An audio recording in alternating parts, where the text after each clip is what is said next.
It's a beautiful day for pickleball on the APP Tour. Players have come from around the country with one goal, taking home a gold medal.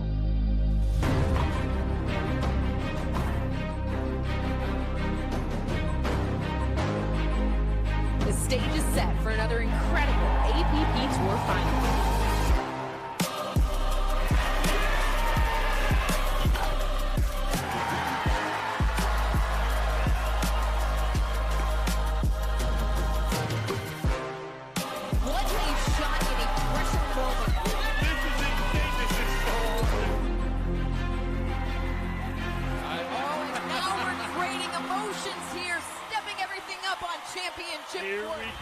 Here we go. Welcome to the Sunshine State, stop number 1 of the 2024 APP Tour. The year is young and pickleball players from around the country have flown south this winter. Resolutions and paddles in tow as they begin their quest to prove they are the best of the best. Let's get this party started with the 2024 APP Punta Gorda Open.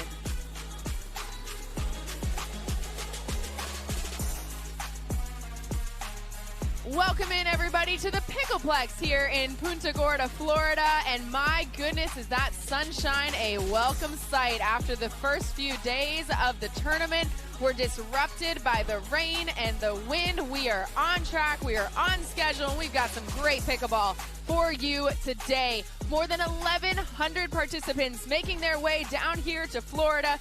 555 pro entries, 50 of 60 APP top pros in attendance, 19 gold medalists from 2023 trying to start 2024 off the way they want to. Welcome into the broadcast booth. I'm AJ McCord alongside Next Gen National Team Coach Chad Edwards, Pro Pickleball Coach Dominic Catalano. You guys, it is good to be back. It is good to have sunshine behind us.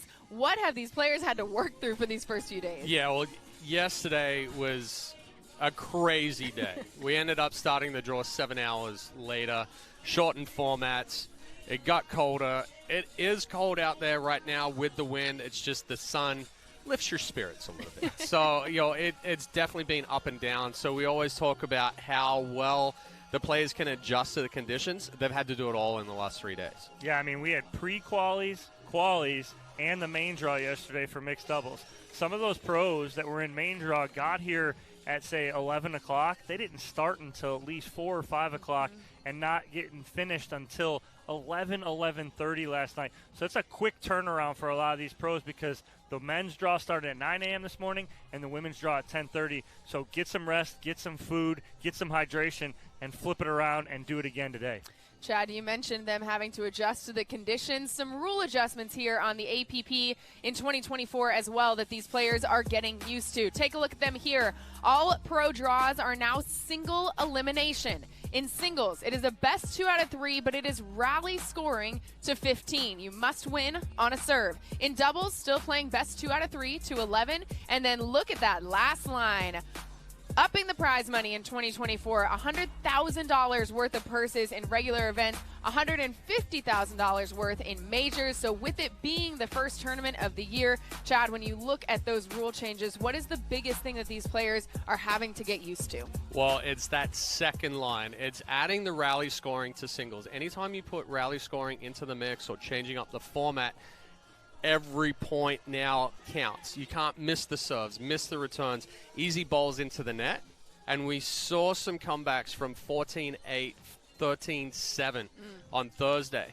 So it's definitely taking a lot to get used to with that one. And it's keep the pedal to the metal, right? Don't let up. You have to keep going because, like you said, Chad, every point matters. And we saw some matches that were 14-10 lead, 14-11 lead, and the team that was down come all the way back and then take over and win. So you really have to make those adjustments, and it's about playing clean. The least unforced errors, you're going to come out on top majority of the time because, again, play clean, keep the ball in play, and that's going to make the difference on that rally scoring single side. And the person who defined that in women's singles was Megan Fudge, coming through to punch her ticket to her very first championship Sunday of 2024. Yeah, Megan Fudge played really well, and like we hit on, Chad, AJ, playing clean is the key, and that's exactly what she did. I saw some matchups on her side of the draw that I'm like, these may be pretty good, where she really handled business. Now, she did run into a very good match and a good opponent in her semifinal against Jessica Warren. She came out on top 15-9, 15-13, but she is playing very clean right now. Yeah, and she's going up against Judith Castillo. We saw this matchup a couple of times in 2023. Judith took away a gold. Megan took away a gold. But you can see those scores, 15-13, 16-14, 13-15. That's the closeness that we're talking about with rally scoring. So it's going to be very interesting here on Championship Sunday in the women's singles, especially like we talked about. Fudge, very clean. Castillo goes for a little bit more. Is that going to be the difference? And in men's singles, another person who is picking up in 2024 right where he left off, Hunter Johnson coming through to play in the gold medal match tomorrow. Yeah, Hunter Johnson capping off 2023 with a gold in Chicago against the guy that he's going up against, Chris Hayworth. Johnson looked extremely good on Thursday. Was tested a little bit by Foster in the semifinals, but is playing good pickleball. And his opponent, Chris Hayworth, took out Hunter's brother, Yates Johnson, in the semifinal in a tight one in 3 games. But Chris Hayworth making a paddle change from 2023 to 2024, going from a power paddle to a more control paddle. I spoke with him the other day about that. He said obviously gives him a little more control, keeping balls in play. That's a key for him. This matchup here, Hunter Johnson, Chris Hayworth, this may be a matchup we see plenty of times in 2024. Speaking of matchups we could see plenty of times, let's talk about the new duo on the block, Andre Daescu and Megan Fudge, pairing up in mixed doubles for the first time here in 2024, starting off with a Championship Sunday appearance. So Fudge and Daescu, with any new partnership, it's going to take some time to gel, and that was evident. They were tested in the quarterfinal against Strong and Sincola, and then were taken to 3 in the semifinal against Susanna Barr and Rob Nunnery, but ended up pulling that out in Game 3. So you have Andre Daescu and Megan Fudge sitting pretty on Championship Sunday. Yeah, and they're going up against Yates Johnson. Oh, my goodness. Yates Johnson and Georgia Johnson. Get that one out there. No relation between the two, but Yates actually lost his original partner, Vivian Glosman. She wasn't able to play in this tournament. Georgia, a late pickup. So I would say that was a pretty good substitution there. They were tested by Will Howes and Bobby Oshiro in the semifinals, dropping Game 1. They made their adjustments in 2 and 3 to get back here to Championship Sunday. So it's going to be a fun one for Championship Sunday. 3 matches set, 2 more still to go. And you guys mentioned that it's a bit chilly on the court despite that sunshine. Take a look at the wind blowing its way through the Pickleplex here in Punta Gorda, Florida. It's 60 degrees and sunny in Florida. That's cold. We have That's our winter cold. jacket. Okay, so it's called Anything winter. below 75 Chad and I are cold. is cold. Okay, so we call it winter here in Florida. We're going to get the action underway here. We got a men's doubles matchup for you coming up live on Championship Court. Stay with us. We'll be right back with live action at the APP Punta Gorda Open.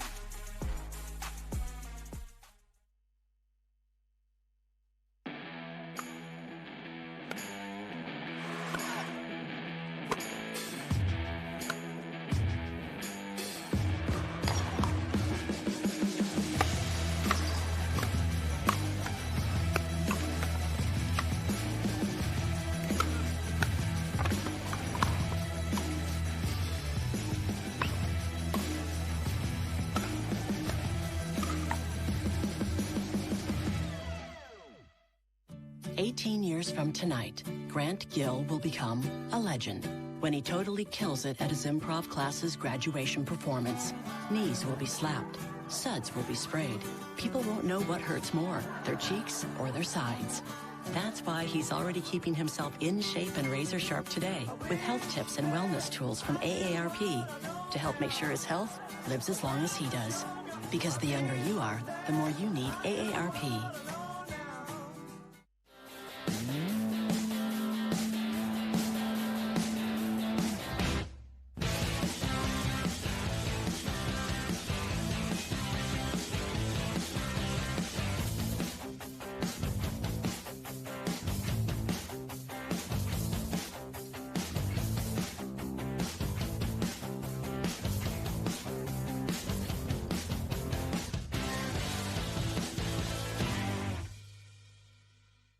name is Chef Jamoke Jackson. I'm here with Vlasic Pickles, and I'm putting the pickle back in pickleball. In pickleball, a chop is a slice from high to low to put a backspin on the pickleball. I'm chopping up Vlasic Pickles to make this sweet and savory chopped pickle salad. Feta cheese, Kalamata olives, olive oil, red wine vinegar, lemon juice, sugar, black pepper, toss to mix. Sweet, heat, and full of flavor. The APP is sponsored by AARP, healthy and active at any age. PowerPlate, precision wave technology for every body. And Turbis.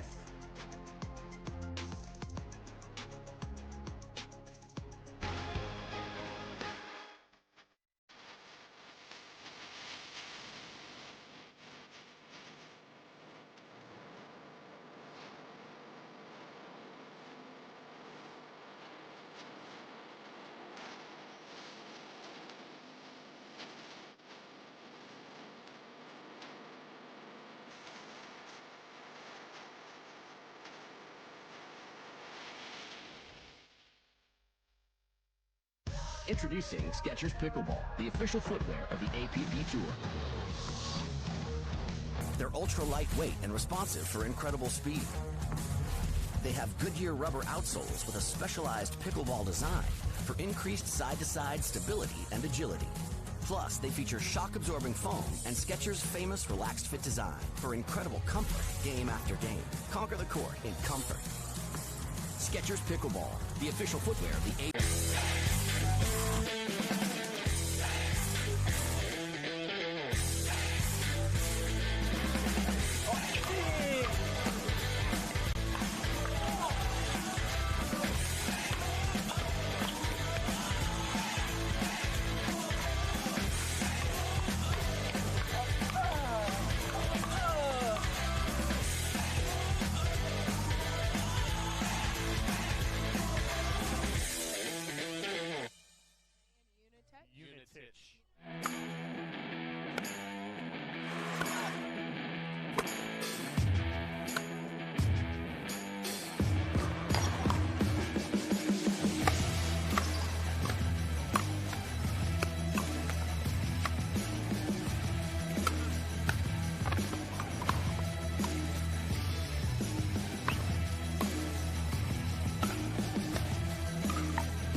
Nothing brings us together like Eggland's best eggs. We love the taste, always so fresh and delicious, plus superior nutrition. For us, it's eggs any style, as long as they're the best. Eggland's best.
Nunnery, Daescu, a team that's played together, won together this season. Wow!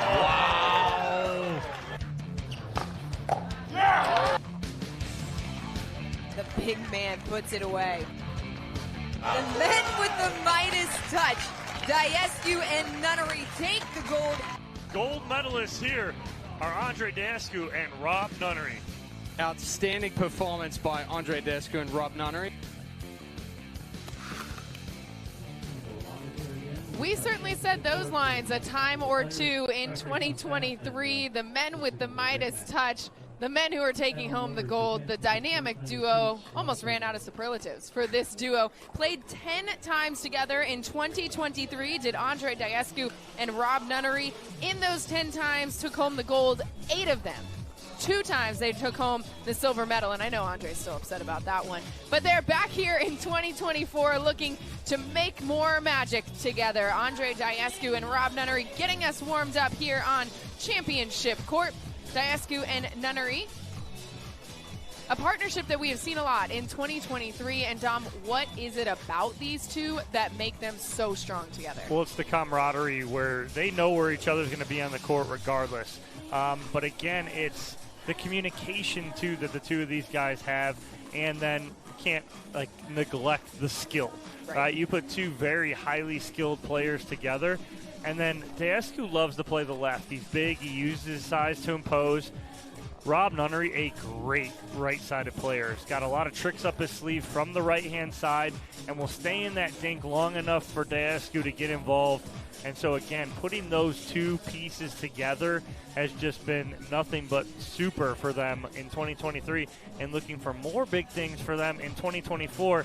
The thing right now is that there was a tweak of the knee last night in mixed doubles from Nunnery. Happened in a quarterfinal match.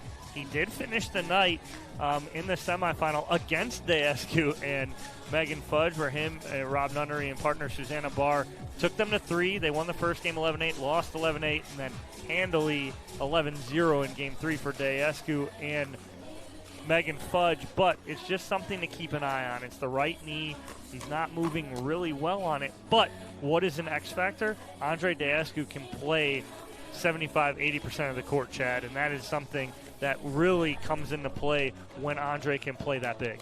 Yeah, and they're going up against Michael Lloyd and Riley DeHart, and it'll be interesting to see if Lloyd and DeHart can keep Daescu honest. You know, we saw it a lot in 2023, that the way that you're going to kind of take Daescu out of the mix is bait him to keep coming over further and then make that ball bounce behind him. You can't attack behind him. You have to make it bounce. But Lloyd and DeHart, we saw them out here on Championship Court right before the stream started, and they're playing extremely well right now as a partnership. There's that understanding of the middle ball, lefty-righty going through, but DeHart is there to be aggressive, to set it up, and Lloyd will be the closer. DeHart worked a lot in 2023 with that backhand cross-court dink. That was kind of what was breaking down for him early in the season. By the end of the year, that was steady for him. And Nunnery and DeHart are going to stay in that dink for a while. What Lloyd has to be careful of is the Nunnery flick. Because we saw that plenty in 2023. And it certainly, no matter how many times you saw it, it didn't become easier for opponents to defend, because that is one of the signature Rob Nunnery moves. But like you mentioned, Dob, Nunnery moving a little bit stiffer today than he normally would, and certainly more than he would want to. So that could be a factor today for the 39-year-old. But in this first matchup between these two teams, Lloyd and DeHart, a much newer partnership to Daescu and Nunnery. And when we talk about doubles, we always talk about communication. Dom, you mentioned that that's one of the strengths of Daescu and Nunnery. For Lloyd and DeHart, how did they almost have to try to break that up? Or is there a way to break it up? Well, one thing I think that helps them is that DeHart's left-handed. So it puts Michael Lloyd, no matter what, on a strong side, which he's going to be on the left side. So his forehand will be in the middle. That'll be DeHart's forehand in the middle, too, because he's left-handed. But the X factor for them is to keep balls in play. And the difference for me is, Chad pointed it out, the backhand of Riley DeHart used to be a weakness of him. He's really turned it into a strength. It's going to be my X factor in this matchup, because what's that backhand going to be? It's going to be to Rob Nunnery's forehand.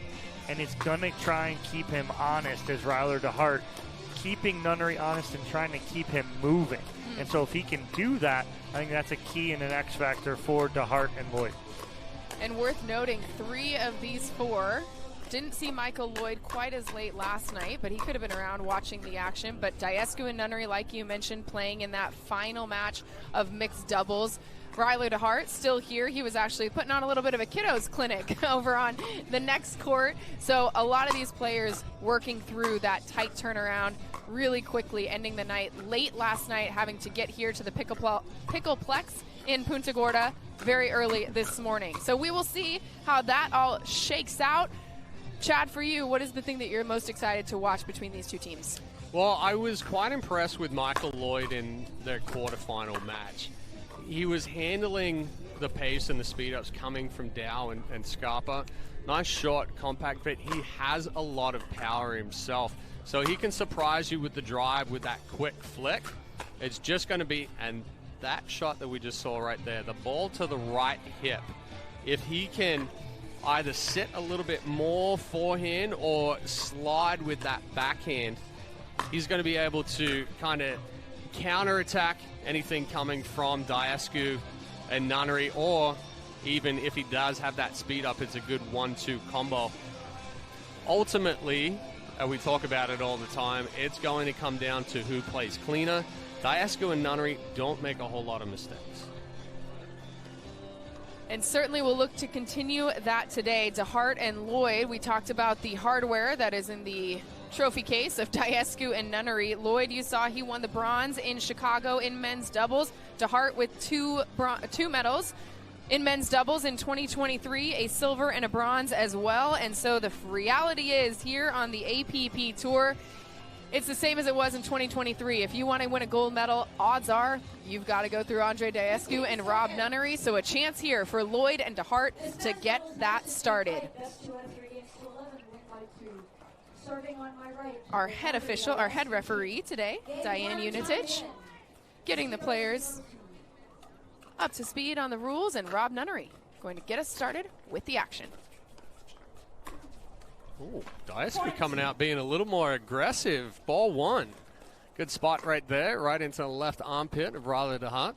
1-0-2.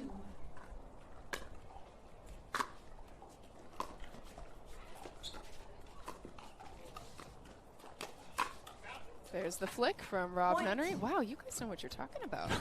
Look at you go. That's exactly what you're going to see from Rob Nunnery and Daescu. Starting to play aggressive right here early on. Side out. Now it's DeHart's turn. Last one, Michael Lloyd. Yeah, and that, we saw Nunnery put his hands on his knees there.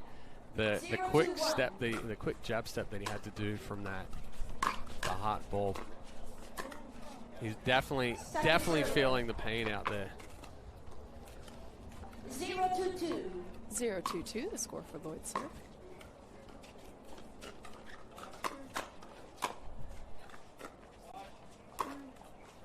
Point. Daescu coming over with the forehand, just a little low, so it'll put DeHart and Lloyd on the board. That's a nice ball right there from DeHart, and if anyone can keep that ball in on a full swing, it's Ryler DeHart. He puts so much shape on the ball, so much topspin. Certainly.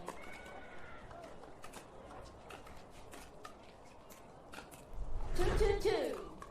2-2-2, the score for Lloyd serve. Side out. Better counter there from Daescu on the drive. Didn't quite get that shape that you were talking about, Dom. Got it a little bit elevated.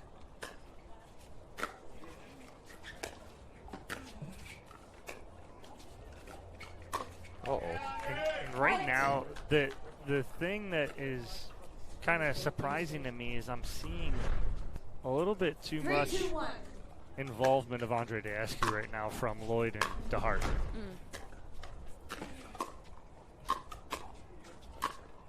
Like I don't like, well, and it's not. This is, and again, this is the whole thing. Nothing personal, just business here. We're here to win.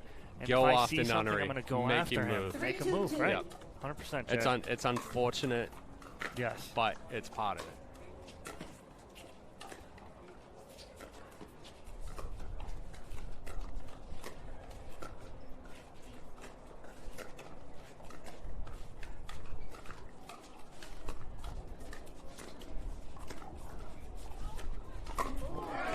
Big man forehand with the Ernie there. Backhanded. Yeah, and that's a tough ball there for DeHart. You know, he's backing away for it. Best option is to go that inside-out forehand.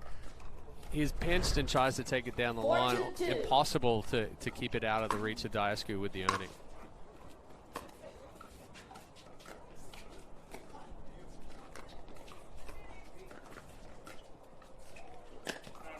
Yeah. And that's it. And it's the right leg, right? So if DeHart can pull, it's his push-off leg once he goes out wide. Pull Nunnery to that sideline right here. This is it. Like, see, he can't plan on that right now. I hate seeing that.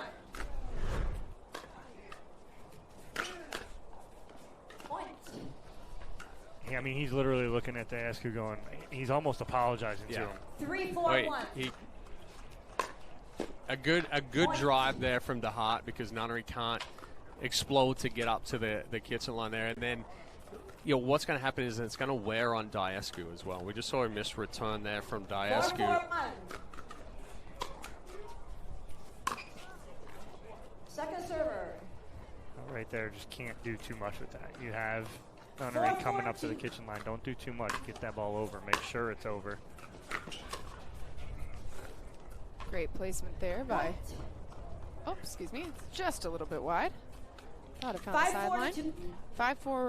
5-4-2 though. First lead for DeHart and Lloyd in this first game.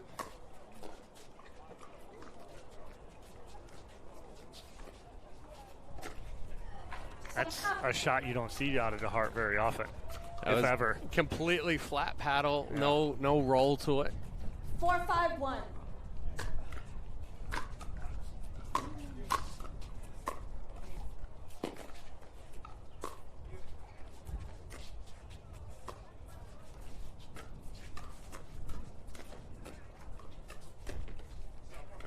Great flip there from Rob Nunnery.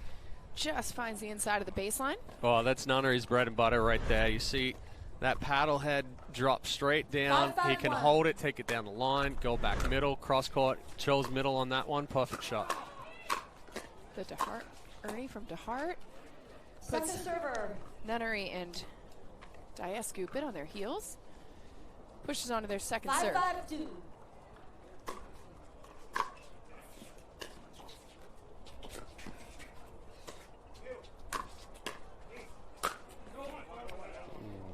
DeHart with the overhead, going for a strong angle. May have been just a bit too strong. By rule, the call stands. Looked wide. Whoa. So call stands on the court. Another look at it here. Well, couldn't see it. Andre's leg was in the way. I'm ready to call the score, guys. Yeah, ball looked in. Oh, ball. Yeah. No. So it's 5-6. Score on the court now for the server, Rob Nunnery. Ball looked in. Andre for the server.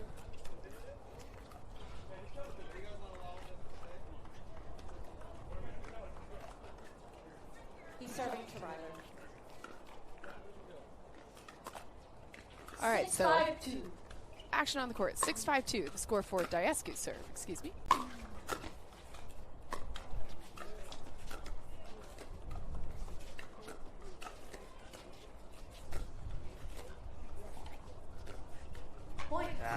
I don't know why he's running around that. His backhand's working. And but also the aggressive inside out forehand from DeHart is usually a good shot as well. He's being tentative with it.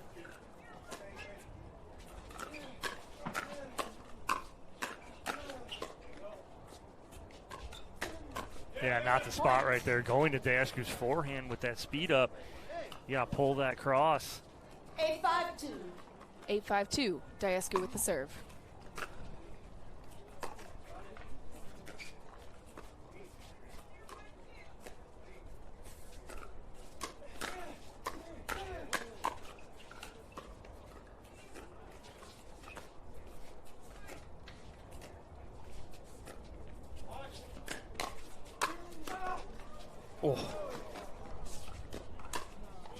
What a recovery there. Nunnery ready with the ATP. Lloyd with the defense, but then finally putting it away. Another look. Somehow the Hart gets that ball back right there. 5-2, 1 minute. But Lloyd speeds up to a stagnant Nunnery. But this speed up, there's no opening. There's no opening there for him to speed up at. So 9-5 the score on the court. Daescu and Nunnery. Nunnery in particular definitely looking a little bit hindered with that knee, but playing through the pain as he and Daescu with the 4-point lead here in game 1. Best 2 out of 3 to 11, what we're playing to here in our men's doubles. Timeout called on the court gives us a chance to hydrate. It's our Tervis hydration break, and Chad right into it. Easy, Hollywood. Got to take my sunglasses off. It's the swagger for me. It's the authority with which you sip. Now your turn, Dom. Yep, very good. Very good. Tervis hydration break. Staying hydrated down here in Florida. Thank you to Tervis for doing that with us. And now time in, back on the court. So let's get back to the action, shall we? Daescu with the serve.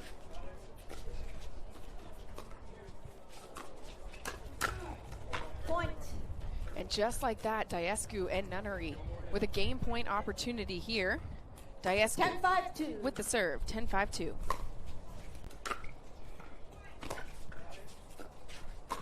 Oh, Daescu I don't think it wasn't there, but he was going for it. He was going for it. Good ball from the Hart. Gets it to drop just short. Not a whole lot of room between the net cord and the ball, and obviously if 5-10-1 Daescu had have made contact and hit the net, it would have been a fault. Little confusion there between those two. Point. So it's a point for DeHart and Lloyd. Well, that's it. Every drive, you can be strong. It's got to be in, all right? And 6-10-1 got to be consistent here. Got to keep balls in play. There again, right there. Good drive from Lloyd. Controlled, keep it in, get some shape on it. So two quick points, cuts the lead to 3. But Rob Nunnery there, ready for it. Pushing him onto their second serve, Riley DeHart with it. 7-10-2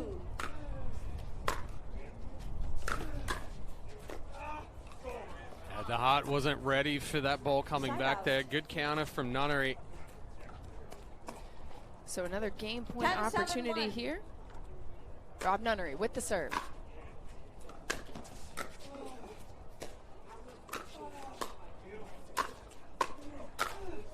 Point. And Daescu covering for his partner, and Nunnery getting through, doing what he needs to do to take that first game. 11-7 going to Daescu and Nunnery.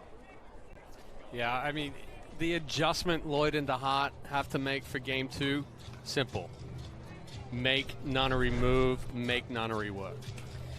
That will be the game plan for DeHart and Lloyd as they look to tie us up in game number 2. We'll have the action for you when we come back to Punta Gorda.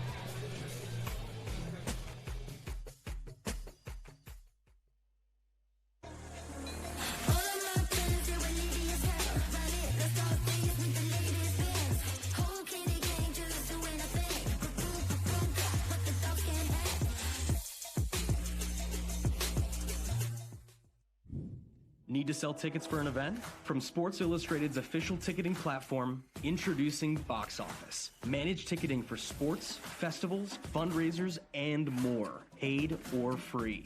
And we go beyond the barcode.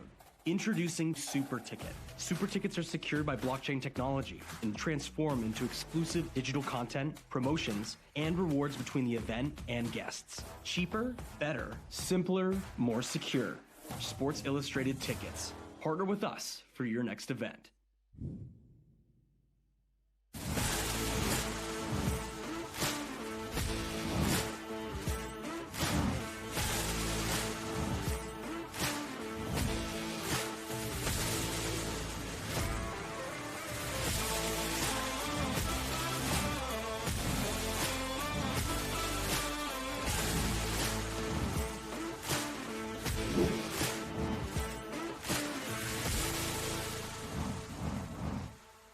The Pro XR Pickleball Paddle answers the age-old question of how to get paddle speed and control with the same paddle and one grip, and this is it.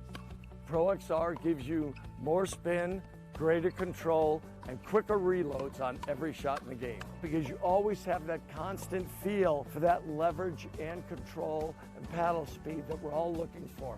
Pro XR is the most revolutionary technology in pickleball.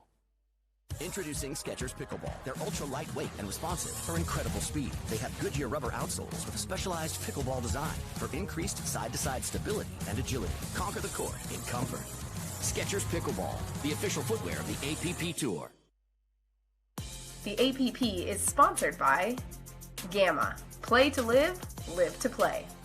Skechers Pickleball. Experience comfort that performs. And Humana, bringing you the human side of healthcare.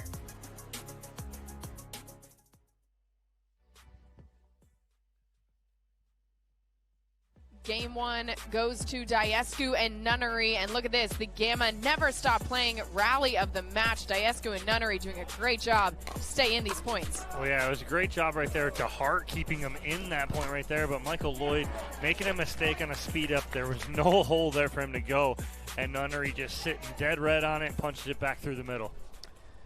So Daescu and Nunnery take game one. Game two about to get underway. It's going to be Riley DeHart with the serve. Daescu coming all the way over to make sure he gets that forehand. Nunnery's almost going, thank you. Thank you, partner. You got me. 0-0-1. Nunnery with the serve.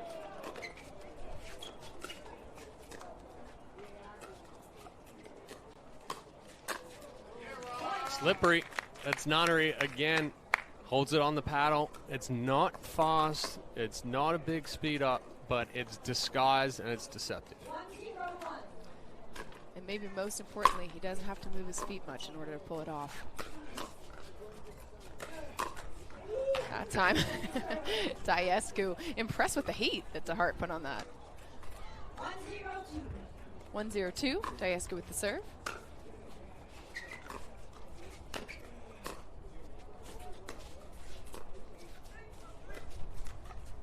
And right there, DeHart felt the presence of Daescu coming for an Ernie, so he tries to keep that ball super low to the net, down the line.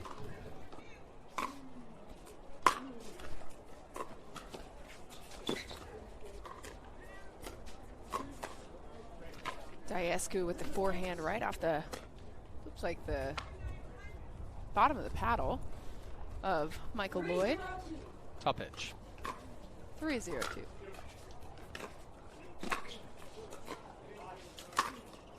Lloyd winding up for that one, but just a little bit low. Too many mistakes. They're not making Nunnery and Daescu work. No, not at all.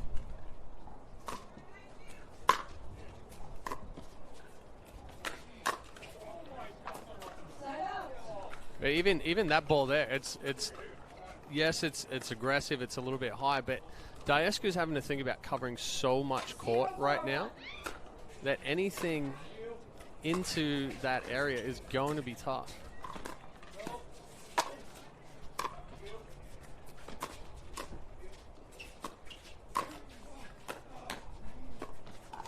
Daescu going one side and then the other to get that point done.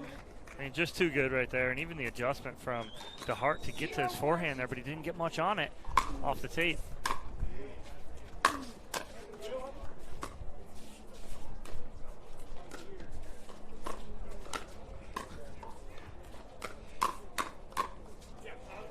Riley DeHart almost doing what is very hard to do, which is lobbing a ball over the head of Daescu.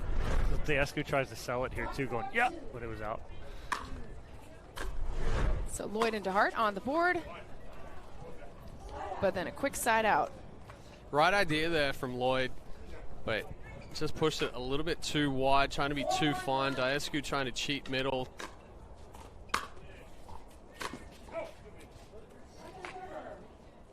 Nunnery putting a little too much on that one, sails long. Both these guys based out of Florida now, Daescu and Nunnery. Not the same part of Florida, but state mates and teammates.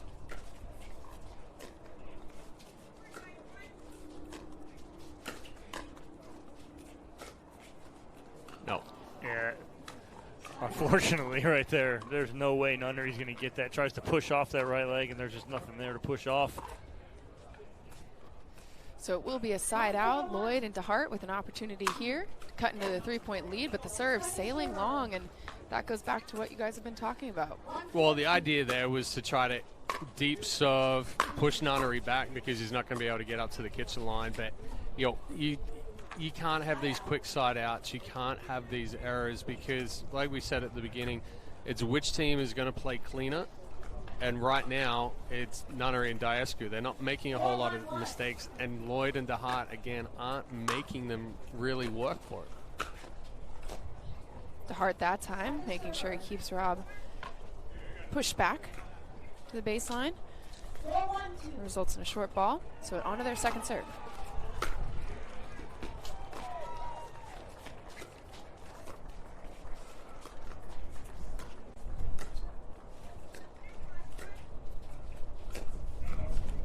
Flip from Nunnery, a little bit long.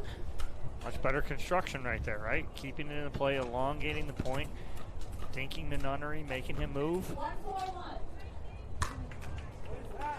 But he can't have that.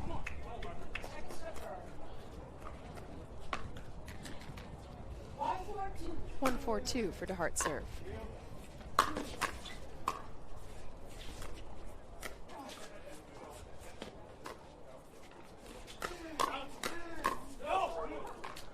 Good use of the offensive lob there from DeHart, and then the speed up off the bounce. 1-2. Gets that ball just down enough that Daescu has to hit up on it. Oh, that was tricky right there because right as he's going for that, in my head I'm going, no, that's not the shot. But he surprised Nunnery enough at his body that he made a mistake. Ooh, now they're being a little bit more aggressive. Now they're putting some pressure on. Another look here. DeHart coming over with the big overhead winner. Well, it's, like you said, it's the aggression, Chad, but it's kind of it's a controlled aggression, right? They're staying within, but playing fast.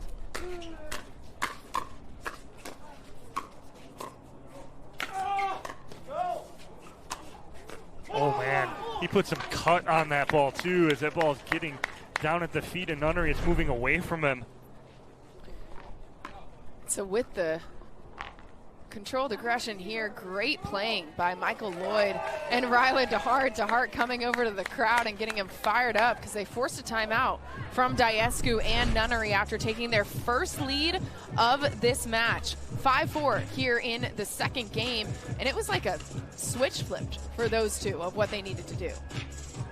Yeah, I mean, they had a good start in game one, and then they backed off and kind of got tentative with it. They started game two tentative, and now they've reset the tempo. They're playing with a faster tempo. With the Nunnery injury, he's not going to be able to keep up with that tempo. Daescu having to cover so much court, tough to keep up with that tempo. So I think they have to try and stay, like you said, Dom, controlled aggression, but up the tempo, be aggressive, and really try to put a lot of pressure on right here.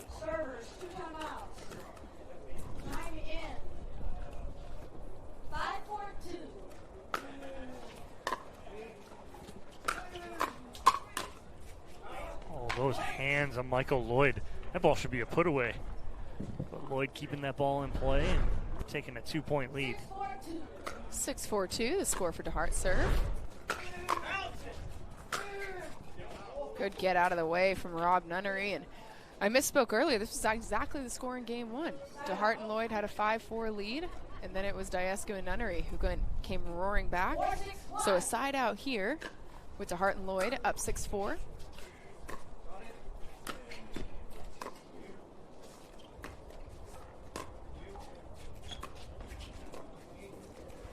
Good spot right there from Lloyd, going aggressive dink to the middle, down at the right foot of Daescu. 4-6-2, Daescu with the serve.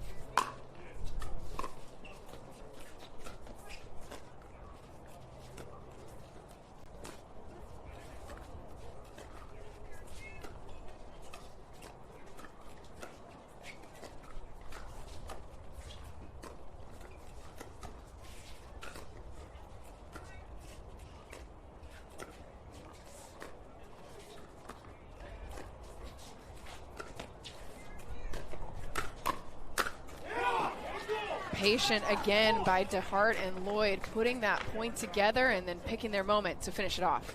Well, great point construction. Again, not getting overly aggressive at the right time. It's exactly what Lloyd and DeHart need to do. Just get your opportunity.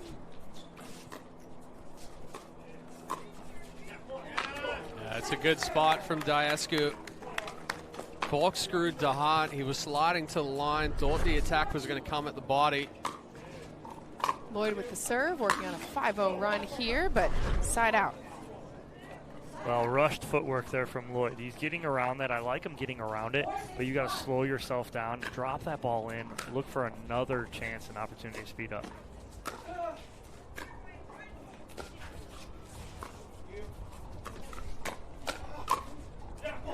Great spot there from Daescu, getting that ball just enough shape that it falls inside the baseline. Well, and that's the difference with Daescu is once he gets into that fast hands battle, he stays short, compact, and keeps firing until that point is done. DeHart and Lloyd trying to keep the pressure on, but Daescu and Nunnery rising to meet it. Well, that's the epitome of get one more ball back over, hope your opponent makes a mistake, and that's exactly what Michael Lloyd did. Ties us up.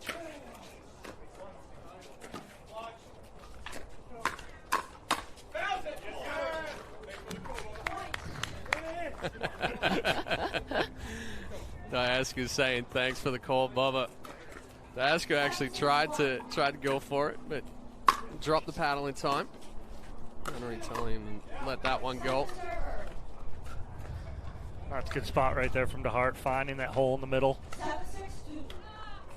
7-6-2, Daescu with the serve. The Ernie there from DeHart, well placed, just out of the reach of Daescu's paddle. Yeah, quick footwork here from Riley DeHart. Sees that ball coming down the line, elevated. So DeHart and Lloyd now with an opportunity to tie things up again, and they do. Nunnery's ball just a little short. We didn't see much of this right here. Yeah, they never got into a stack. Into a stack situation here where Nunnery's going to have to uncoil, but he's not. He can't.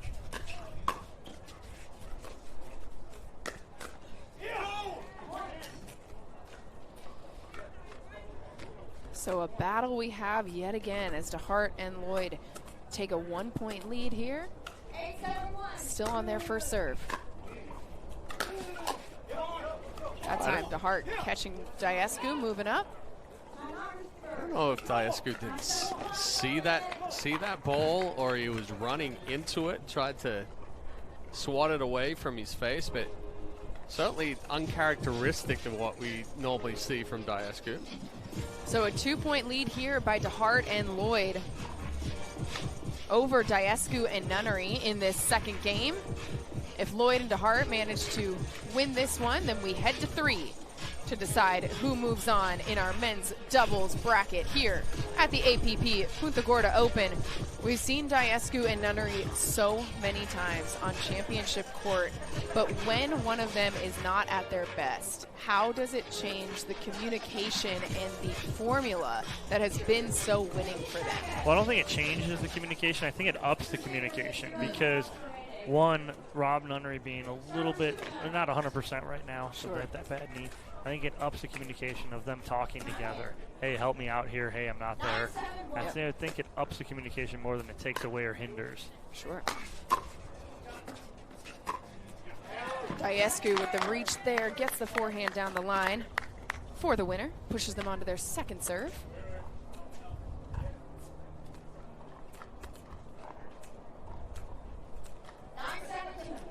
Nine 7-2 for Lloyd's serve. Oh, and Daescu handcuffed himself, didn't move his feet. His feet are together right there, and then ends up short-arming that into the net. Sets up a game point opportunity here for DeHart and Michael Lloyd. Lloyd with the serve.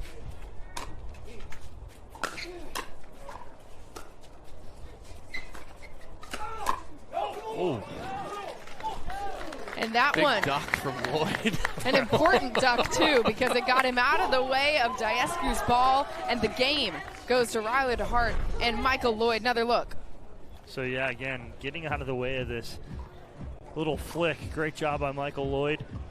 And Ryler DeHart just past the left ear right there. Out. And we trade 11-7 scores here in games 1 and 2. So let's play another one, shall we? Game 3 between these two men's doubles duo to decide who moves on to our men's doubles final here in Punta Gorda. We'll be right back.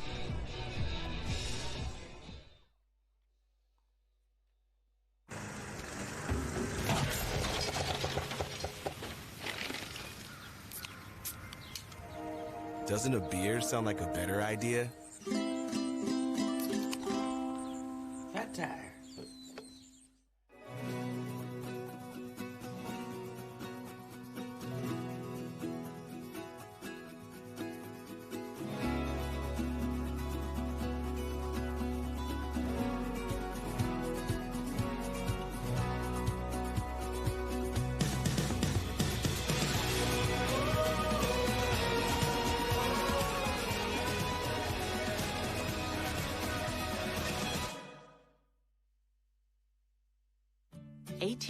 From tonight, Grant Gill will become a legend when he totally kills it at his improv class's graduation performance. Knees will be slapped, suds will be sprayed. People won't know what hurts more, their cheeks or their sides. That's why he's already keeping himself in shape and razor sharp today with health tips and wellness tools from AARP to help make sure his health lives as long as he does. Because the younger you are, the more you need AARP.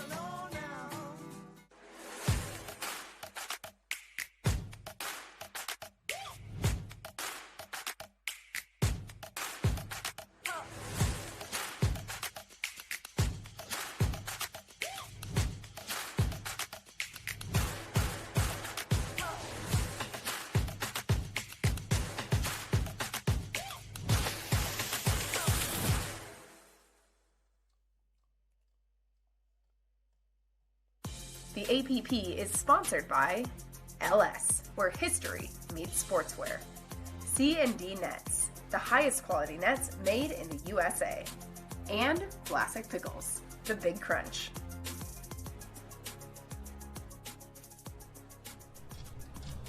What a way to start our men's doubles action here at Punta Gorda on the live stream for the APP Punta Gorda. DeHart and Lloyd taking game 2 after Daescu and Nunnery took game 1. So game 3 to decide who moves on in our men's doubles bracket to the finals. Nunnery with the serve.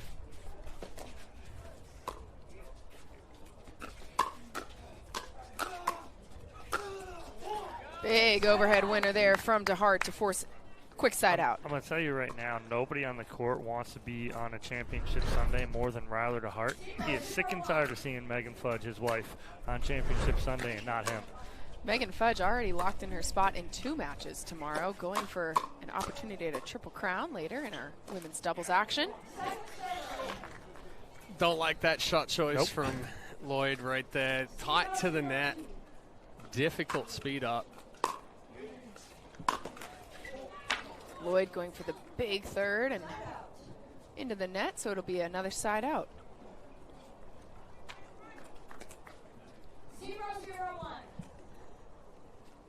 0-0-1 for Nunnery serve.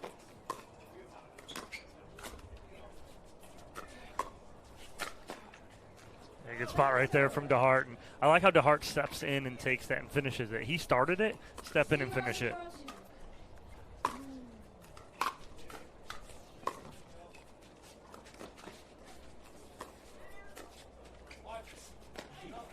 Ooh, Nunnery going for the ATP, but just... You heard him. Yep. Another look here as you see Rob try to get over to get to that ball, but just can't get there with enough shape on it. Oh, watch out. When Daescu winds up like that, pretty rare the ball's coming back. So on to their second serve.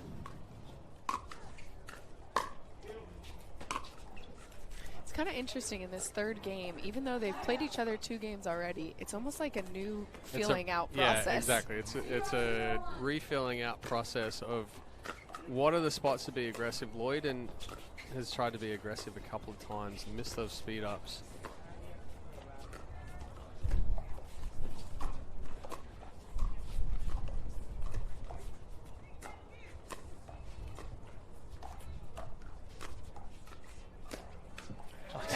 flip from Nunnery. It's like he's just waiting. But it's too good, and it's so easy to overhit that ball. Yep. And he doesn't. He just rolls it, use the paddle to his advantage, keeps it on as long as possible, finds a hole.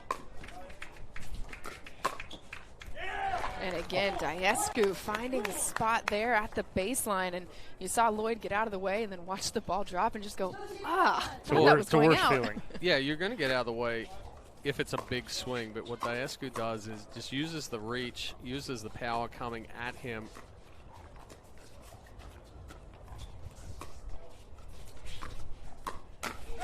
Ooh. Yeah, Nunnery couldn't get his paddle down fast enough right there to get out of the way. Ryler apologizing across the net. Because obviously, like you guys talk about, these players, they travel all year together. There's a lot of camaraderie between these pros. And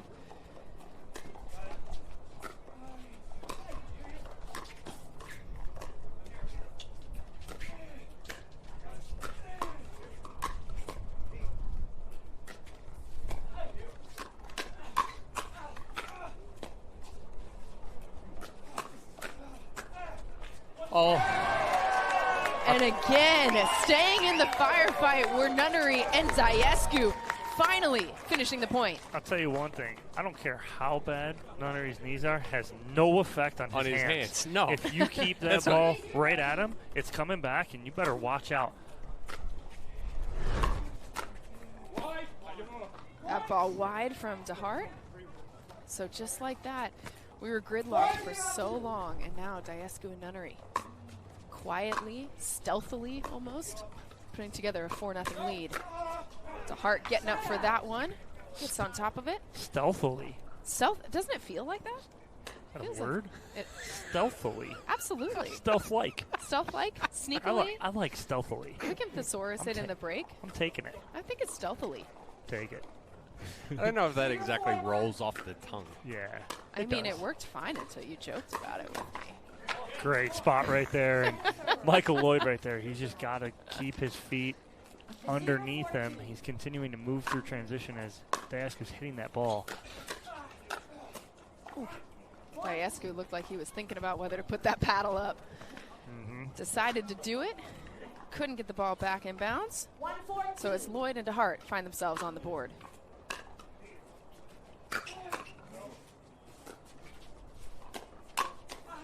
Oh, okay, nice read there from Lloyd now. He's seen it a couple times. Now he's got to sit on it and expect that speed up.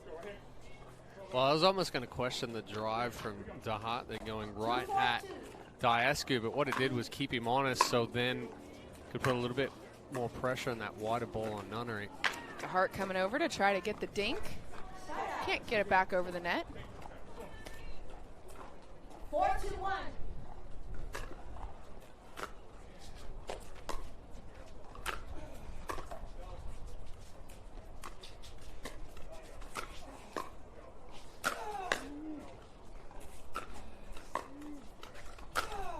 DeHart searching for the angle that will put it away and finds it on that last one.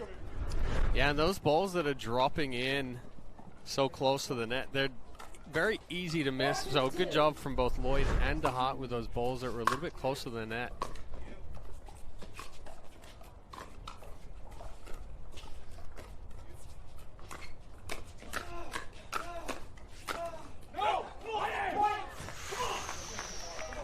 Just a little too big on that last forehand from DeHart. And like you said, Dom, 5-2-2. DeHart and Lloyd are starting to recognize the Nunnery speed-ups a little bit more.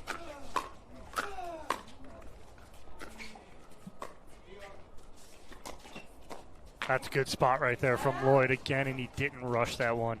Beautifully done. Takes his time on the two-hander and then hits his spot like he's supposed to right there instead of trying to overhit it. 2-5-1. 2-5-1 for DeHart's serve. DeHart's got to come over and take that. 100%. Such a good drive by Lloyd, and DeHart hesitated just enough. 2-5-2. 2-5-2 for Lloyd's serve. Oh, that time. they were fighting over that ball in the middle. Big drive there again. Yeah, big drive there again from the heart. Watch it right here, just on that right hip of Daescu. So they'll have to give the ball back without cutting into that lead at all. Instead, it's Daescu and Nunnery, chance to extend it here. It's a heart, big overhead down the middle. 5-2.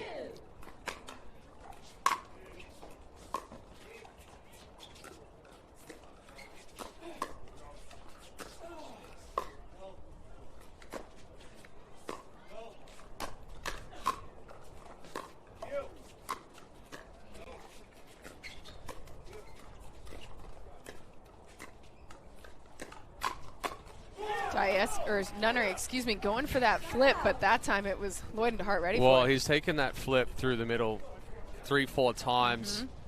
Was successful with it too many times into the same spot. Second server. 2-5-2.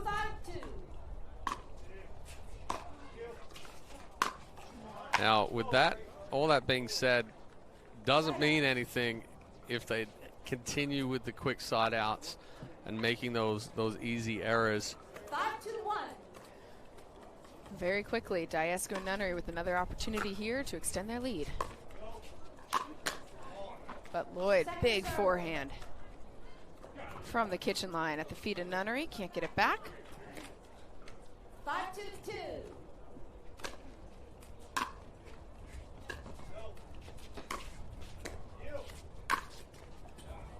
Lloyd again, same spot, same shot, works out the same way.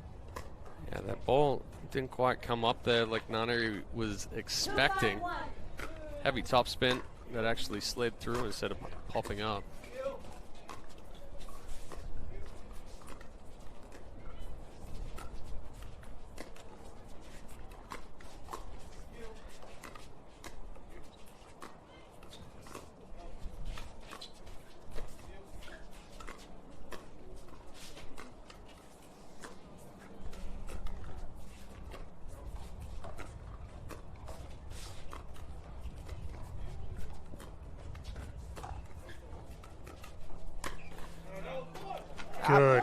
Good work there from Ryler to Hart and Michael Lloyd.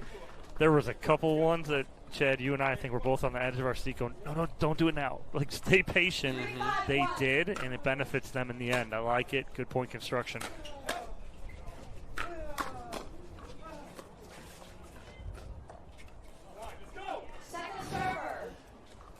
I thought that would beat 3 shots before. Somehow Lloyd got that ball back down the line from Daescu. Trying to make Nunnery move a little bit too much there and pushed it wide.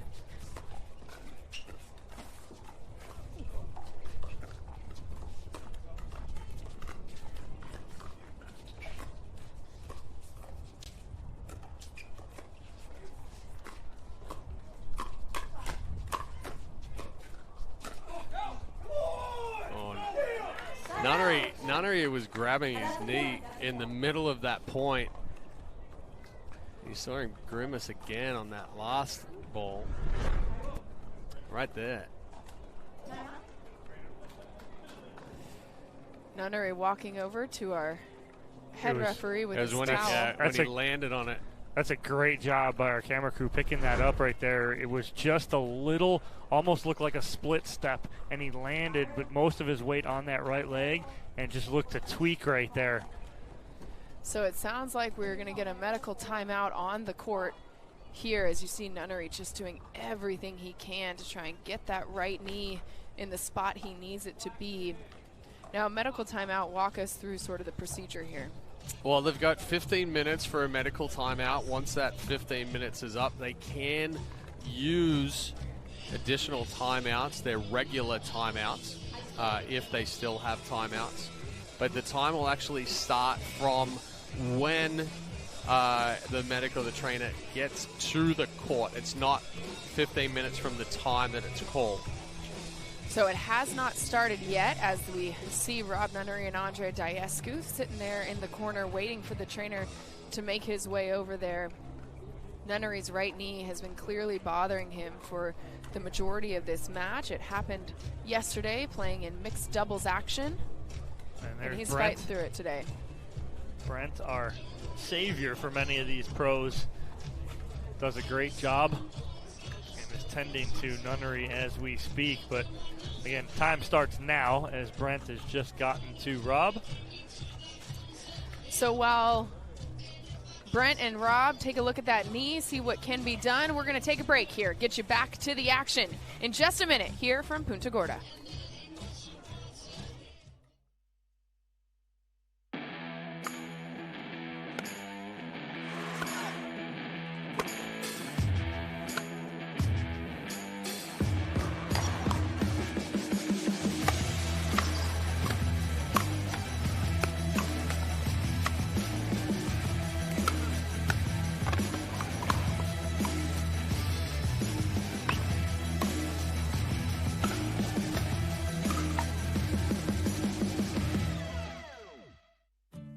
Years from tonight, Grant Gill will become a legend when he totally kills it at his improv class's graduation performance. Knees will be slapped, suds will be sprayed. People won't know what hurts more, their cheeks or their sides. That's why he's already keeping himself in shape and razor sharp today with health tips and wellness tools from AARP to help make sure his health lives as long as he does. Because the younger you are, the more you need AARP.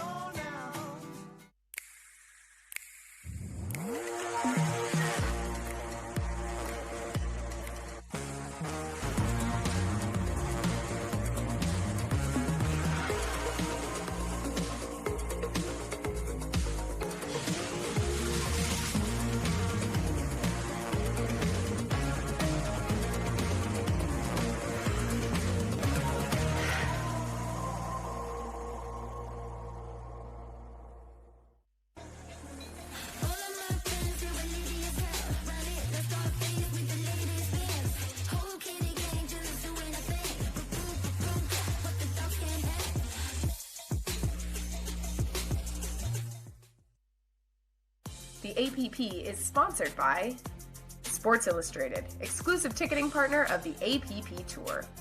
Eggland's Best, better taste, better nutrition, better eggs. And Punta Gorda Tourism. Visit pureflorida.com.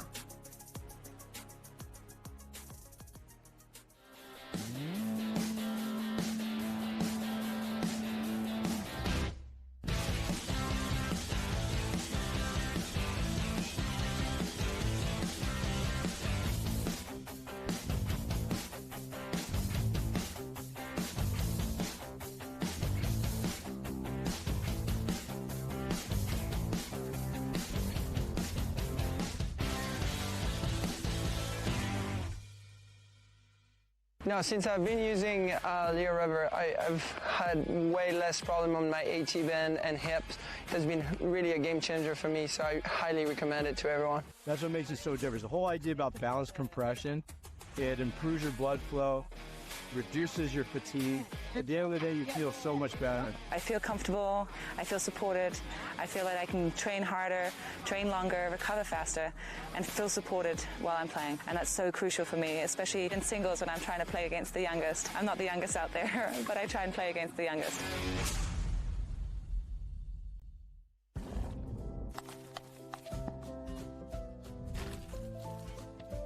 Nothing makes a gathering great like Eggland's Best Eggs. They're just so delicious. With better nutrition, too. For us, it's eggs any style, as long as they're the best. Eggland's Best. The Pro XR pickleball paddle answers the age-old question of how to get paddle speed and control with the same paddle and one grip, and this is it. Pro XR gives you more spin, greater control, and quicker reloads on every shot in the game because you always have that constant feel for that leverage and control and paddle speed that we're all looking for. Pro XR is the most revolutionary technology in pickleball.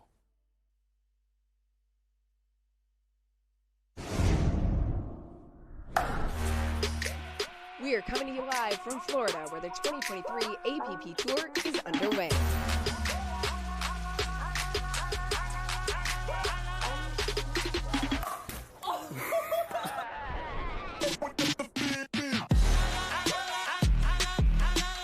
Who's going to take home the gold this week at the New York City Open? Stay tuned to find out. That might be one of the greatest singles matches we've ever witnessed. Incredible!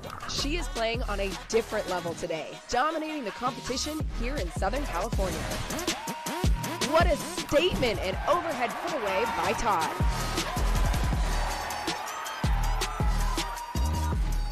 Another championship Sunday is in the books. What an amazing year for the APP, absolutely setting the standard in pickleball. We had a lot of fun in 2023 and expecting maybe some more of it this year. Absolutely. Already underway here in Punta Gorda, and take a look at what we've got coming up. To start off February, we've got the AARP Champions Cup, and then Next Gen event in San Antonio. Looking forward to it.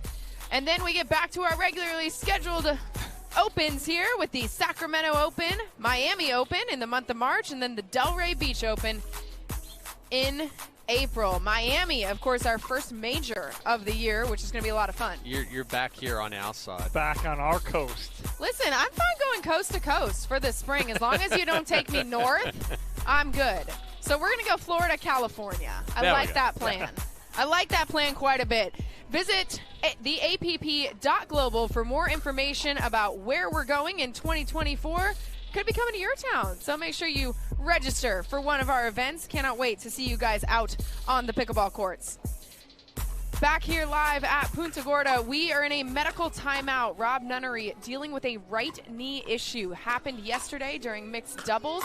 Today, visibly still bothering him here on the court. So he's getting worked on by the trainer in a critical moment here in this third game. Daescu and Nunnery clinging to a 5-4 lead in the game that will decide who moves on to our men's doubles finals. We'll be right back with an update in just a minute.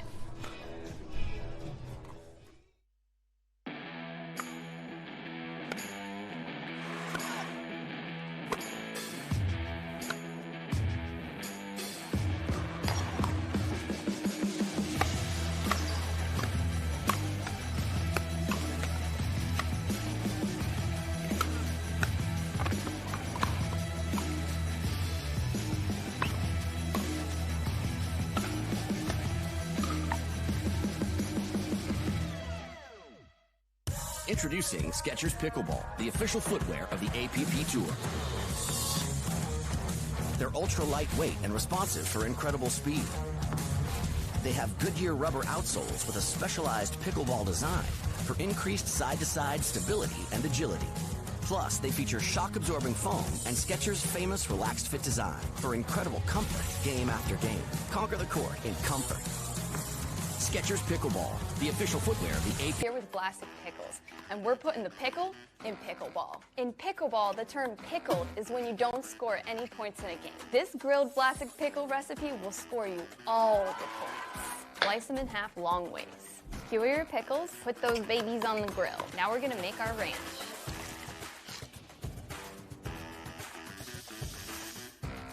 Roll in crushed potato chips.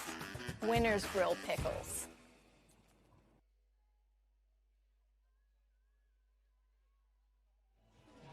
Welcome back to the 2024 APP Punta Gorda Open, coming out of a medical timeout called by Daescu and Nunnery.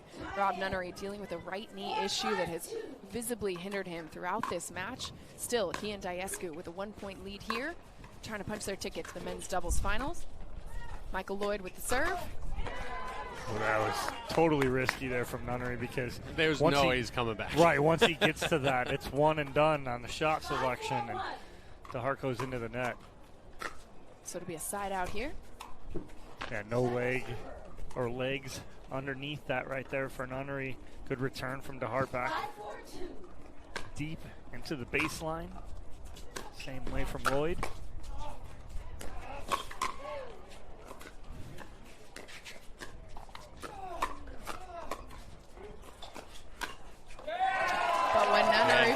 that spot. But Dom, you and I talked about it. It doesn't matter if Nunnery can't move. If you're testing his hands aren't what's injured. His feet are what's injured. You have to move him, get him off balance, get that ball down to the feet, because that's what's really going to hurt him right now. Trying to hit through him while he's stationary, not the best idea. And so at the end change, it is on Daescu and Nunnery's terms here, up 6-1 in game number 3. Riley DeHart and Michael Lloyd have fought their way through this game 3 really well, but still find themselves trailing by 2. Crowd filling out here in Punta Gorda, and look at her. Opry pickleball, like that, sitting next to Ryler's daughter, Lily. Those two hitting with Ryler last night, late into the evening. Sure, I mean, it was past way my past bedtime. their bedtime. It was past my bedtime. Those two, though, hitting pickleballs with Ryler pretty late, and they looked good, too. If pickleball's involved, there's no bedtime. Is what I've come to realize with my son.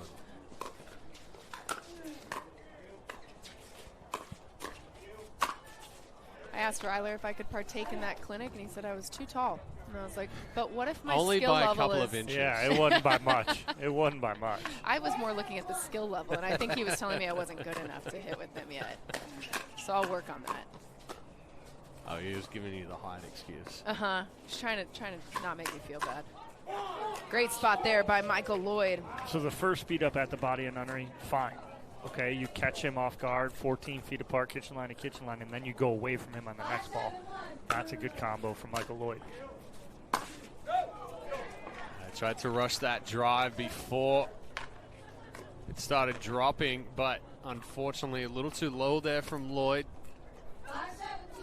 5-7-2 for Lloyd's serve.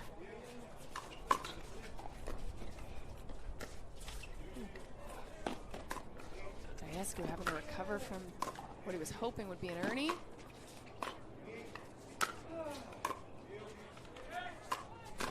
Oh, Daescu got what he wanted. He loves that little running backhand. You see it all the time, but just gets it right off the tape. But that's also the spot too. Typically, Daescu would go for the Ernie or the fake Ernie, and if he was lobbed, Nunnery would go and get it. That time, Nunnery just standing there saying, hope you get a partner. That's a good spot, Chad. We talk about it center mass. That was right at the chest of Daescu. We talked last night about ready position. Males' ready position tend to be a little lower, about waist high. That's why at the center of the chest is a good shot. And a tie game here at 7-all, but ball back on the side of Daescu and Nunnery. Lloyd and DeHart, though, doing a great job out of that end change. Go on a little 3-0 run. Get themselves back in this third game. That did not miss by much.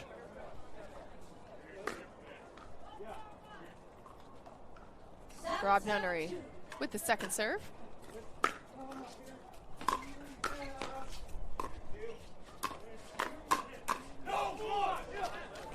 A good counter there from Michael Lloyd. It was the typical setup that we see from Daescu, goes into the body there for the next, but Lloyd was able to get on top of it, forced Daescu to have to hit up on it.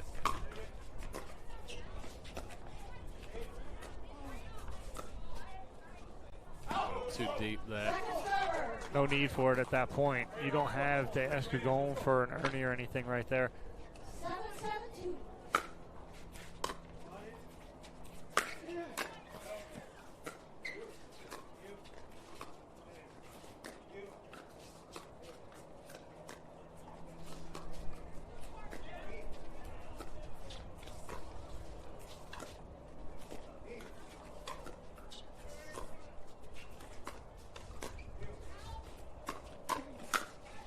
That's a great cover in the middle right there from DeHart on the speed up. Great read by him too, because Michael Lloyd speeds that up. This is really beneficial that Riley DeHart's left-handed here in the middle. 8-7-2 for DeHart's serve. Oh, and some help from the net there. Quick flick from DeHart. It's a Good drop from Lloyd as well, with Daescu uncoiling from that stack. And so a timeout called here on the court by Daescu and Nunnery. DeHart and Lloyd up 9-7 here in this second game. I say the last 4 opportunities that Michael Lloyd has had to hit third shots. He's hit 2 drives, both of them way out. He's hit 4 drops that were nasty, like good drops that set them up into points. Right now, if I'm DeHart or if I'm in their corner, I'm literally looking at Michael and going, unless you get a ball chest high, let's look to work the point, drop that ball in, because his cross-court forehand drop has been really good the past like 5 minutes. An aggressive drop. Yes. It has some pace on it. It's got some bite on it.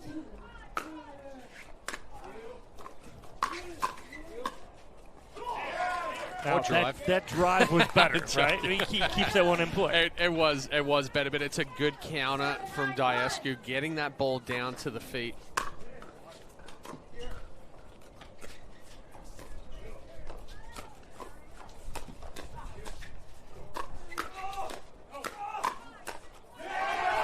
Great job staying in that point from Daescu. Goes with the overhand, then back to the drive. Well, Lloyd actually got caught watching a little bit here.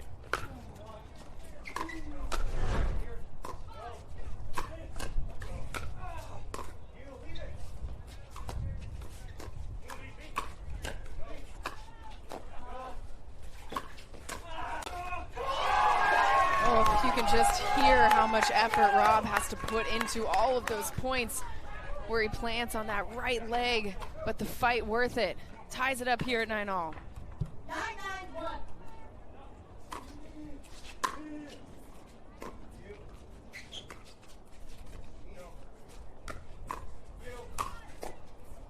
That one left a little high by Daescu, pushes him onto their second serve. Good little as back. Lloyd gets on top of it. Good little backhand roll right there from Michael Lloyd at the feet of Daescu.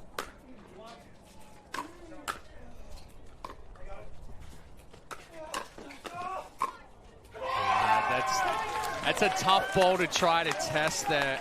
You know, we talk about it again. Nunnery's stationary. Daescu so good at moving in, closing quickly. Instead of being aggressive with that ball, roll it to the feet. Match point opportunity here.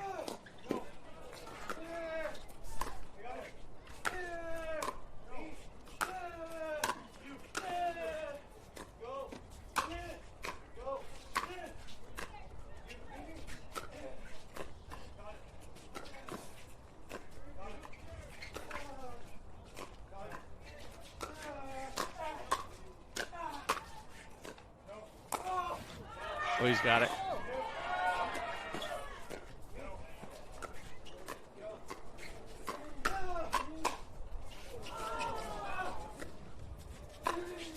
Are you kidding me? Daescu and Nunnery persevere. A hard-fought point to end a hard-fought match. Just relief on the face of Rob Nunnery and Andre Daescu. It took everything they had to get that win, punch their ticket to the men's doubles finals. No, I mean, both Daescu and Nunnery leaving everything out on the court right there. You could see the pain that Nunnery was in. Daescu trying to cover as much as he could. But those last 2 points from Rob Nunnery, dug deep, kept them in it. Fantastic finish right there. We're going to hear from Daescu and Nunnery on how they got this done. Dug it out here to punch their ticket to the finals. Another look at that last point. A big overhead there from Daescu, capping it off. We'll have the interviews right back here on Championship Court when we come back.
Introducing Skechers Pickleball, the official footwear of the APP Tour. They're ultra lightweight and responsive for incredible speed. They have Goodyear rubber outsoles with a specialized pickleball design for increased side-to-side stability and agility. Plus, they feature shock-absorbing foam and Skechers' famous relaxed fit design for incredible comfort game after game. Conquer the court in comfort. Skechers Pickleball, the official footwear of the APP Tour. The APP is sponsored by Yola. Elevate your game. Humana, bringing you the human side of healthcare. And Fat Tire. Crisp, bright, easy drinking.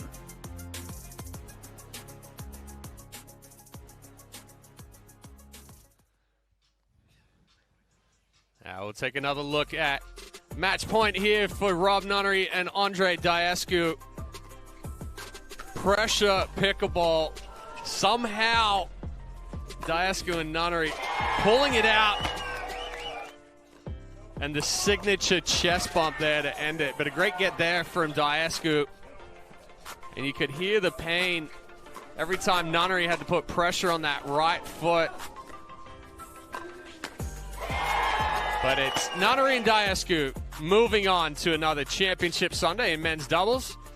Dominic Catalano is courtside.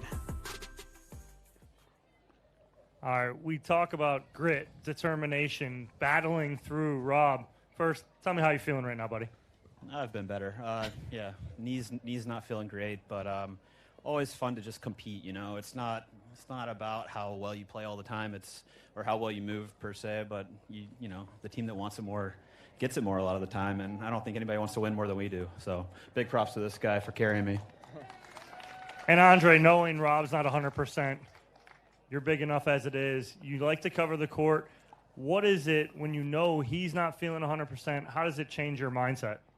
No, I obviously have to cover a little more court than usual, but you know, we've played together for so long and we're so used to our movements, and it's a little different today. So it took me a while to get used to. This guy's played a great match. Props to them. But like Rob said, you know, no matter how great or bad we're feeling, we're here to fight and compete as hard as we can, and just couldn't be more excited to pull this win through at the end and just get into another championship Sunday with this guy. And look, I mean, he's got the heart of a warrior over there. We finished here last night at like 11:40 p.m.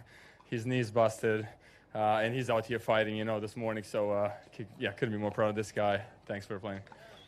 All right, well, congratulations, boys. Moving on to yet again another championship Sunday. We'll take a quick break here and have our next matchup here on Championship Court at the APP Punta Gorda Open.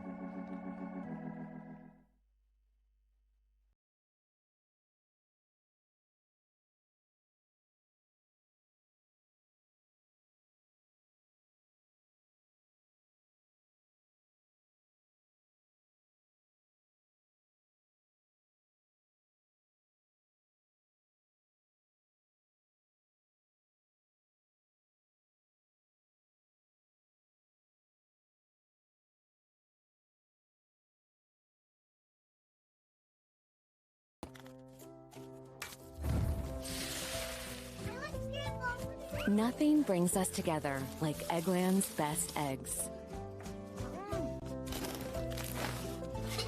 We love the taste, always so fresh and delicious, plus superior nutrition. For us, it's eggs any style, as long as they're the best. Eggland's best.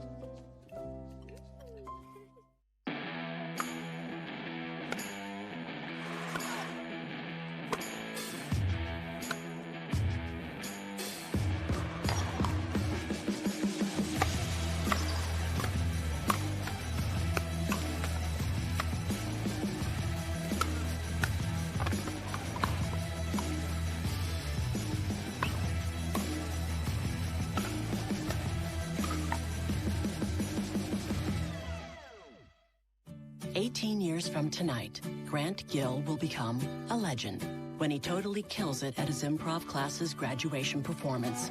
Knees will be slapped, suds will be sprayed. People won't know what hurts more, their cheeks or their sides. That's why he's already keeping himself in shape and razor sharp today with health tips and wellness tools from AARP to help make sure his health lives as long as he does. Because the younger you are, the more you need AARP.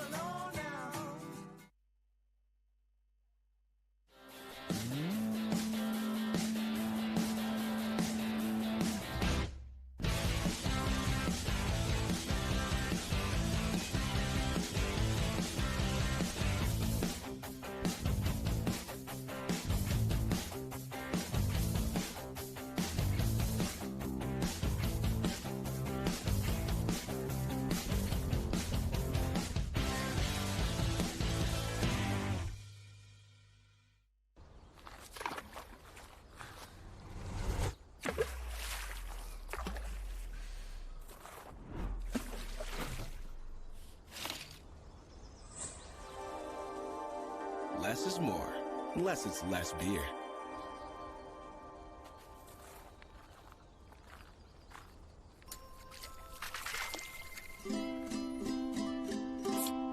Fat tire. The Pro XR pickleball paddle answers the age-old question of how to get paddle speed and control with the same paddle and one grip, and this is it. Pro XR gives you more spin, greater control, and quicker reloads on every shot in the game, because you always have that constant feel for that leverage and control and paddle speed that we're all looking for. Pro XR is the most revolutionary technology in pickleball. I'm Vivian Chan here with Vlasic Pickles, and we're putting the pickle into pickleball. In pickleball, a slice is a chop shot used to create backspin on the ball. I'm going to show you how to make a fried chicken sandwich topped with Vlasic sandwich dill pickle chips that will put your taste buds into a spin.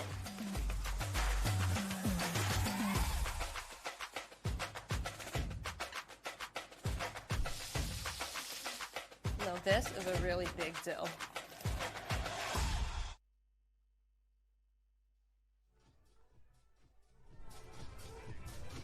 Welcome back to the 2024 APP Punta Gorda Open. You just saw Rob Nunnery and Andre Daescu punch their ticket to Championship Sunday. Who will they face? That's what we're going to find out right now. Taking a live look at CJ Klinger. He and his partner Will Howells in this tournament, making their way all the way to the men's doubles semifinals. Howells already with a bronze medal that he's taken home from Florida. Won it in mixed doubles last night with his partner Bobby Oshiro. Going up against them, very familiar faces here on the APP Tour. Hunter and Yates Johnson making their way into the men's doubles semifinals. These two played in a lot of championship Sundays last year, but by our statistics, still looking for a gold here in 2024. Hunter Johnson, you see there, 29 years old, out of New Braunfels, Texas. His brother Yates already locked in one spot for himself on Championship Sunday. He'll be playing in the mixed doubles gold medal matchup with his partner Georgia Johnson, no relation. But first time those two have played together on an APP event, and it's going well.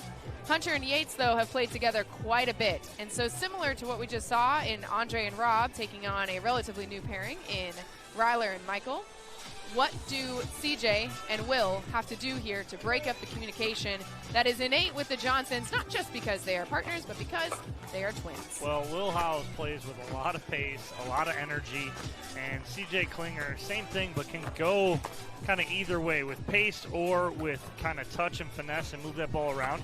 I like the combination of the two of them. So far, so good for them as well, obviously, sitting here in a semifinal. So I think right here for them, it is going to be choosing the right time to attack and getting into a game flow that suits them. Meaning, I think they need to play slow to fast instead of trying to play with a ton of pace first. Because the Johnsons do want to play with that fast pace. They like speeding the ball up, especially off the bounce.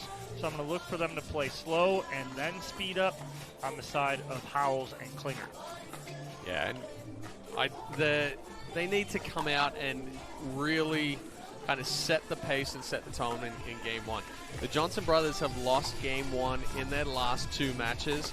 And Dom, I'm going to throw out another thing that do it. We saw in 2023. Tweety. You have to get the Johnson brothers fighting against each other. 100%. got to get that bickering between siblings. Brothers and partners here on the APP Tour, but that gold medal is something that they are very much aligned in, want to win it together, and now they sit one match away from putting themselves in position to do just that, to start 2024. Both of these guys are already going to be playing tomorrow. I mentioned Yates made it in mixed doubles. Hunter Johnson going to be competing for his first gold medal of 2024 in men's singles. So we've seen the Johnson brothers a lot. We've seen them here on center court, championship court, quite a bit as well. But for those who are joining us here in 2024, what is it about this duo that has them so consistently playing together well? Well, one thing that we talk about with partnerships all the time is that communication, that familiarity. You can't get any closer than, twin brothers. So, they played tennis doubles together. They've been playing men's doubles since they came into pickleball, so they have that understanding. But the other thing is typically we see Hunter on the left, Yates on the right. They're also not afraid to mix that up if one of the brothers feels like they're being isolated a little bit more, or they just need a different look. Typically, it's a little bit more difficult when you have that established partnership of left side player, right side player. These guys are able to switch both sides. So that'll be something to watch here on championship court. It's going to be Yates and Hunter Johnson taking on Will Howells and CJ Klinger.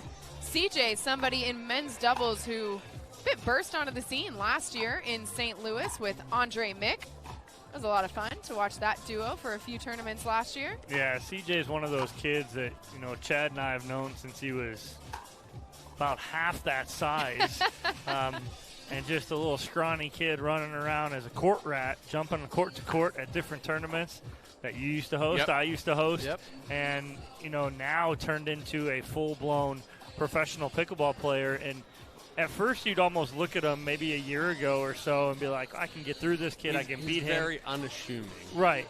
But now everybody knows. The book is out on him. You can't play through him. If you try and play through him, you're going to get beat because his hands are so good. He resets balls that you wouldn't imagine would be able to get reset. And then again, he turns that defense very quickly into offense. So that whole mindset, and then just his calm and cool demeanor, because you can look at him and you don't know if it's 10-0 his way or the other way. We'll find out who takes the lead here first on championship court. Thomas Tadler, our head referee for this men's doubles semifinal, to decide who is going to play Andre Daescu and Rob Nunnery on Championship Sunday to take home the gold. It's going to be CJ Klinger getting us started with the serve. Johnson on my left. 2 out of 3, 2-11. Game 1, time in.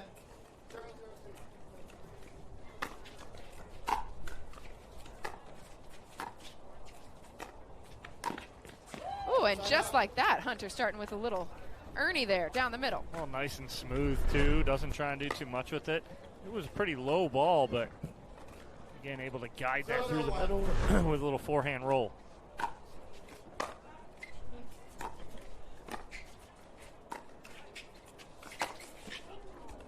That one's close to the sideline there. Howes tries to go around the post, catches the top of the net post. 1-0-1. Didn't quite wait long enough for that to develop outside it.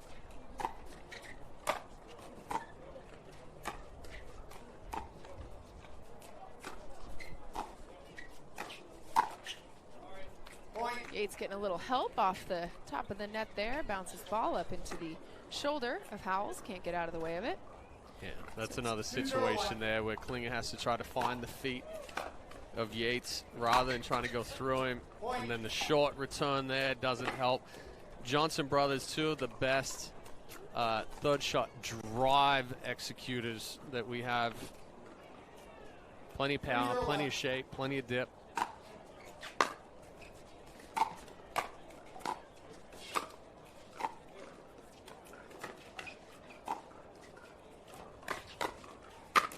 Good recovery there from Hunter, but pops it up, and Howells there to put it away.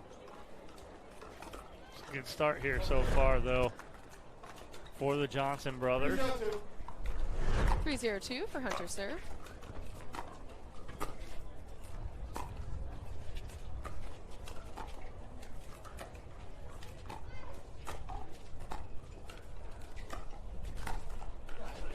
Nice aggressive two-handed cross-court dink there from CJ Klinger. Get the side out, see if they can get on the board here early in game one.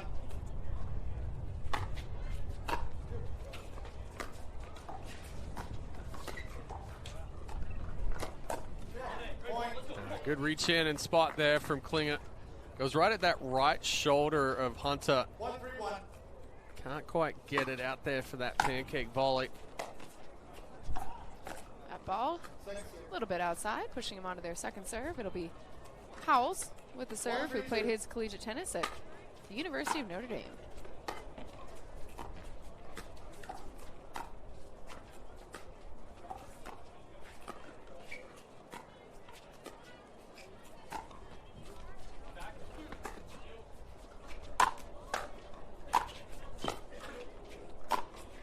Set up there from Yates, and then Hunter doing a good job keeping the pressure on once Howells and Klinger got backed up. Yeah, nice little flick volley there from Yates, going the deep corner of the court. That was a dirty lob, lands it right in the corner. 3-1-2. Set that whole point up.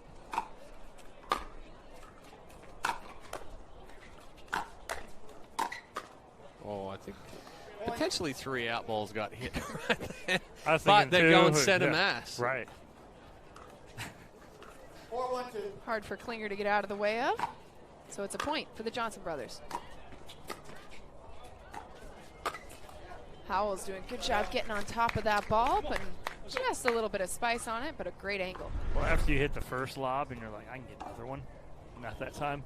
Just doesn't get it up and over to the right angle. I used to be able to jump like that. 1996. 1-4-1. At least 2006. Yeah.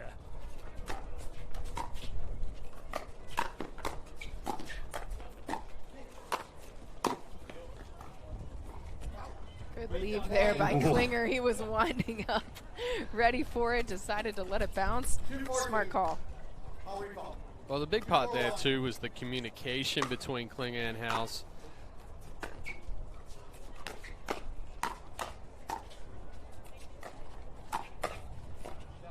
There's that great defense there from Klinger as he's being attacked. Resets those nicely. It's right back in the point. 3-4-1, Howells with the serve. Big serve, Yates can't get it back over the net, so tie game. 4-4-1. 4-4-1.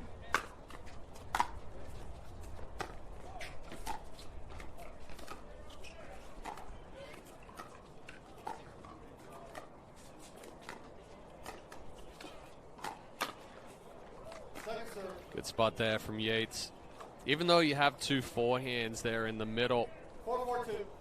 you are able to, with some deception, get that ball behind both of them. Oh. Whoopsie. It's a little reach and roll there. 4-4-1. Gets a side out. Yates with the serve. Point. Good shape there from Hunter. Not a whole lot of pace, but has that dip down below the net.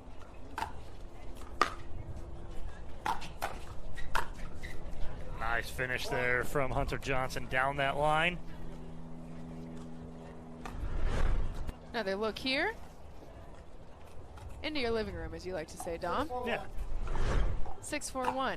Yates with the serve.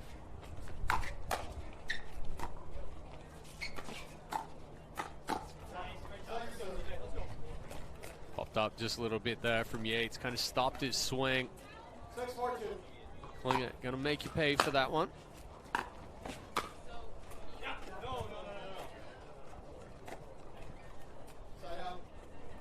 Side out here. If you're new to pickleball and watching the Johnson brothers, you can tell them apart by, oh. It's questionable whether both feet were on the ground on that serve. And if you reserve that, both feet have to be on the ground. So reserving the ball here because the head referee Said he was uncertain if both feet were on the ground for Klinger, so he's going to have him reserve it.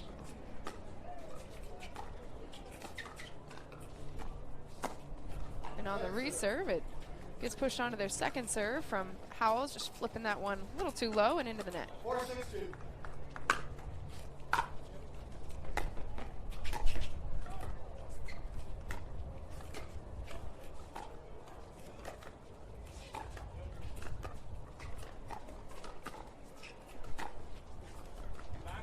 Oh, Yates with the filthy drop on that. Filthy lob. 2 for 3, but that one actually helped. The ball got a little bit further behind him, so he was able to step back, put a little bit more pace and some spin on it. Once that ball landed, it kicked away from Klinger. Oh, Couldn't that's have a good asked for a spot. better spot. And a timeout called on the court by Klinger and Howells as the Johnson brothers take a 7-4 lead here in game number 1. So, again, if you're new to pickleball, just joining us here in 2024 on the APP Tour, it's worth giving you a little bit of insight on how to tell the Johnson brothers apart. And it is because Hunter will always be wearing that arm sleeve on his right arm. Yates wearing the little sweatband. They used to wear different colored socks, got away from that. This is how you can tell them apart in 2024. Yeah, and today they're wearing different color shoes, so we can point them out. But being around them so much over the past year and a half, now, like, we see them and you're like, oh, I know who that is. So different, yeah. So they're totally different. Absolutely. And once their personalities are relatively different as well. 100%. And so it's always fun to get a chance to talk with the Johnson brothers. Hunter's a little more conservative, laid back to himself. Yates is very boisterous, likes to talk, will talk your ear off. Very boisterous. Boisterous. Wow. It's almost like stealthily. Yeah, we're just throwing out big words today, trying to sound educated. Just using my thesaurus. Spell it. Anyway, it's 8-4. Back to play.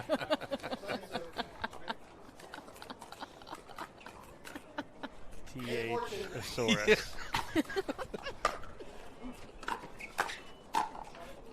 Tough spot right there for Yates to be speeding up from in transition with his feet flat.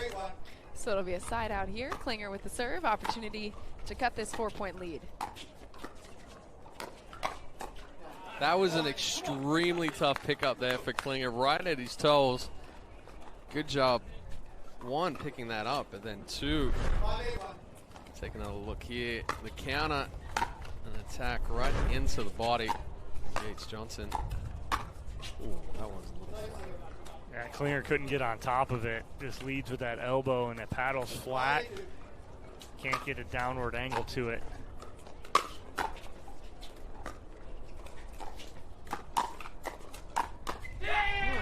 Hunter with a great movement there on the forehand, forcing a side out. 8-5-1. That ball died, just going into the wind. I think Howells actually put a little bit of pace on it, but it knocked it down.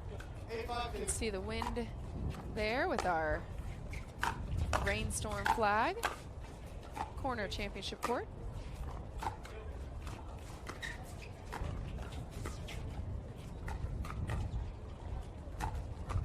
Oh, off the tape.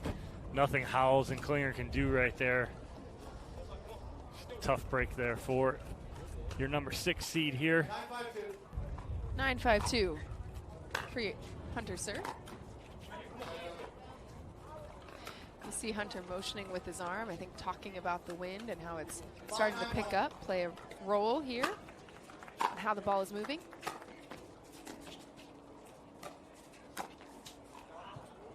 Just missing that little inside-out forehand flick down the line. Well, the wind actually pushed that one deep because it didn't have a whole lot of pace on it, or the spin to drop it down. Wind just caught it.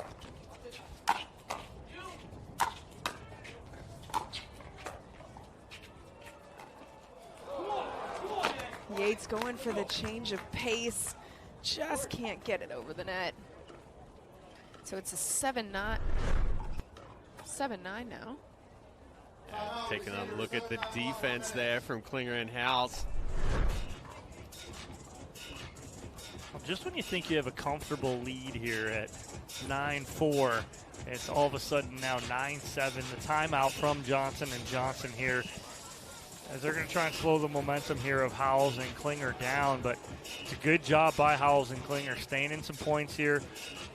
They were on their heels that last point, had a couple overheads that they got back from both Hunter and Yates Johnson, but great job to get back in this first game here.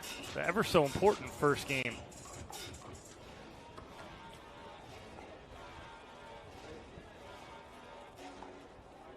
There is Darren. That is CJ Klinger's dad right there watching intently in the front row. Receiving team, you have 1 timeout. Remaining serving teams, you have 1 timeout. Out of the timeout here, it's going to be Will Howells 7-9-1. with the serve.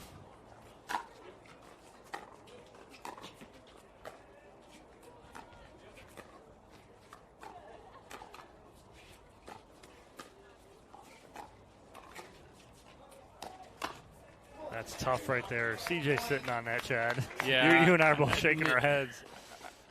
Didn't really disguise that speed up at all. As soon as that ball came over the net, took the paddle back big. Ooh, some great drive there from Will Howells to tie us up at 9-all. Well, that's the last thing that Hunter and Yates Johnson want is Will Howells playing loose, free, and fast. That's his game. And now he had started off playing how we were talking about, Chad, play slow to work fast. Well, that's exactly what they did. They played slow, and now they're starting to work fast. So it ties us up at 9-all, and the Johnsons use another timeout here.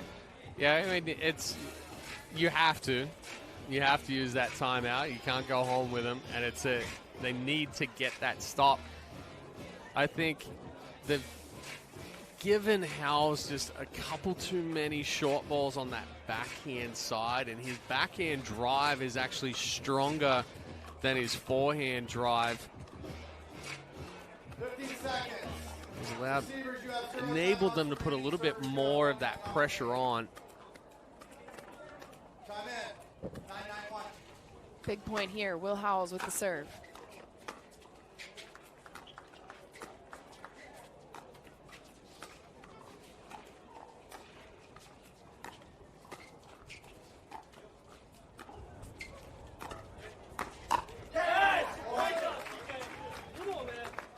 Great patience right there, and good spot, good counter from Klinger. And just like that, a game point opportunity here for Howells and Klinger.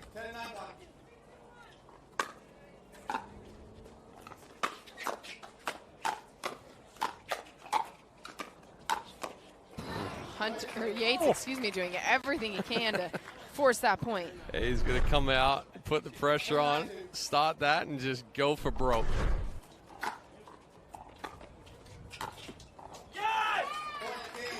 Unlucky bounce off of the tape for Yates Johnson, and so it will be the first game going to Will Howells and CJ Klinger. That's just a great bounce back there from Howells and Klinger as they were down. Looked like Johnson and Johnson were in control at 9-4, and they rattle off 7 straight to take it 11-9.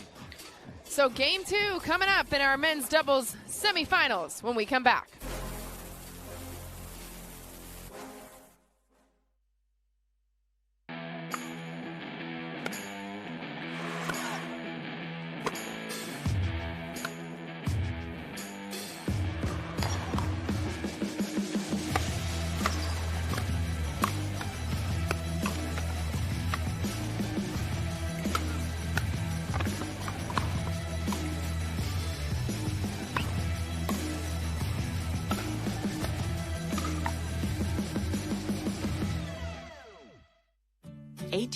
From tonight, Grant Gill will become a legend when he totally kills it at his improv class's graduation performance. Knees will be slapped, suds will be sprayed. People won't know what hurts more, their cheeks or their sides. That's why he's already keeping himself in shape and razor sharp today with health tips and wellness tools from AARP to help make sure his health lives as long as he does. Because the younger you are, the more you need AARP.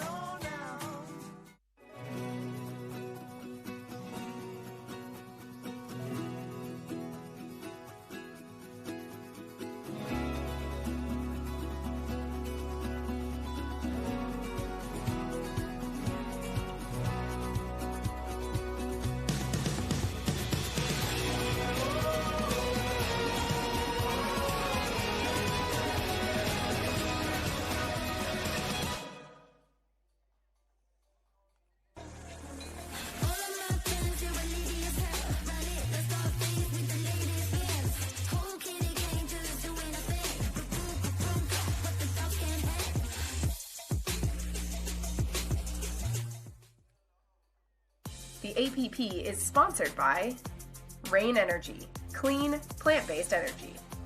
Power Plate, precision wave technology for every body. And Pickleball Superstore.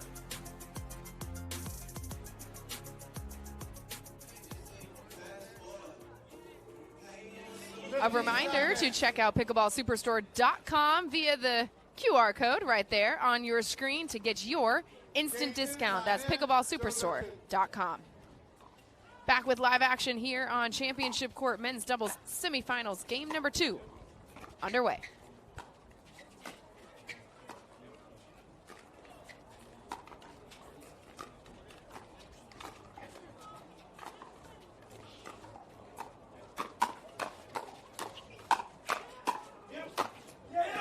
Klinger and Howells picking right up where they left off in game 1. And that's quintessential pickleball nowadays.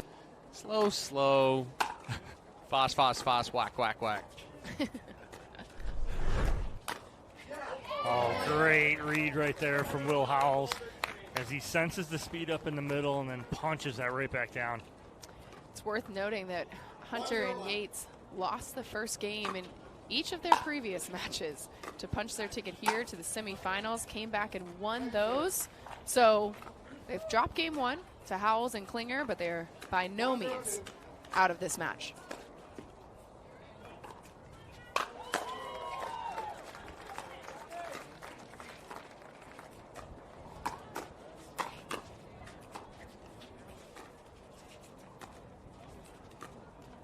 Oh, that point should have been over 3 times, and it wasn't because of the hands of CJ Klinger keeping those speed ups in play.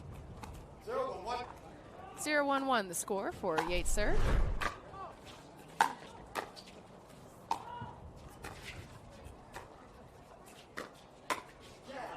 Good spot there from Klinger. Goes across the body of Yates. Hunter tries to step in the middle and take a bit.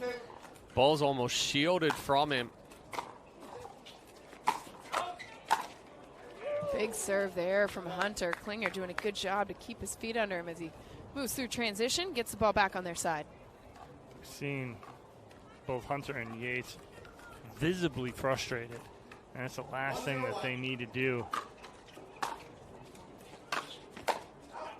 And right there, that's what happens. You get that frustrated, start to overhit.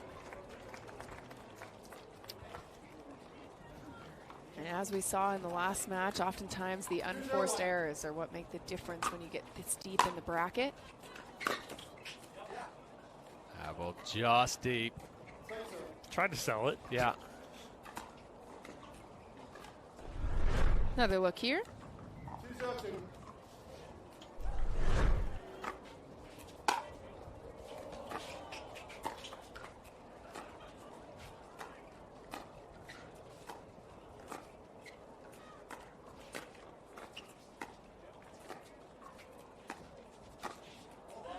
Little help off the net there from Klinger. Looks over at Will Howells and says, all day. It's not how you draw it up, but you will always take that. Oh, you'll take that every day of the week. 3-0-2. Klinger with the serve. Better spot there from Hunter. Yates and Hunter switching back with Hunter on the left, Yates on the right. Chance here for Hunter and Yates to get on the board.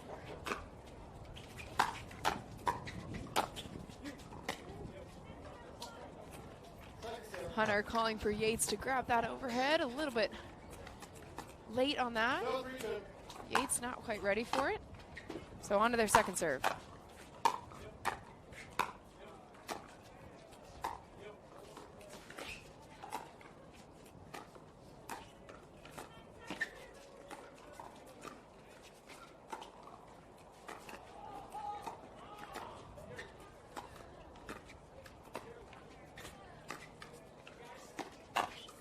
That's just not the spot right there. And Klinger going, no. Actually jumping back a little bit. That is very, very rare to see CJ Klinger giving a little talk back. As soon He as says he no hit that, and he shakes said, his head. nope. Not not happening. And then she keeps shaking his head. CJ Klinger on a heater right now, feeling it as he and his partner are up 3-0. Yeah, he's gotten a little bit more confident in the last 6 months or so. Very reserved, very quiet. Definitely, you know, we always talk about on court compared to off court. A lot of guys that are fiery on the court, typically, you know, relatively nice guys off the court, a little bit quieter. CJ Klinger maybe says 3 words in a day off the court. You said one of them already. But CJ has had that streak since he started making appearances on championship court. Remember what he did with Andre Mick? Yeah, you got gold in St. Louis. They were back in championship. But do you remember the gift he gave Philadelphia? him? Oh, the boomerang. The boomerang. Andre Mick, an Australian Yep. native like yourself, and has a tendency to be fiery. CJ noticed he started throwing his paddle a lot, and so he gifted him a paddle with a boomerang attached to the end of it so that it would always come back when his partner threw it away from him. So a little bit of a fiery streak in CJ from the beginning of his time here on championship court in the APP Tour.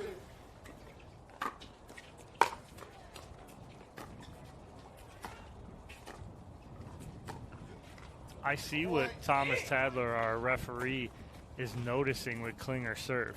He's very close to being off the ground as he makes contact. I mean, he is right there.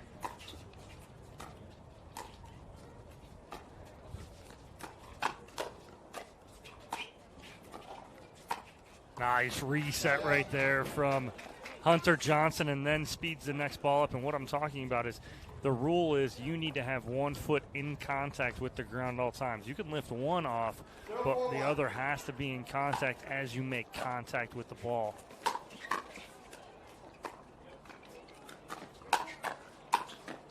I think it's not questioned more with CJ because he's not gaining any ground from it. He's not gaining a height advantage. It's just in that motion, and he goes up and down in the same spot. Little unlucky there for Yates. Peeked over the net cord. Didn't like what it saw on the other side. I opt out, thank you. Just a little mishit there from Wind Yates. almost looked like it pushed it away from him. Yeah, the wind picking up absolutely here on championship court. You can see it in the flags. Take another look here. Just missed the baseline. That one's out of here. Over the green monster. It's a blue monster here on the APP, but hey, you're welcome for the baseball reference. Yeah, I got you. But you notice after last night they put Barry up there behind it. Oh, wow.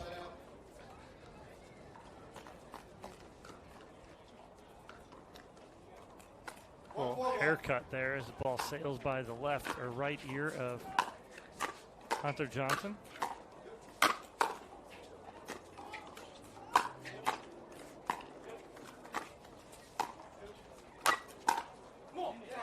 Big forehand there from Will Howells, backing up the Johnson brothers. Pushing them onto their second serve. 1-4-2.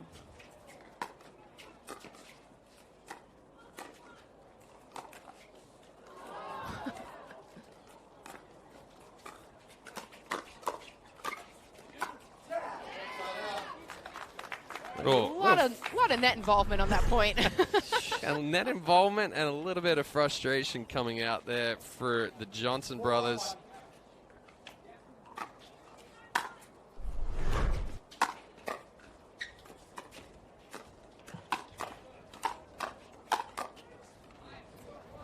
Some big two-handers in there from the Johnson brothers, forcing Klinger and Howells onto their second serve.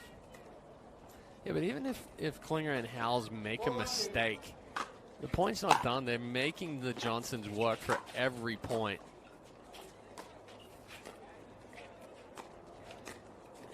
Well, now it's got to be the flip side. It's got to be Hunter and Yates need to work from a slow pace to a fast pace and not get into those hands battles right now.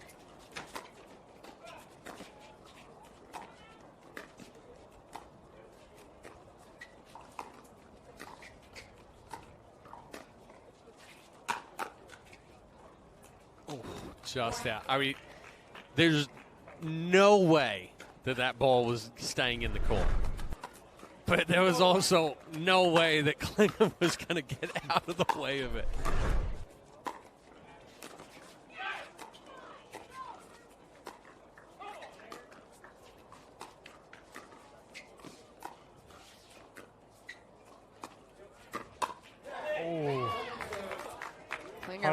Hunter was all over it. He reads it nicely, just gets too much on top of it, almost ahead of it. 2-4-2. 2-4-2 the score for Yates serve. I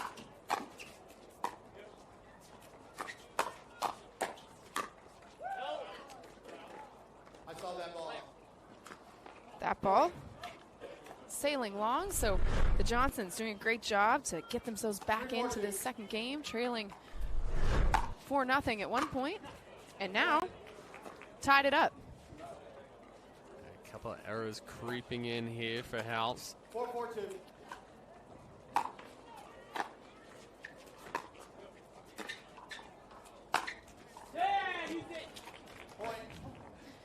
And there it is, the first lead for the Johnson brothers of this game. Albeit by a net cord, but it's a friendly net cord. Take it. The net giveth and the net taketh away. I think Yates had a word with the ball. Oh. Okay. Needs maybe to talk not. a little bit more. Yeah. It's an ongoing conversation. It a little bit. Little kiss. It's an ongoing conversation. I mean, I will say we have seen in the last 2 days, 3 days, a lot of net cords. Well, what's that testament to is the level of play.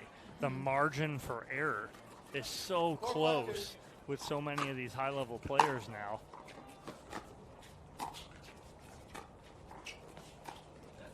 I commented on that to you last night, Dom, when we were watching Andre and Megan against Susanna and Rob. It was like every single ball, just you couldn't even see air between the ball and the net. Yes! Come on. Another good drive there from Housen. Good pressure from Klinger.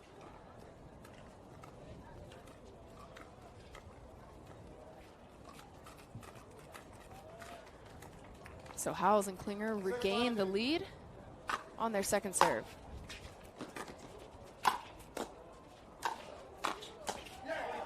What a pickup from Klinger there. Now, and that's right, that he makes the mistake. Should he have taken that middle ball? Probably not. Howells was set up. Goes for it, makes the mistake, pops it up, but doesn't give up on that mistake. He's fighting to stay in every point. Howells is fighting to stay in every point. I mean, the dig in the middle from Klinger was almost behind him. He's scooping that ball back, and not only does he get it back, but he resets it perfectly and then sets up the next ball that he can put away. And so it is Howells and Klinger here, building on a 2-point lead. After taking game one, 11-9, they now sit just 4 points away from punching their ticket to our men's doubles finals. Here. AJ, correct me if I'm wrong. It's a 3-0 run right there from Howells and Klinger, correct? They were down 5-4. Now take a 7-5 lead. Again, game of runs. Yep. Now time for the Johnsons to stop that run here. Great crowd filling in here around Championship Court. Getting some great pickleball action, enjoying this Florida sunshine that if you're watching from almost any other state in the union, I'm sorry. We're not trying to rub your face in it. Yes, it just is what it is. Ted and I live here. Here in Florida in January. That's why we moved here. For a little bit longer anyway. Yes, yeah. Even the doggos enjoying the pickleball action. I like the Ladybugs sweater on that one. These Florida dogs, you know, even they need their winter coat. They're cold too. You know, I've lived West Coast, East Coast, North, Midwest, Southwest. I've come to the realization that the winter's cold, the summer's hot. It's just relative to what your body's got. Very true. That's a volley right there that Yates Johnson can't miss. That was my philosophical side.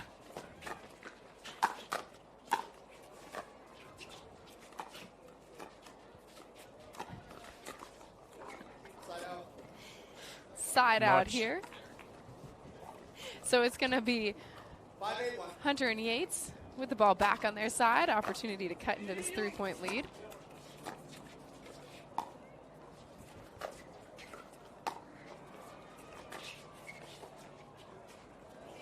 That ball got right at the feet of Hunter Johnson. A little frustration coming out right there, but it was excellent ball control, ball movement from Klinger.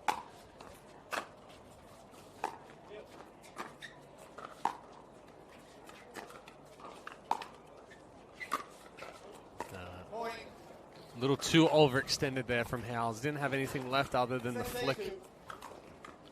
6-8-2 for Yates serve.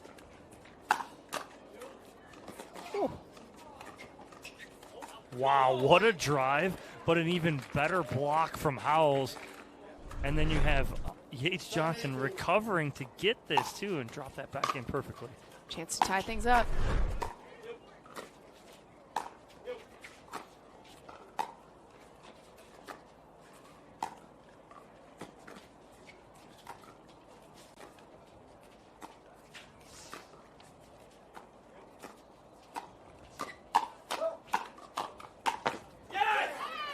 Few out balls in that little firefight, but finally Howells and Klinger able to leave one. Enough for it to sail out.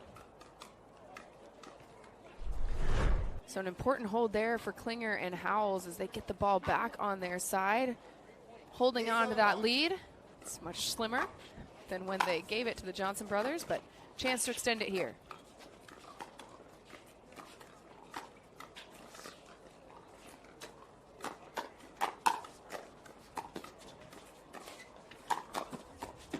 Oh. Klinger trying to get the crowd pumped up right now, but I mean, some of the gets right here. Hands by Klinger, resets by Yates. Double Ernie.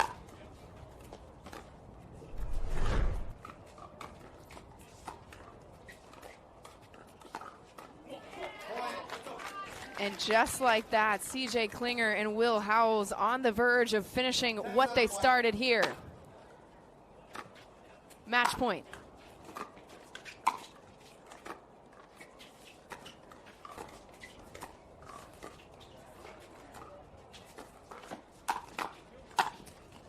Yates not letting that one get over his head. Instead, takes a good angle on it, puts it away. One more hold here. Johnson's still alive if they can get this.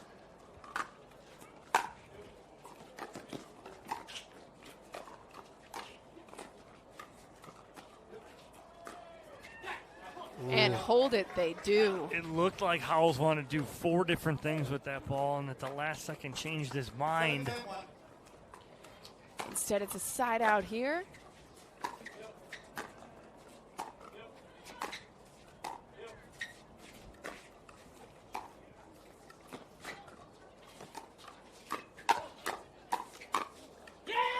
Great leave there by Hunter and Yates. Thinking about that, we've talked about leaving it if you're thinking about 4 or 5 things before you do it. I was a whitewater rafting guide in college, and our saying was hesitation is devastation. Choose what you're going to do and stick with it. Hunter and Yates certainly choosing what they're doing well right now as they find themselves on the verge of tying things up, and a critical point here, because if they can get this one back, it is win by 2.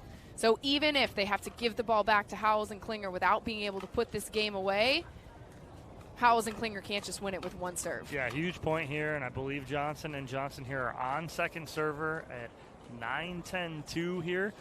So huge point. Good timeout here from Howells and Klinger. Make the Johnson brothers think about this a little bit and put a little added pressure on, knowing that if they don't get this point, it's 2 more opportunities for Howells and Klinger to end this. Pressure on top of the facts that are on your screen. What's at stake in this men's doubles match? Just a shot at the gold medal match, that's all. If you lose this one, you're heading to the bronze medal match, and it means that is the only color hardware you have the opportunity left to win. Hunter with the serve. Oh, apologize, it's 1. It's first server, so they're still on first server here. And now they've tied us up at 10-all.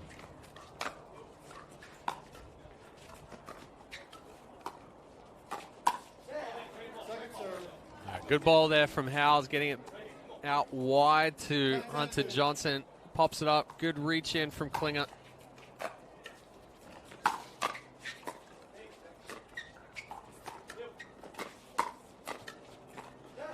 Oh, and a little indecision right there from Yates Johnson. What he wanted to do, either take that out of the air or play it off the bounce. Jams them up, but they do tie it up. 10-10-1. And like we talked about, that's why that point was so critical. Must win by 2, but Klinger and Howells get one really quick. Missed returns. So costly. Another match point opportunity here for Klinger and Howells. Oh, Howells a little out in front of it. I think he thought it was going to get on him a little quicker. Had a little more time than he thought. 11-10-2.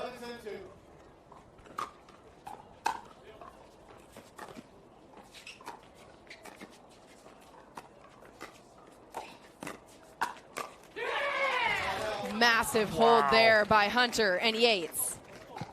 Not the spot that Johnson's wanted to be in right there with 10-11-1. Yates off court.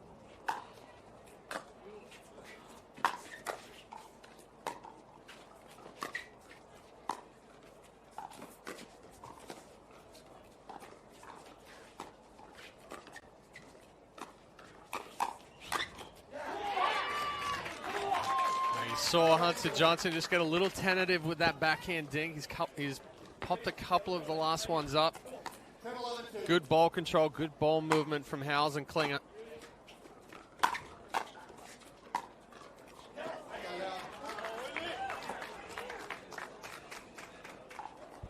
So what a hold from Howells and Klinger, setting themselves up for the 5th match point opportunity.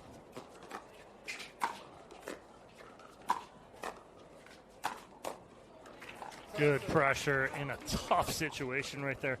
Those balls weren't terrible resets, but the Johnson's reaching in, using that roll. Oh. What? Tight. This is Hunter and Yates right now doing everything they can to stay calm, cool, collected, get the ball back on their side, and they do. Again, miss return. 11-11-1. Momentum is shifting back and forth.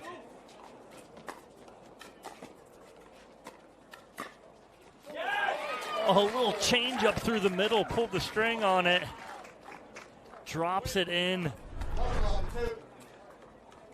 11-11-2 for Hunter Johnson. What a move there by Will Howells. Will, the 7th time. Oh, we're not at another. No match point opportunity here. Sorry. Math is not mathing. Got to score one before. Win by 2.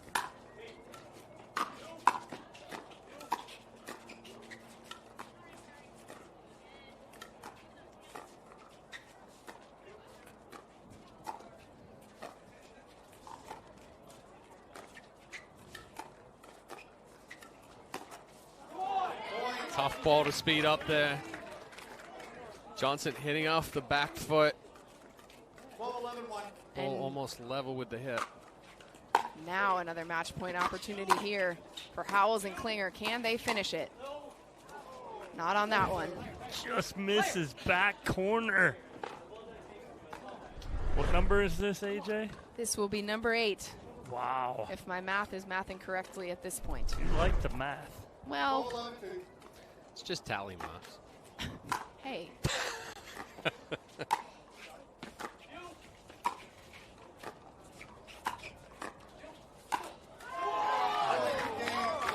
And they get it done. CJ Klinger and Will Howells sat on the verge of victory for so long. Finally finish it off here in game number 2 to punch their ticket to Championship Sunday. We'll hear from the winners when we come back.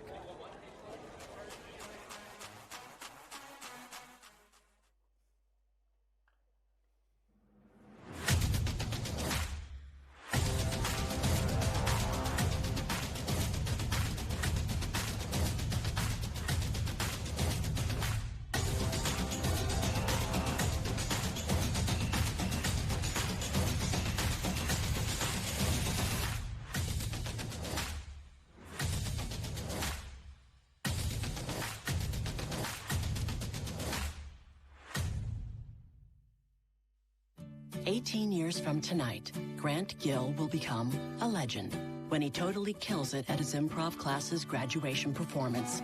Knees will be slapped. Suds will be sprayed. People won't know what hurts more, their cheeks or their sides. That's why he's already keeping himself in shape and razor sharp today with health tips and wellness tools from AARP to help make sure his health lives as long as he does. Because the younger you are, the more you need AARP.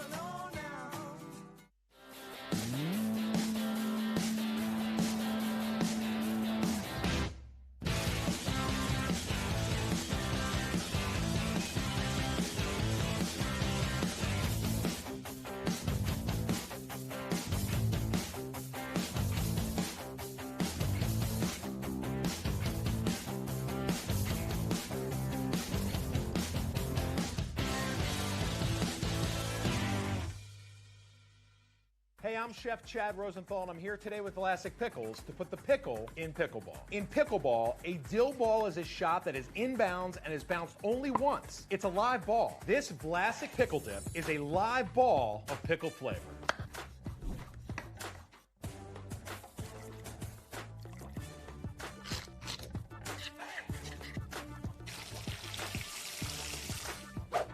Crunchy pickle perfection.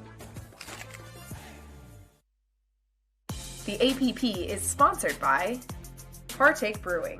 Partake in the good life. Pro XR. And Tervis.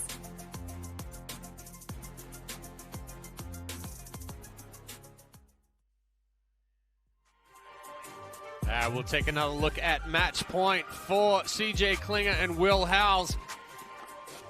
Back and forth battle, but it came down to who made the fewer errors down the stretch. And the defense from Klinger and Howes kept them in it. And unfortunately, Johnson brothers, just a couple too many mistakes. This last one going into the top of the net. So it's CJ Klinger and Will Howes moving on to Championship Sunday in men's doubles. Dominic Catalano's courtside. All right, I'm with CJ Klinger, Will Howes. First and foremost, congratulations. Moving on to Championship Sunday. CJ, this will be your third Championship Sunday. You have one gold medal, one silver medal. What's it mean for you to move on to Sunday? Yeah, I just put in all the hard work, and it shows it pays off.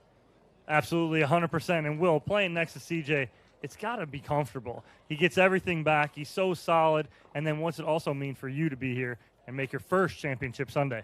It's awesome. I'm excited. CJ's a rock over there. He's been doing a great job all day, and it's nothing more to be said, honestly. He's a great player, and I'm lucky to be playing with him.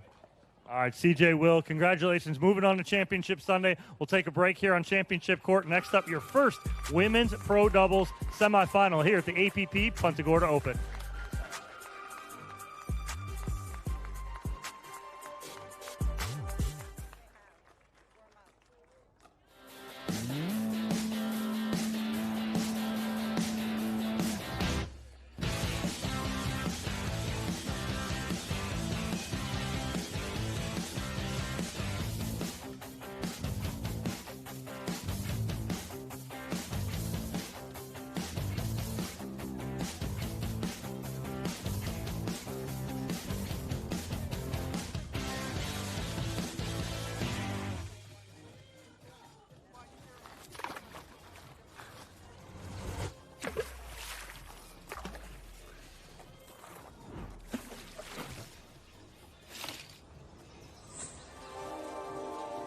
Less is more, unless it's less beer.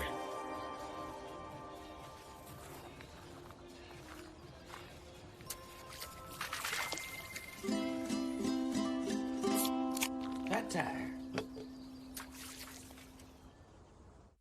The Pro XR pickleball paddle answers the age-old question of how to get paddle speed and control with the same paddle and one grip, and this is it.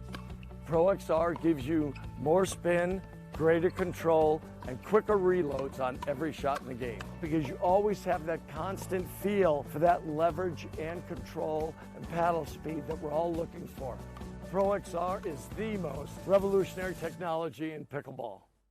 I'm Vivian Chan here with Classic Pickles, and we're putting the pickle into pickleball. In pickleball, a slice is a chop shot used to create backspin on the ball. I'm going to show you how to make a fried chicken sandwich topped with classic sandwich dill pickle chips that will put your taste buds into a spin.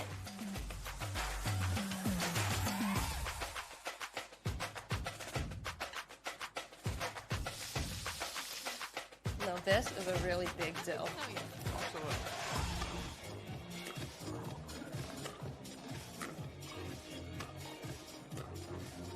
Welcome back to the 2024 APP Punta Gorda Open. Our men's doubles gold medal match is set. Let's talk about the women next, shall we? Because we have a women's doubles semifinal coming your way. Getting to know these two teams, one of them, if you've been watching the APP for a while, you know them very well. We're going to start with our #1 seed here in Punta Gorda. It is Susanna Barr and Megan Fudge. These two were nearly unstoppable last year. In 2023, they won 11 medals together. 4 of them were gold, and looking to start 2024 that exact same way. Susanna Barr there in the red, 46 years old, out of Boise, Idaho, military veteran, playing with her partner, Megan Fudge. Megan Fudge, we just saw her husband, Riley DeHart, play a few matches ago. Megan, 36 years old, based out of Bel Air, Florida these days, but originally from Germany, and now these days couldn't call anywhere home because she and her family traveling the country by RV. We'll get into that a little bit more down the road, but let's talk about who they're facing. Millie Rain, she's 25 years old, out of Boca Raton, Florida, so our resident Florida geography expert, how far are we from Boca Raton? 2.5-ish, 3 hours. Not terrible, playing in your home state. Bobby Oshiro, on the other hand, would be hard to be further away from her home state of Hawaii. She, growing up in Hawaii, but now calling Florida home, 29 years old. She played with Will Howells, who you just saw punch his ticket to the men's doubles gold medal match. She played with him in mixed doubles, and Chad, I was here late last night watching that match. She was on fire. So this is a duo that we may not have seen as many times here on championship court, but they are not ones to be taken lightly. Well, we've definitely seen Bobby Oshiro in a couple of championship Sundays in 2003, 2023. Wow. This was actually the final that we had in Dallas. Megan and Susanna coming out on top there, but do not sleep on Millie Rain and Bobby Oshiro. What I'll be looking for out of them is to be a little bit more aggressive. They both do an excellent job setting each other up. They're very familiar with each other, train with each other over on the east coast of Florida.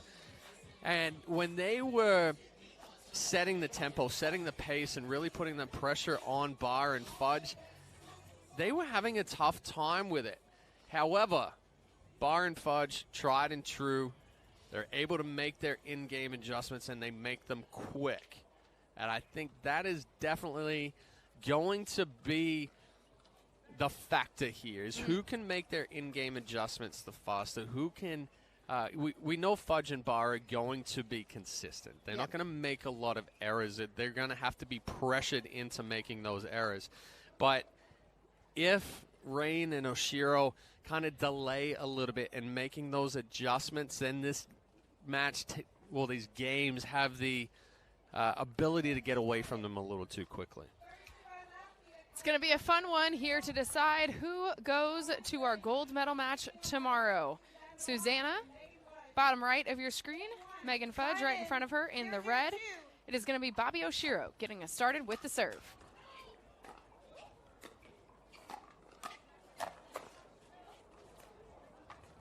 Little sneak peek of the power from Bobby Oshiro. 1-0-2. AJ, you and I were talking about, she's definitely an athlete. Got the muscle tone, got the physique. Doesn't have the height, but kind of just build it into a small package. For our resident short girls, myself included, you know, sometimes you are small but mighty, and that is Bobby Oshiro in a nutshell.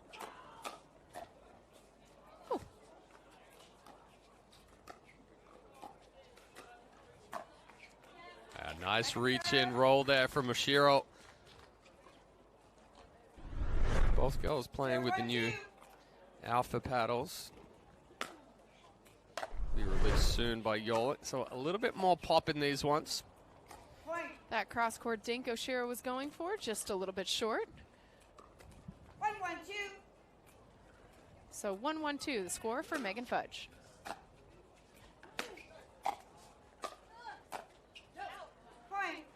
Fudge trying to catch Millie Rain there on the uncoil, and Rain doing a good job to get it back in bounds, but Fudge and Barr stay in it. 2-1-2.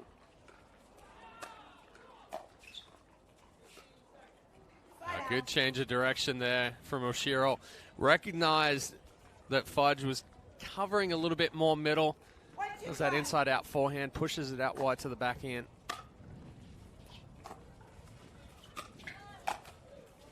Ooh, Rain cannot miss that one. She set it up well. Nice drop. Good roll. Kicked up into Barr. Created the pop-up.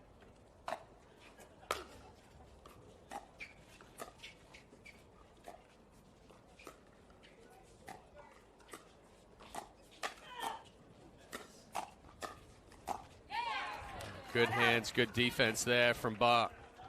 Just relentless in that point where Barr and Fudge, Rain doing everything she could to withstand the barrage, but lead goes to Barr and Fudge.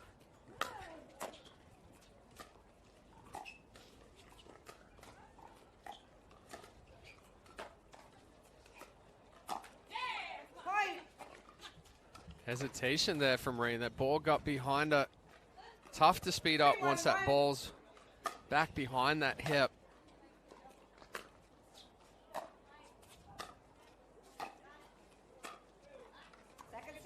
Forehand left a little bit short, so on to their second serve are Barr and Fudge carrying a 3-1 lead.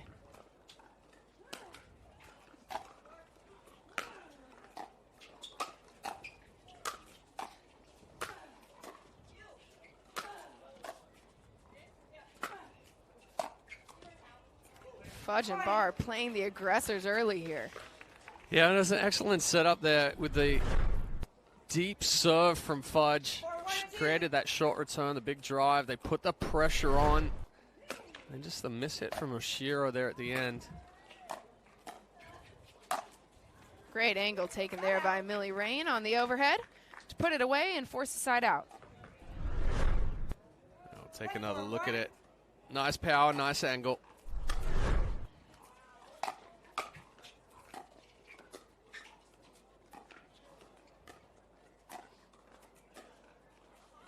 I like that ball movement. Control of the point there from Rain. Went behind Barr and then into the body. 2-4-1.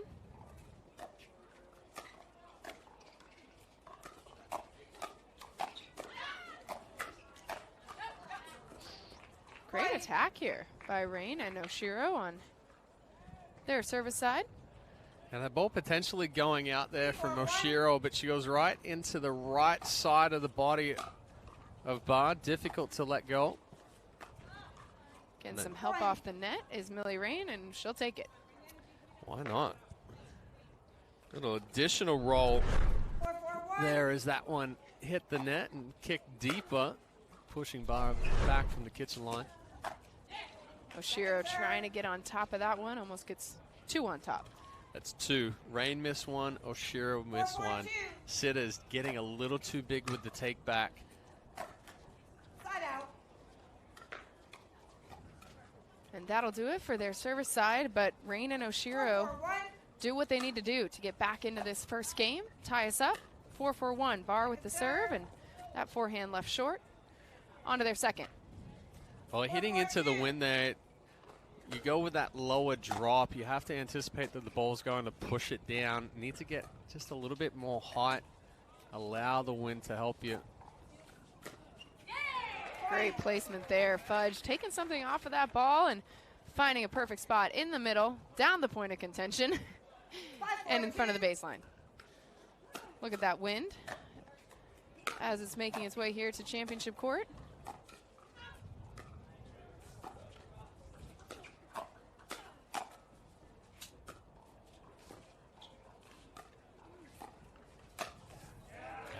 Good setup there from Bar. Fudge started it. Rain and Oshiro held on, got back into the point, but it was that last ball there from Bar.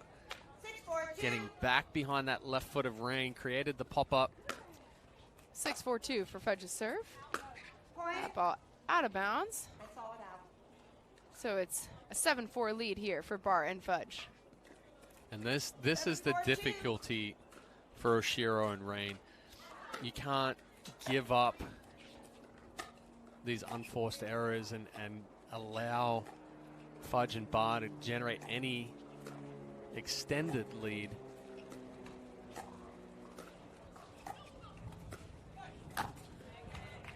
Rain doing a good job of staying in that patiently dinking with Megan Fudge and then picking her moment. Change direction, change pace, and the point.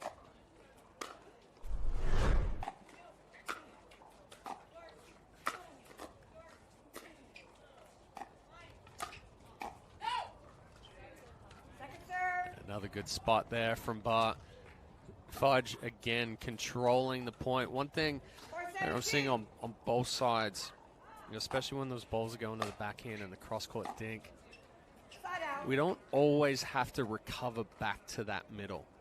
Unless you make your opponents move, then we're taking that additional step. It's just opening up that ball back, or the area back behind us.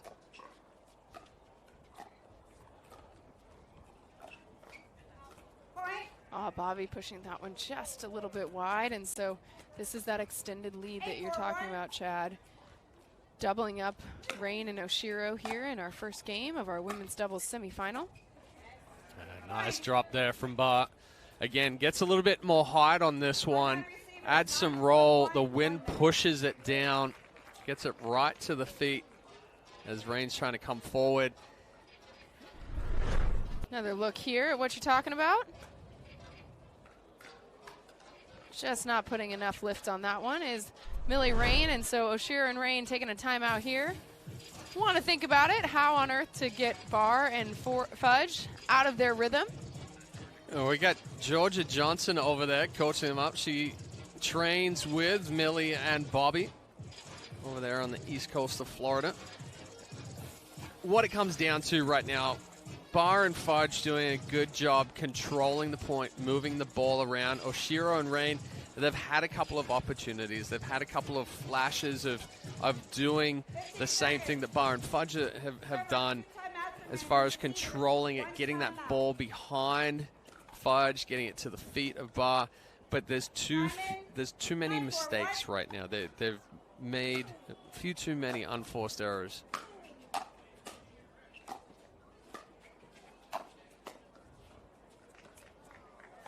Doing a good job there, though, out of the timeout. Pushing Fudge and Bar immediately onto their second serve. 9-4-2. 9-4-2. Susanna Bar with the serve.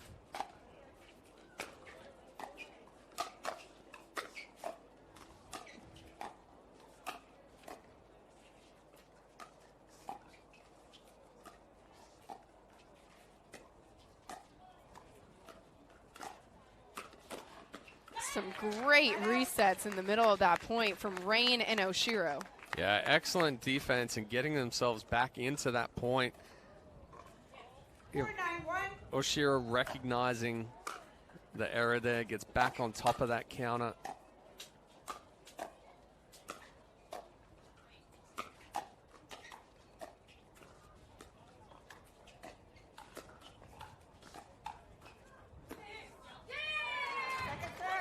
Bobby trying to get out of the way of that one, but off of her back, it looked like. Shoulders. As soon as Fudge hit it, Oshiro's like, yep, got me beat. Excellent hold there from Fudge.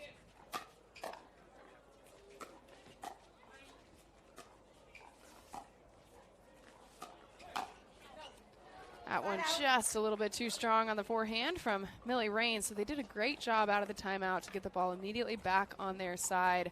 9-4-1. Without letting Bar and Fudge extend their lead, but no points scored on their service side, and Fudge and Bar with another opportunity here, and they take advantage of it. Sets up a game point opportunity. Megan Fudge with the serve. 10-4-1. 10-4-1.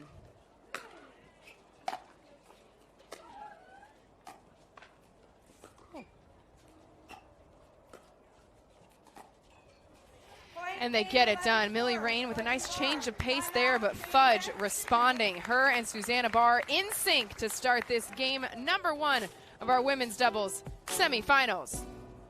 Yeah. Let's have game 2. Again, though, it was the missed ball.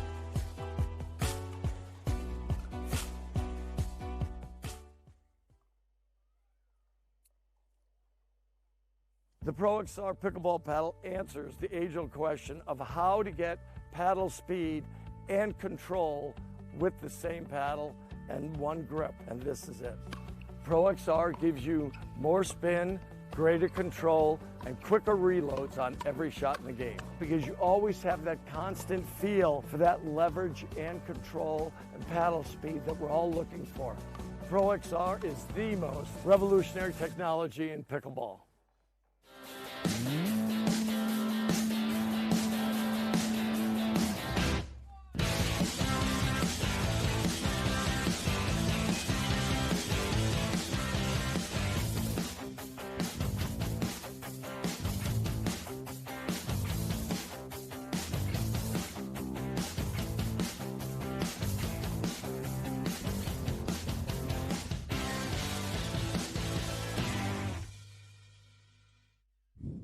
Need to sell tickets for an event? From Sports Illustrated's official ticketing platform, introducing Box Office. Manage ticketing for sports, festivals, fundraisers, and more, paid or free.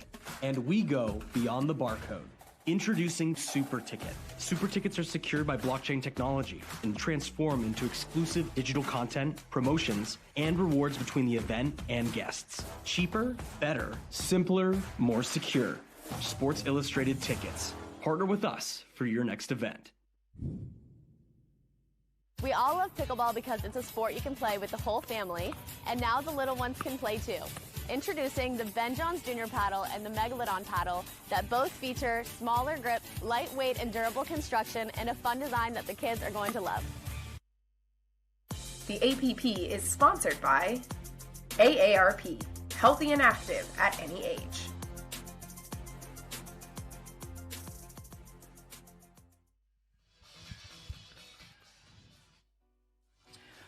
Welcome back to the 2024 APP Punta Gorda Open. Game 1 goes to Megan Fudge and Susanna Barr. While we have a break in the action as we get you set for Game 2, gives us a chance to highlight our Humana Human Care Spotlight winner.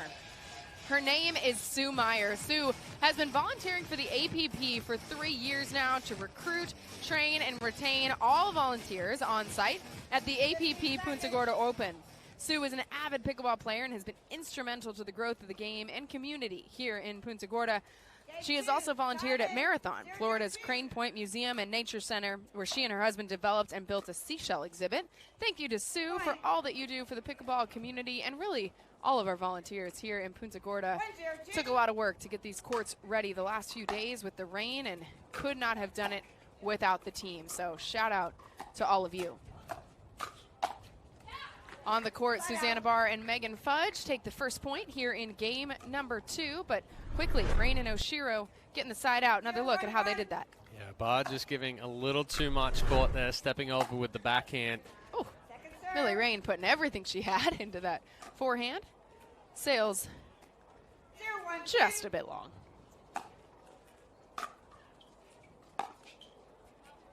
Yeah, Rain pulling that one across the body. Misses that one wide.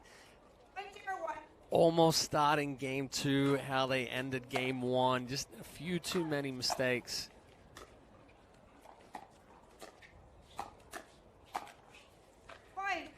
So the difference there, catching that net cord, larger take back. If we make that adjustment, even shortening the backswing up by 4 to 5 inches, that ball's over the net.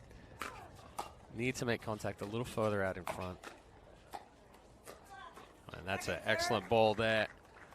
Just out of the reach of Susanna Barr's paddle. So it pushes them onto their second serve. 2-0-2, Barr with the serve.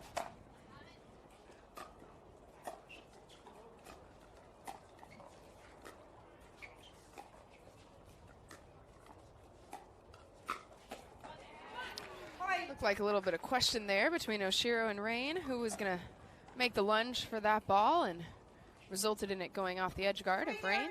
Well, that's a tough one. It's a good misdirect there from Fudge.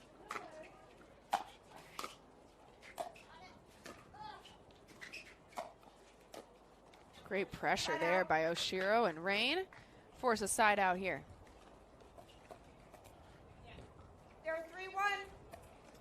0-3-1, Bobby Oshiro with the serve.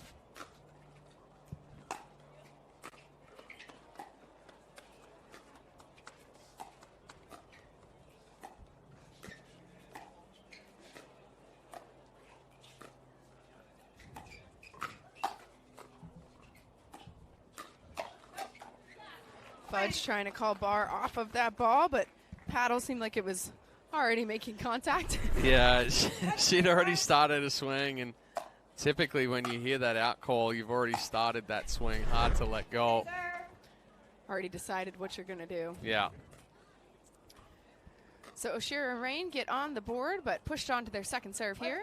1-3-2, the score for Rain's serve.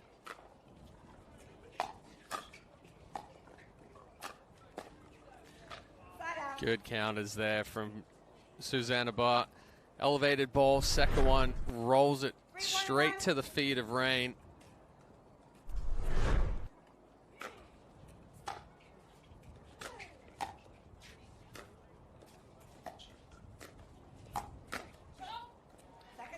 Rain calling herself off of that ball that time. Wow, you know, a bit of both. If I say no, I'm less likely to hit it. Exactly. Fudge pointing down the line after she hit that ball, saying that she should have gone there instead. So quick side out for Barr and Fudge. Oshiro and Rain now with a chance to get themselves some points.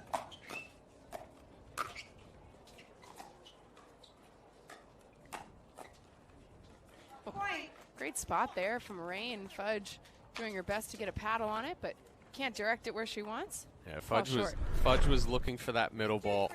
You'll see it go to the, well, actually, looking for the ball a little bit wider down the line.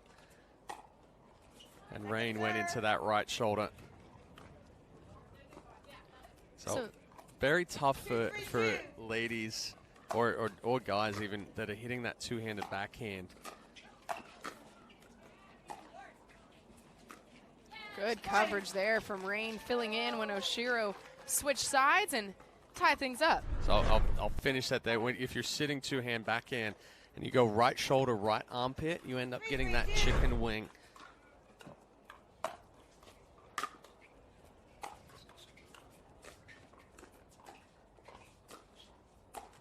It's a hard position to hit from, much less hit it where you want to. Exactly. So Rain and Oshiro take care of business on their service side, tie us back up. But after the side out, it's now Fudge and Barr with a chance to take the lead back.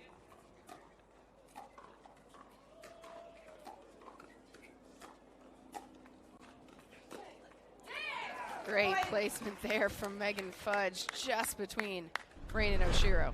Yeah, and excellent balls there from Barr. Rain changes direction, tries to go back behind Fudge, that backhand side. But Fudge just held it on the paddle, waited for Rain to take that step, and then went back cross-body.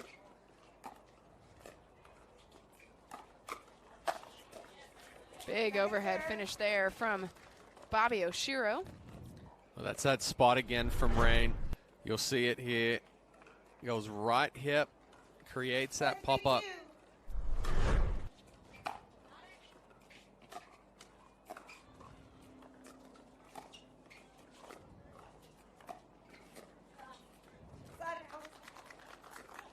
So Shiro and Rain doing a good job here, slowly but surely constructing these points, keeping this game much closer than they did in game number 1.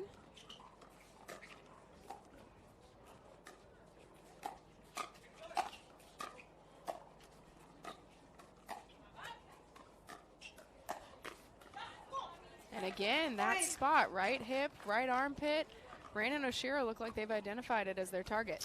Yeah, and I like that sequence there from Rain and Oshiro. Saw an opportunity to speed it up. Got Barr and Fudge off balance.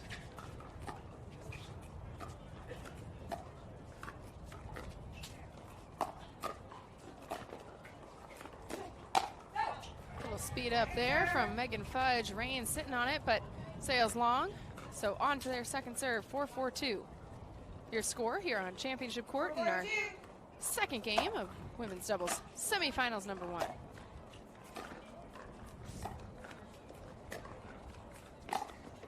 Oh, great angle taken there by Susanna Barr. Rain just can't get around it. But again, Rain recovering too far to the middle. She didn't really push Barr off the court, so she doesn't have to take as many steps back.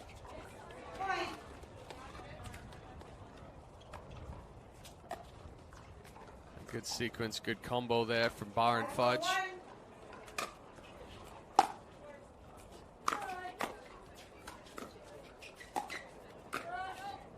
Good leave there by Oshiro and Rain. Flip down the middle from Fudge, sailing just a little bit long. 5-4-2. Fudge with the serve.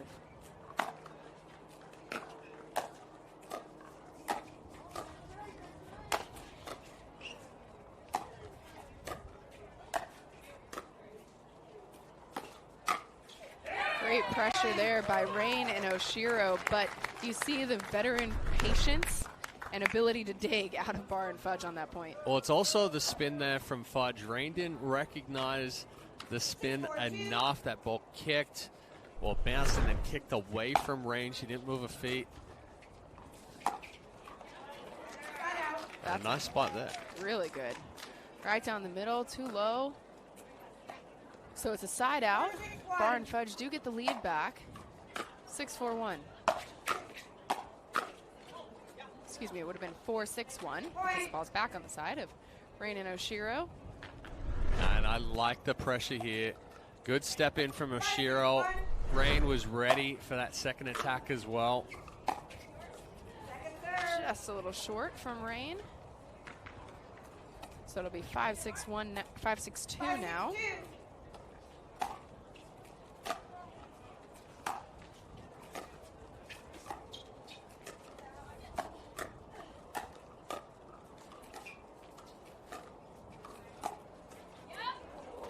Nice pace, nice shape, nice shot there from Rain. Doesn't try to rush it. Allows that ball to get a little bit wider. Fudge doesn't slide over quite enough on that line. Ties it up again. Do Rain and Oshiro.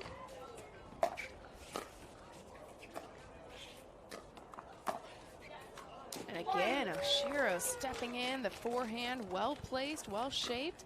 Falls inside the baseline. They got a lead here in game number 2.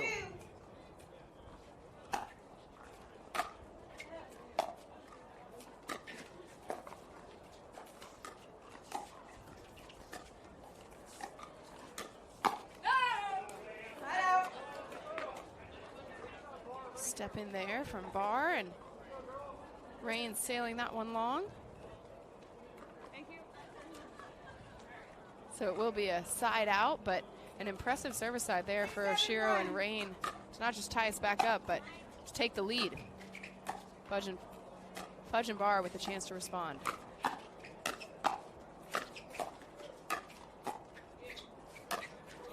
Gosh. So the dangerous part there, and then why defense is so good, you keep getting that ball back. The swings get bigger. You're saying this one's not going to come back, and that's what happened there with Barr. She got a little too big, caught the ball late, hit straight down on it. So quick side out. We're almost flipped the script here as far as unforced errors. As I say that, we miss one. I'm just going to not talk about that. But we try to avoid the commentary jinx here in the booth. That has been the difference here. Rain and Oshiro have cleaned up. My goodness, 2 in a row. They had cleaned up some of their errors, but quick side out there with a couple of missed thirds.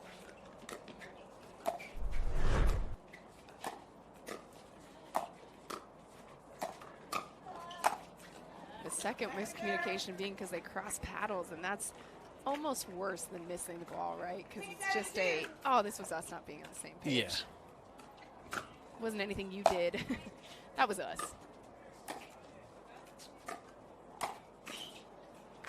Miss hit off the edge guard there from Barr, and so we've exchanged some scoreless side outs here for both sides. Yeah, and a good job there from Rain. Shortened the swing up, took the ball out in front. Much more control.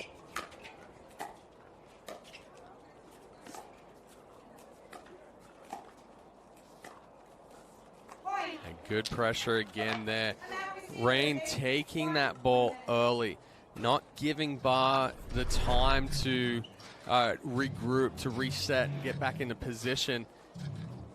Now Fudge and Barr are feeling some of the pressure, and they're definitely putting a little bit more pressure on Barr. The difficulty for Barr is she's either really, really hot, or then if she starts breaking down and that ball starts getting closer to the body, then she'll start missing those balls into the net. Probably look for Fudge to come over, insert herself into the point a little bit more, take some of that pressure off of Barr, and allow her to get back into that rhythm that we saw in game one. Because Fudge and Barr did call a timeout here on the court, trying to disrupt the rhythm that Millie Rain and Bobby Oshiro have put together here in game two. After dropping game one 11-4, they know they need to win this one if they want to force a decisive game three to decide who moves on to Championship Sunday.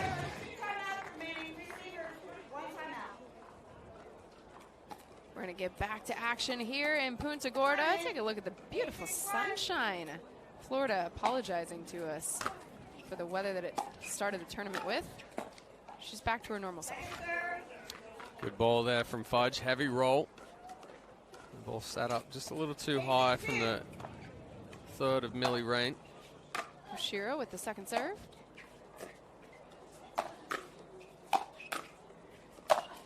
Great placement there by Oshiro.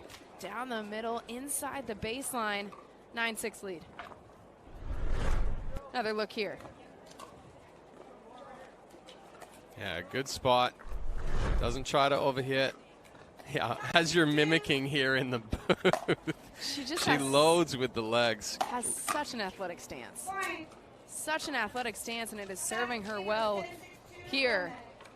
And another timeout called by Fudge and Barr, as out of the last one they called, Oshiro and Rain picking up right where they left off with the momentum, put themselves in a game point opportunity here. If you're Barr and Fudge in this timeout, what are you telling yourself? Well, even if you don't win this one, you have to try to regain some of the control of the point.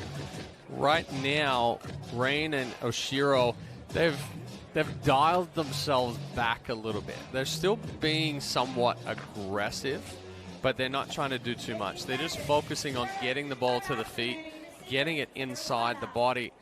So Barr and Fudge kind of have to take control and start moving the ball around, controlling the movement, controlling the point.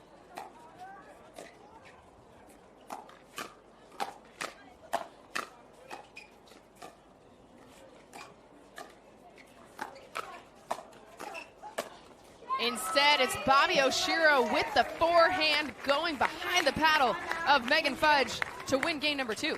Yeah, excellent adjustment. I talked about it at the start of who can make their in-game adjustments the quickest. Oshiro and Rain made a good adjustment here between 1 and 2, and Barr and Fudge didn't make that adjustment fast enough. So we'll see what happens when we return here for game 3 at the APP Punta Gorda Open.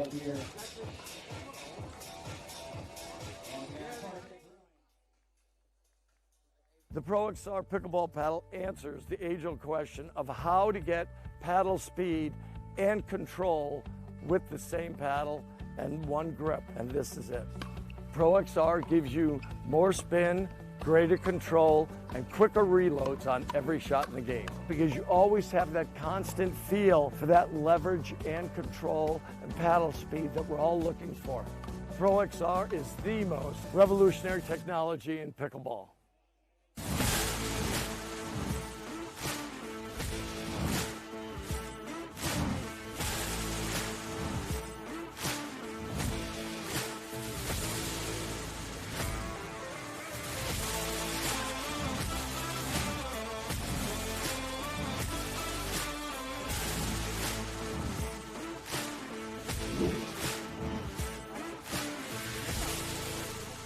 Introducing Skechers Pickleball, the official footwear of the APP Tour. They're ultra lightweight and responsive for incredible speed. They have Goodyear rubber outsoles with a specialized pickleball design for increased side-to-side stability and agility. Plus, they feature shock-absorbing foam and Skechers' famous relaxed fit design for incredible comfort game after game. Conquer the court in comfort. Skechers Pickleball, the official footwear of the APP Tour.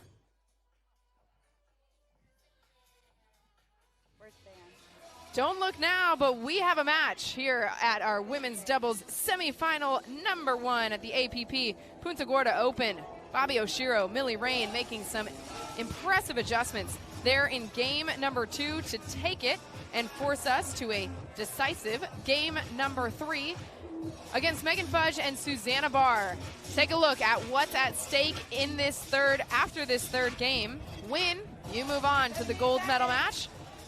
Lose this one, and the only color hardware that you can be taking home from Punta Gorda is a bronze. Change ends at 6. Time in 0-0-2. Let's play. Millie Rain with the serve.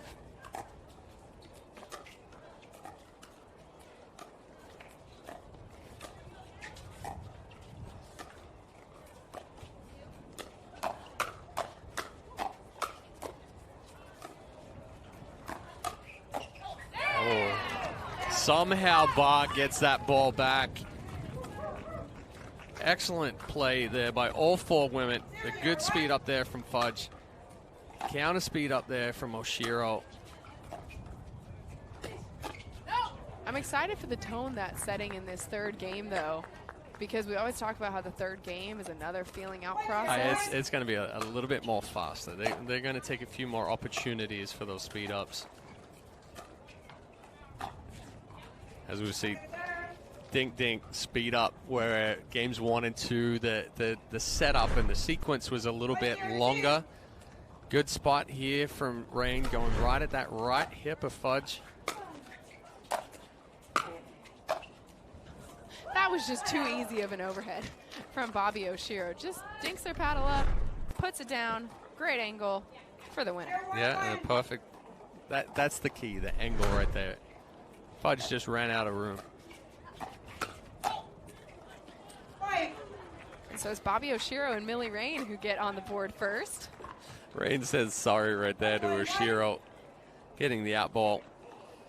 But she put it away anyway.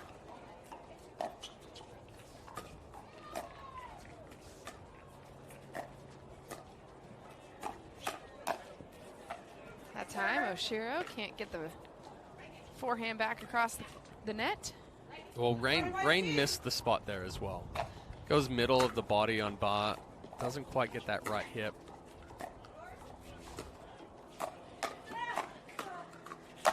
Sheesh. Bobby Oshiro finding a rhythm. Hip to hip. Outside of the hip. Outside of the hip. Right here. There. Creates the pop-up. And she's also opened up the middle with those 2 balls. Great spot there from Rain. 3-1-2 score for Oshiro's serve. Step in there from Rain, 2-handed backhand. Not enough lift, so it'll be a side out here. Barr and Fudge with some work to do as they trail by 2 here in our third game.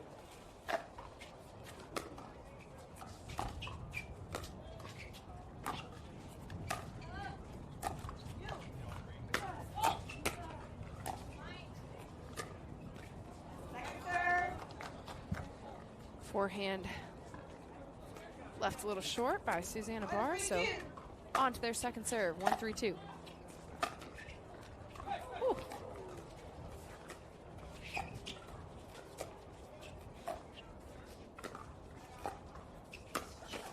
Good speed up there from Megan Fudge. You saw Bobby almost jumping away as she was putting her paddle on it.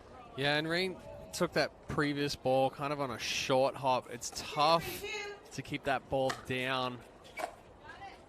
Fudge recognizing the speed up opportunity. So Fudge and Barr get a point back on their service side, but Oshiro and Rain get the ball back. with an opportunity to extend this critical lead.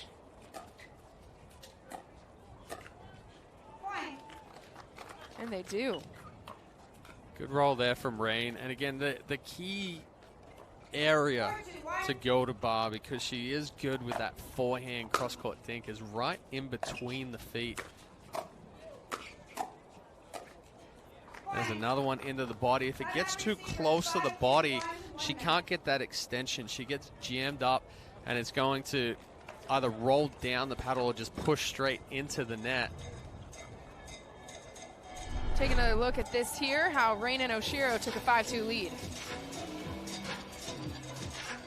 Yeah, just a little too close to the body.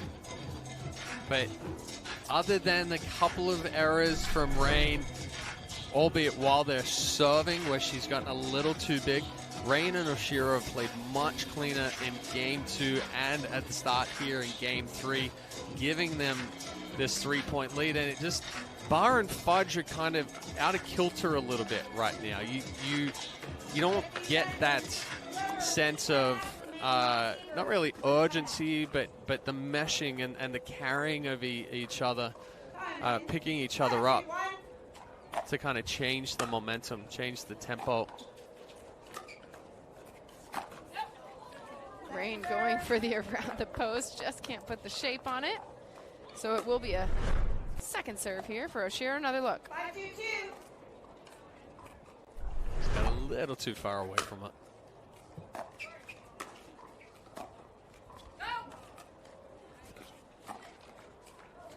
Oh, the friendly net roll. Not much Bar could do there other than just get it over. And so we change ends here on kind of surprising terms. Bobby Oshiro and Millie Rain up 6-2 here in this third game. Winner of this match moves on to our women's doubles finals here at the 2024 APP Punta Gorda Open. What do you like about the way that Rain and Oshiro have not just started this third game, but for me, come out of that timeout that was called by Bar and Fudge? But this is the play style that I've seen them have success with. Sure. Right, where they go out, they control the tempo, control the pace. You know, they've found their area now, and that area is in between the feet of Susanna Brown. Fudge then steps over to try to help, try to take a little bit of the pressure off, but ultimately that opens up the line. So the movement there, and again, we always talk about it with doubles partnerships, is the familiarity between two. We haven't seen Rain and Oshiro as much on Championship Sunday, but they are very, very familiar with each other. They have that understanding, that communication part of it. Playing out in front of our eyes here on Championship Court.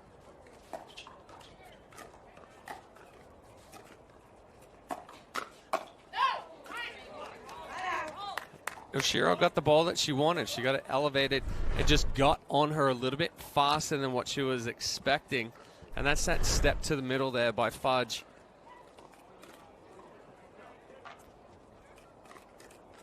So it's a side out. Susanna Bar with the serve, trailing by 4.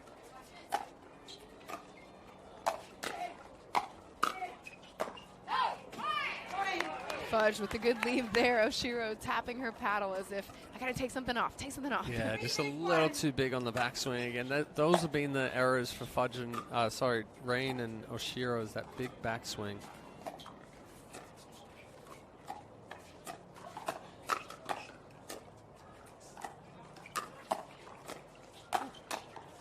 Looks like Fudge might have hit an out ball in there, but she goes for it. And so on to their second serve. 3-6-2 for Fudge's serve. Oh, that's an excellent drop there from Fudge. It had a heavy cut. It slid through, created the pop-up. Bar just was a little too impatient. She got fully extended, didn't wait for that ball to come to her enough so she could accelerate through.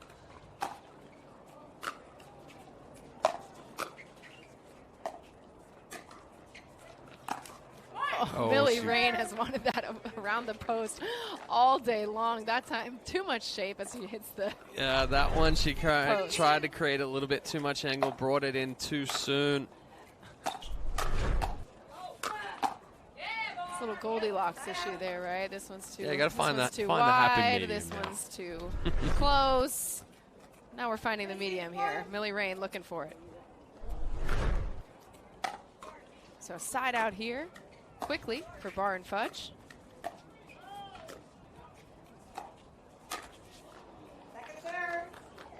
Bar gets caught reaching rather than moving the feet.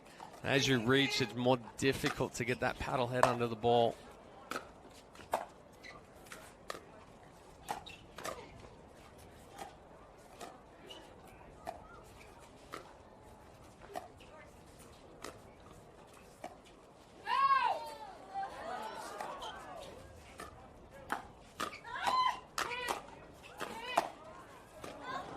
Bar with a great dig in the middle of that, but on the switch, Rain and Oshiro taking advantage of the placement. Fudge trying to step over, take control there after Bar had to lunge in. But the unfortunate part, they end up in the I formation. Only good in football. Yeah. But quickly onto their second serve, Oshiro with it. 6-3-2.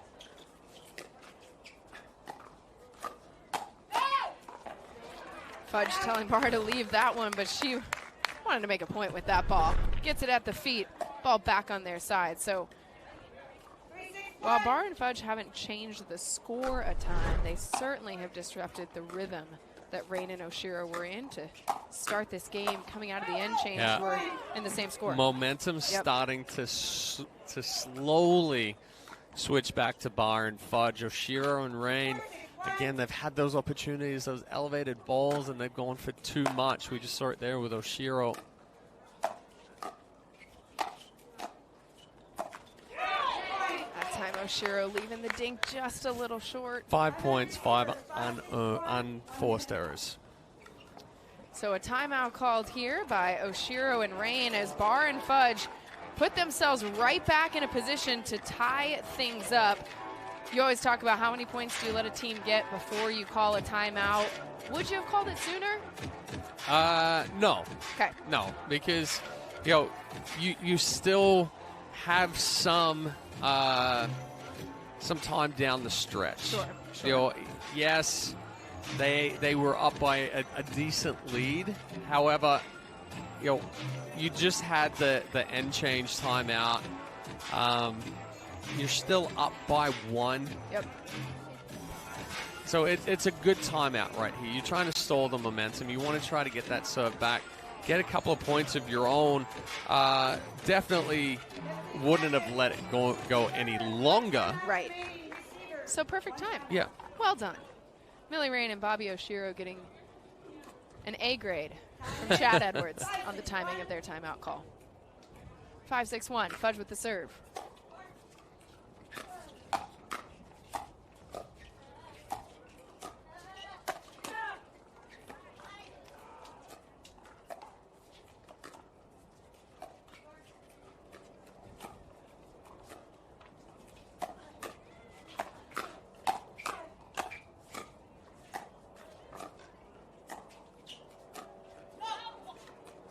Bar going for the lob, just a little too much on it.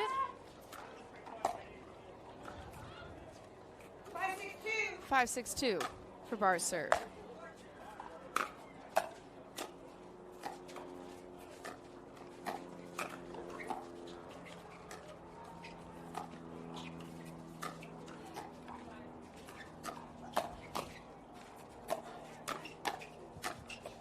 Oh, Shiro, I don't know if she was trying to hit it or drop the paddle right there. The result, though, tie game here in game number 3. Ball sailing out of bounds off the edge guard of Bobby Oshiro. Bar and Fudge are now controlling the tempo. They're controlling the point more. So we're waiting to see if we can get the original pickleball back. In the meantime, our head referee offering a new ball. but the players always opting, if they can, to keep the original ball. Walk us through the benefit of that. Well, you're used to the bounce of that ball. You're used to the scuff. You know, a lot of the times, if they're going to try to bring a pre-scuffed ball into it. Definitely not a brand new ball. Right. Oh, it's coming back. Shout out to the hero in the stands who found the original pickleball. Got it back on the court for us. We appreciate you here at the Pickleplex. All right, so we're going to reset here. 6-6-2. Third game, tied at 6-all. 6-6-2, Bar with the serve.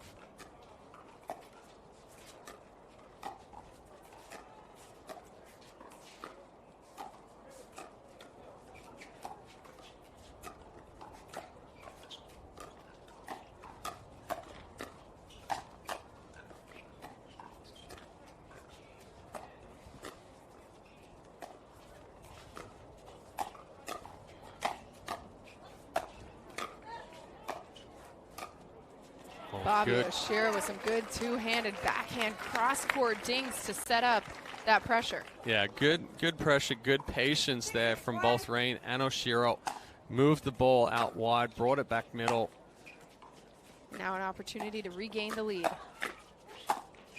Oh, that's a sitter. Rain just can't get on top of that one, and if she wanted it back as soon as it hit her paddle. That's a sitter. You don't want to give those ones away, especially after you created that opportunity.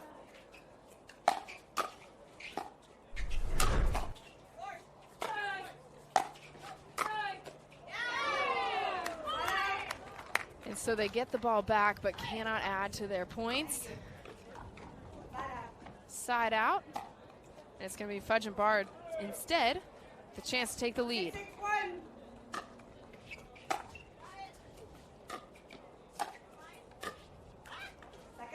And the ball didn't kick up. Top spin, and it just stayed down. 6-6-2. Kicked below the knees of Bart.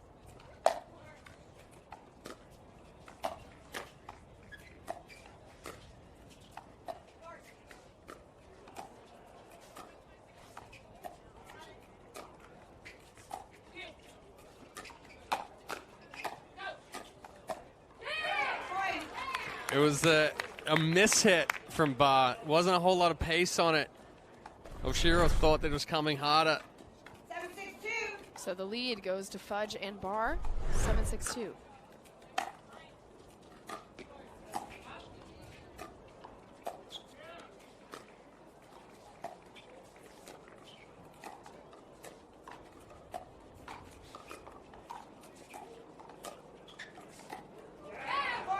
Too much cut on that one for Rain as she tried to keep that cross-court dink really tight to the net. Well, that's a tough ball. She's made it a couple of times, but once that ball is behind you and out wide, it's so difficult to take that back cross-court.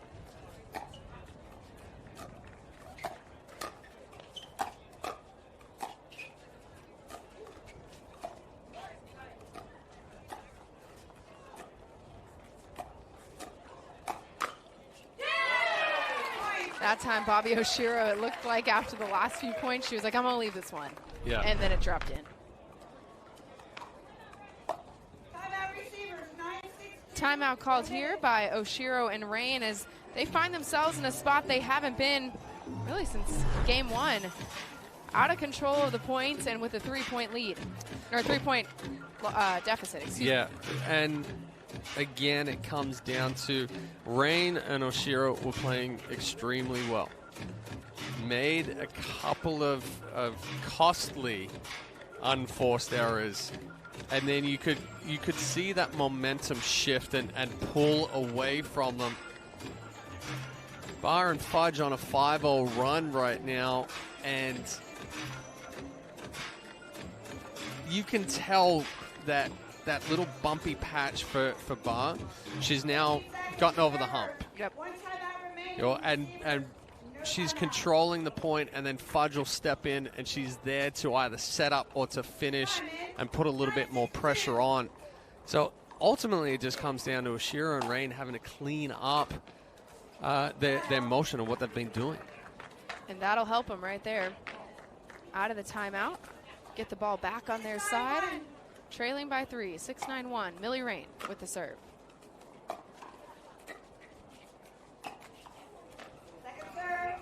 Rushed it. That's a situation where you have a ball that's sitting, you don't use the legs, you don't get down, load, you stand up tall and end up hitting the top of the ball instead of the bottom of it. Point back, though, for Rain and Oshiro. 7-9-2. Oh, big serve there from Oshiro. And everything going right out of the timeout so far for Oshiro and Rain. Opportunity here to tie things up. Too big. Some massive serves from Bobby Oshiro as they get some critical points back on this second serve. Tie us up, 9-all. Oh, squeaks it in the line. So you saw what Oshiro did right there. Fudge had taken another step back because of the big serves from Oshiro. So Oshiro just kicks the one a little bit wider, creates that shorter return, steps up, doesn't try to do too much with the drive. We'll take another look at it right here. So she's going to kick this serve out wider. Steps up, big drive, Rain steps over, goes back behind bar. Textbook shake and bake. And that was a great hit by Millie Rain because we talked about how she was overhitting for part of this game. It was close. It was close to going too big. I thought that there was a shot it was going out, but she did a good job. Take enough pace off of it, take enough power. And now Bobby Oshiro and Millie Rain find themselves one serve away from punching their ticket to the women's doubles gold medal match and championship Sunday. Bobby Oshiro with the serve. Oh, again, a massive serve. Bar almost bounced off the LED right there. Shorter return and a big adjustment there from Rain and Oshiro. A massive moment for those two as they not only punch their ticket to Championship Sunday, but go through one of the best duos we have here in women's doubles on the APP Tour in order to get it done. Oshiro and Rain are moving on to Championship Sunday. We'll hear how they feel about it when we come back.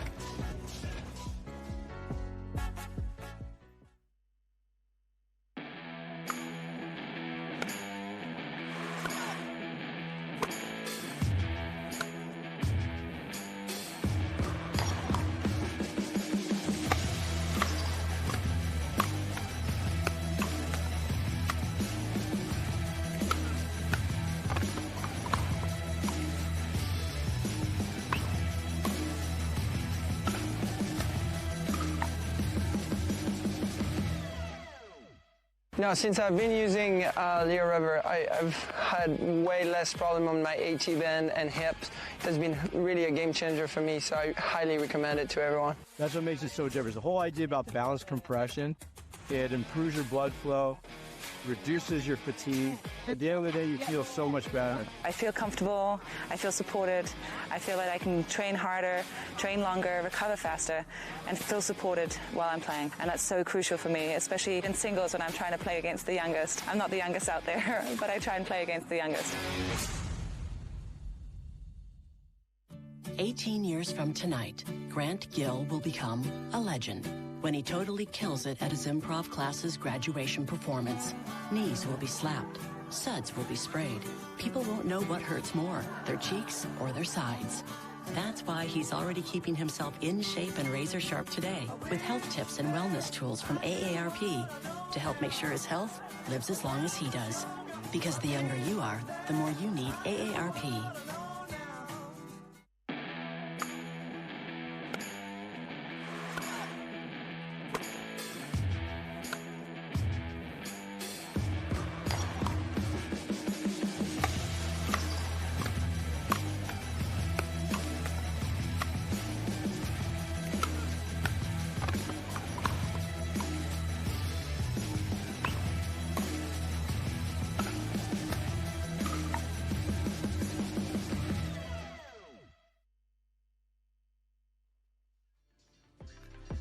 We'll take another look at match point for Bobby Oshiro and Millie Rain.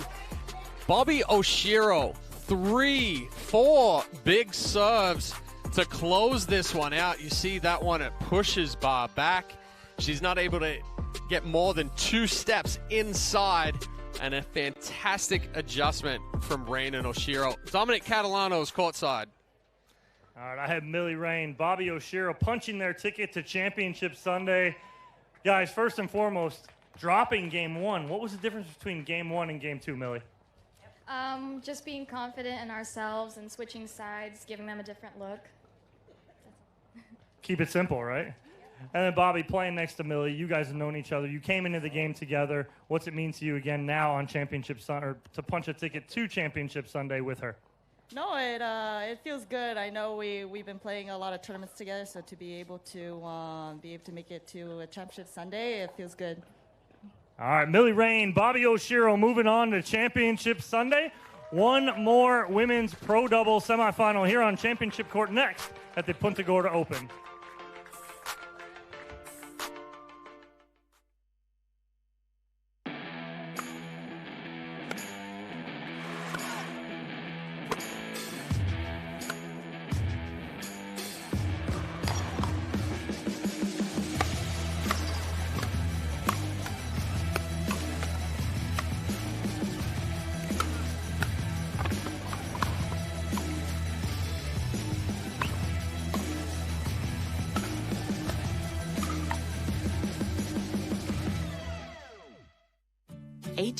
From tonight, Grant Gill will become a legend when he totally kills it at his improv class's graduation performance.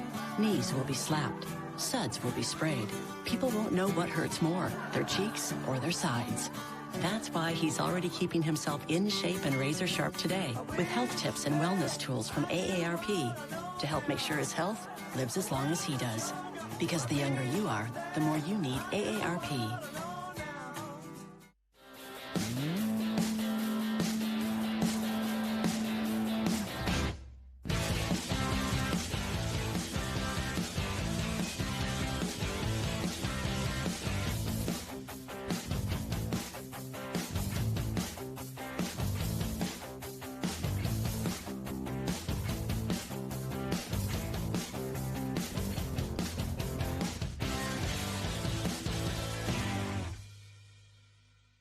My name is Chef Jamoke Jackson. I'm here with Vlasic Pickles, and I'm putting the pickle back in pickleball. In pickleball, a chop is a slice from high to low to put a backspin on the pickleball. I'm chopping up Vlasic Pickles to make this sweet and savory chopped pickle salad. Feta cheese, Kalamata olives, olive oil, red wine vinegar, lemon juice, sugar, black pepper, toss to mix. Sweet, heat, and full of flavor. The APP is sponsored by AARP, healthy and active at any age. Power Plate, precision wave technology for every body. And Tervis.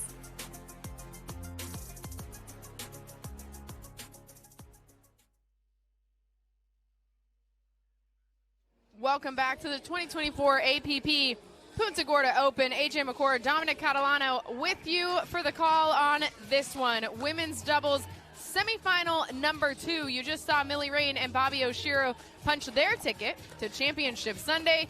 Who will they face? That is the question that we will have an answer to at the end of this match, shall we? So let's introduce you to the teams because these are familiar faces, but on different sides of the net. We're going to start with our number 2 seed, Paris Todd, playing this time with Georgia Johnson. Now, Johnson has matched up with Yates Johnson for the mixed doubles. They are going to be in the gold medal match tomorrow. She and Paris, though, playing on the APP Tour together for the first time that I've seen, certainly. Not playing together at all in 2023.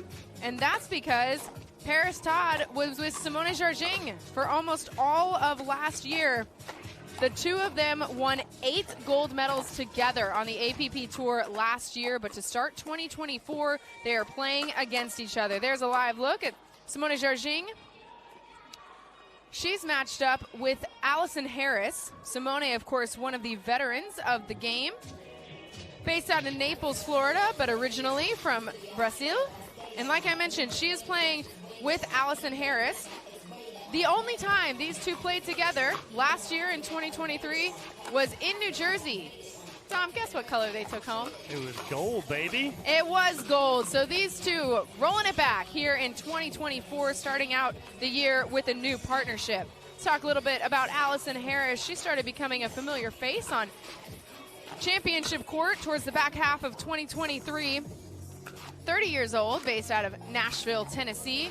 She and Andre Mick just stunned everybody when they came into Newport last year in mixed doubles and had met for the first time a few days before, made it all the way to the gold medal match. That was a lot of fun to watch, as I expect it will be to watch her with Jarjing yet again, trying to make sure that every time they team up, they walk away with the gold medal. But to do so, they're going to have to take on two very dynamic players. Dom, let's talk about this new partnership between Paris Todd and Georgia Johnson, because both of these players very good in their own right, but playing together, what can we expect to see? Well, it's a lot of firepower from both of them, but what you're going to see from Georgia Johnson is very consistent play.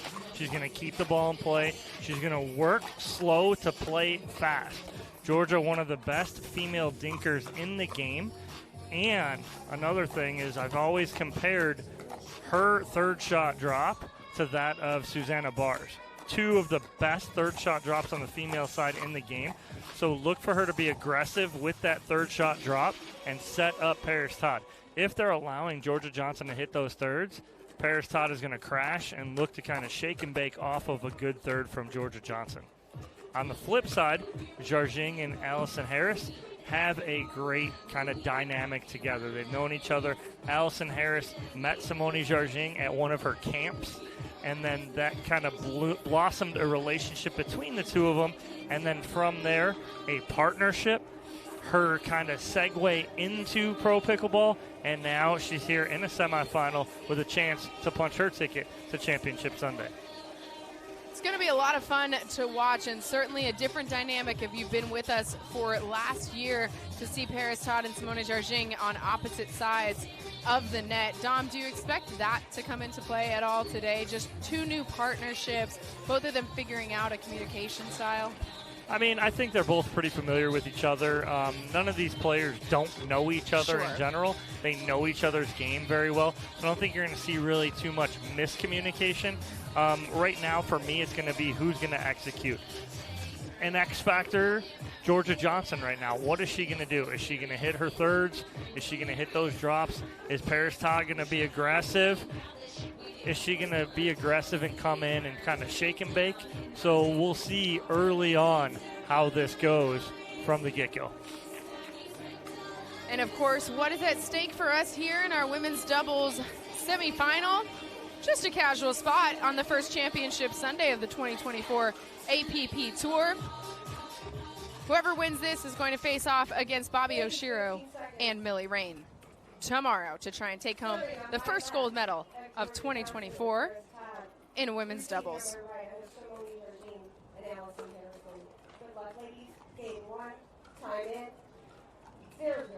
Let's get this pickleball party started. Paris Todd with the serve.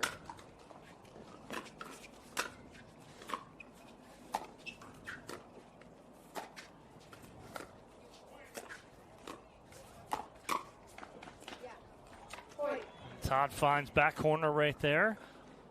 Don't think she really meant to hit that hard, but again, Jarjing letting it go. I think she thought there was more pace on it too. She pulled her paddle down, goes past her, lands on the line.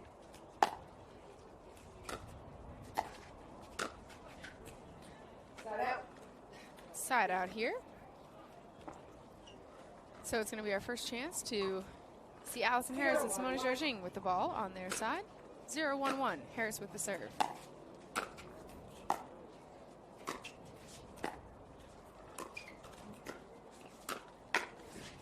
Yeah, nice inside out from Allison Harris, and you're going to see a steady die to that. If she gets a ball up to her forehand, loves this inside out forehand down the line. Paris Todd's got to be ready with that backhand down the line. That's her job. That's her responsibility.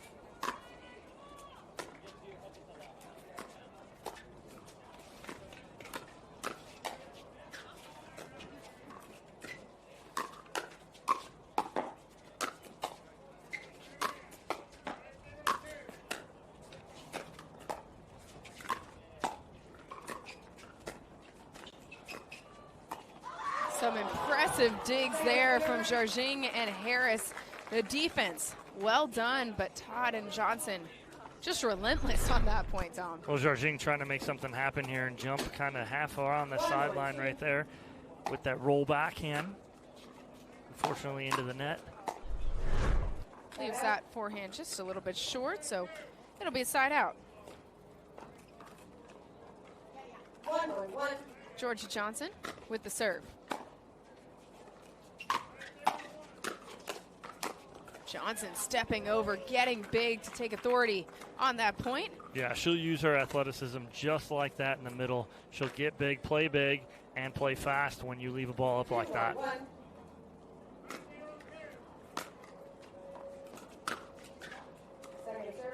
That forehand, though, just a little bit low. So on to the second serve. Paris Todd with it.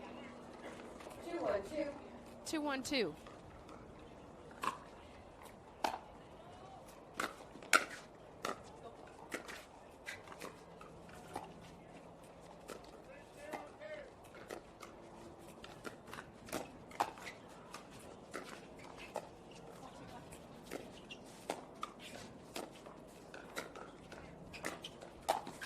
Simona Jarjing says, hey, I can be big, I can be athletic. Watch me step into the middle here. Yeah, great job there from Jarjing, reading that Johnson's going to reach a little too much for that one, leaves it too high. 1-2-1.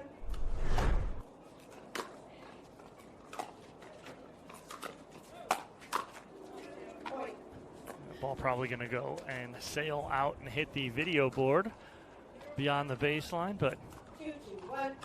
again, hard to lay off when that ball's right there in your wheelhouse.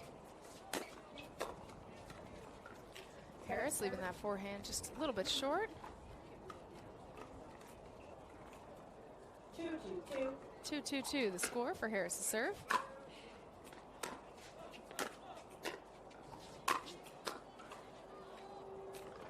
Side out. That time, Harris unable to get that ball to fall where she wants it to. So it'll be a side out here. 2-2-1. Paris Todd, originally from Newport Beach, California, but now a Florida resident.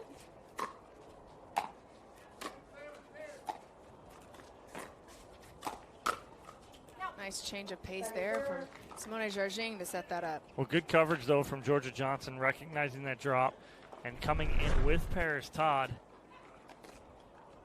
That just goes a little long with that forehand.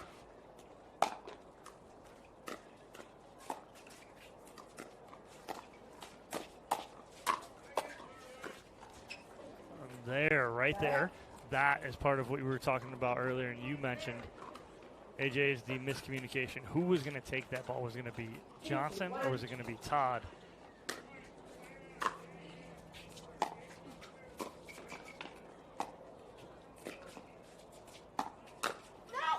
Good coverage in the middle from Johnson, but Simona Jarjing keeping that ball nice and low, not allowing her to attack and counter that ball.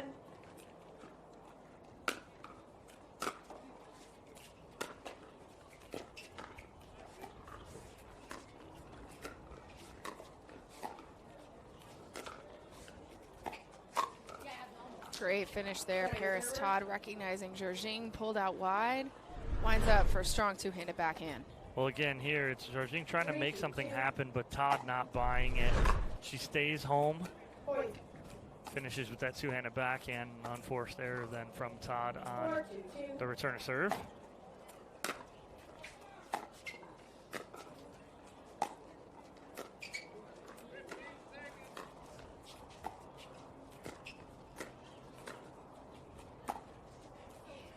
Jarjing doing a great job to just dip that ball inside. Well, that's dirty. She catches Paris Todd leaning to the middle, and she goes backside right shoulder on her. Corner pocket, and it is a 5-2 lead here for Harris and Jarjing over Johnson and Todd. What do you think has been the biggest contributor to Harris and Jarjing's consistency throughout these first exchanges of game number one? Well, Jarjing's keeping the ball in place, not making many mistakes. Pulling the trigger like that, I like that. It's a good spot. Paris Todd does like to sit heavy, two-handed backhand in the middle. Jarjing knows that. She's played with her forever. And so, again, knowing those tendencies, that's a bonus, too. Now, again, that familiarity could be helpful or it could hinder, right? It's a double-edged sword. Right, again, because if Paris Todd's thinking that Jarjing knows that shot is there, then Paris Todd's got to do what? She's got to sit to that forehand, right? So again, it's a double-edged sword, like you said, AJ. So we'll see who makes those adjustments if Johnson and Todd can make those. Certainly Johnson and Todd need to find some adjustments here if they want to get back into this first game. Trailing by 3 here in game number 1 in our best 2 out of 3 to 11. Winner of this match earns a spot in the very first championship Sunday of the 2024 APP season. Harris just falling back on that forehand, leaving it short. So it'll be a side out. Paris Todd with the serve.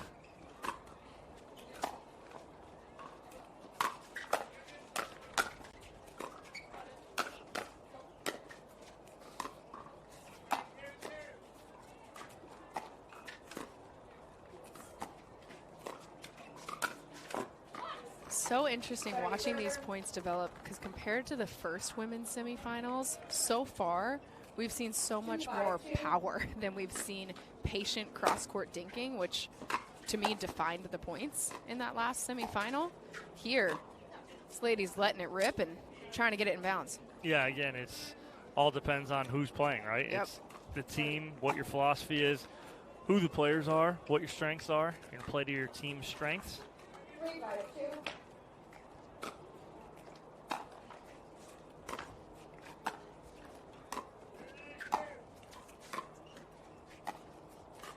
Oh, that's dirty little cut forehand right there from Simone Jarjing as she has Paris Todd back behind the baseline here. That's beautiful timing and touch. And she does such a good job selling it. She winds up as if she could put everything she's got into it and instead cuts it.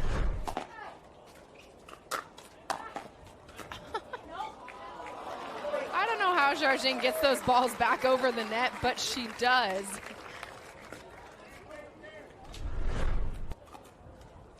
That's, again, just get one more ball back over.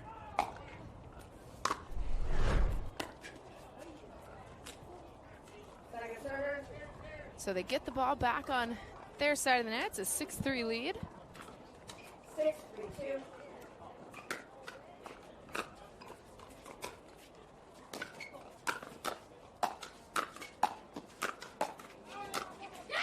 See right there, Harris. It's the inside out that she continuously tries to go with. You don't get as much power on it. She had a ball sitting up that she could actually swing through, and she decides to go inside out. Todd and Johnson reset it and get back in the point.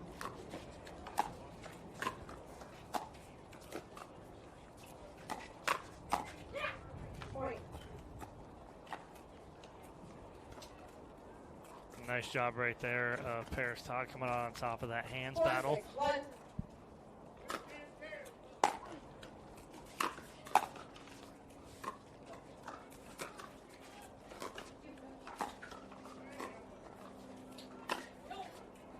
That time Harris pushing just a little bit too much. Ball sails long. And just like that, Johnson and Todd with an opportunity to tie us up here in game number 1. 5-6-1. 5-6-1, the score for Georgia Johnson's serve. There is that absolute dirty drop shot right there from Georgia Johnson. She keeps that low, goes cross court to the right foot of Allison Harris. She pops it up, and there's the shake and bake from Paris Todd for the finish.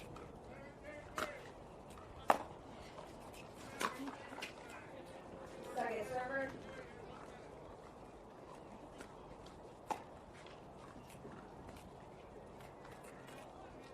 6-6-2.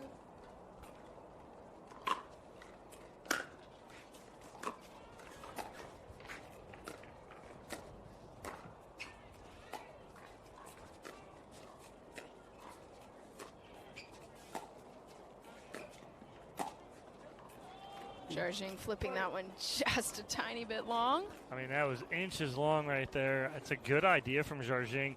Typically, she'll keep that in, but just a little too hard, a little too much of the sweet spot.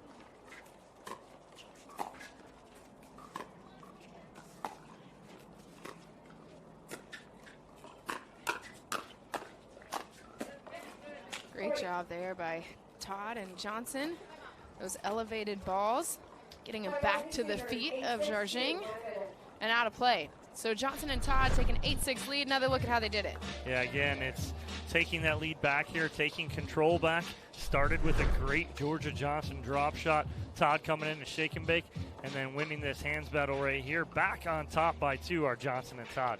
So a timeout called on the court by Simone Jarjing and Allison Harris. Now, they did build up a 6-3 lead at one point in this game, and then it's a 5-0 run that Johnson and Todd have gone on. Out of this timeout, what do Jarjing and Harris need to get back to find their rhythm again? Well, again, right now, I think Allison Harris is getting some balls up that she needs to literally just attack. She's still going with that inside out a little too much, I think. Like to see her just try and punish balls. She has the power, it's there, but don't try and be so cute. I want her to punish that ball, get it down at the feet of Johnson and Todd. As long as you hit your spot, get it down, it's a good shot. But trying to kind of trick and go inside out a little too much right now. Like to see her finish with that big forehand.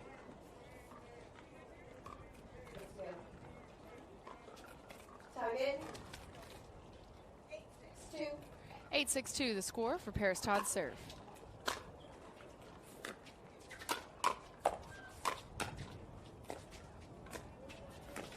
Oh, I like the idea right there, but maybe a little overly aggressive from Georgia Johnson right there. I think she got upset that Allison Harris reset that ball. 6-8-1.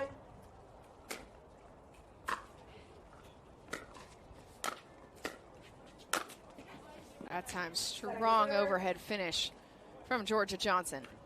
Yeah, big angle. We talk about that all the time. It's not about how hard, it's about the angle you can hit. She hits a perfect angle right there for the put away.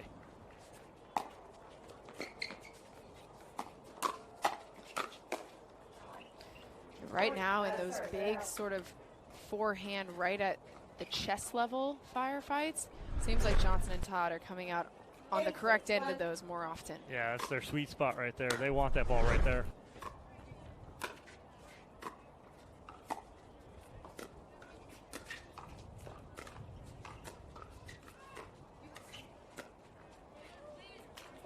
And that's just Allison Harris backing up off that line. That's something I'd love for her to do a little more, is hold the line.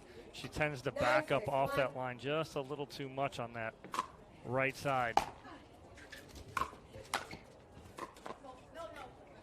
Second serve.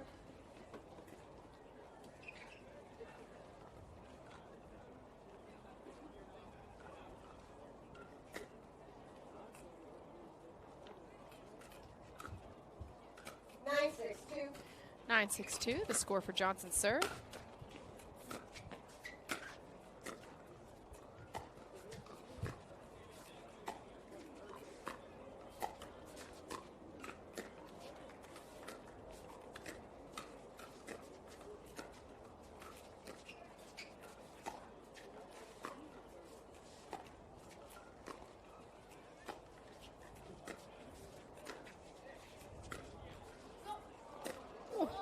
Great get by Allison Harris. Are you kidding me?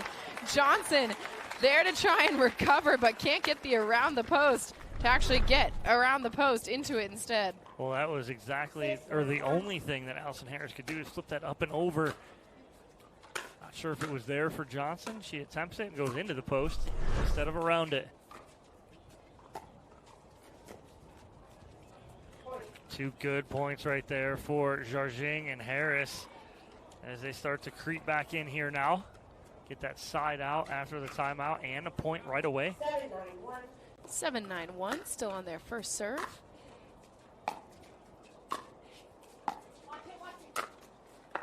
Jarjing telling Harris to watch it because after that pop-up she knew had potential for Johnson to take advantage. 7-9-2, Jarjing with the serve.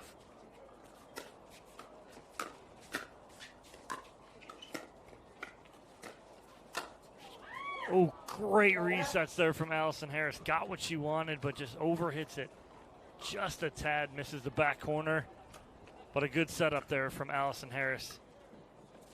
So it'll be a side out here. Todd and Johnson sitting just 2 points away from taking game one.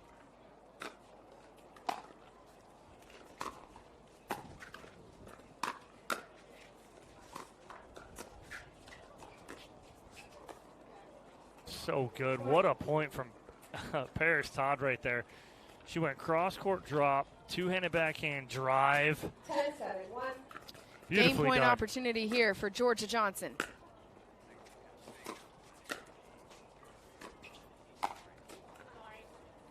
Simone Jargin will take that love off the tape right there.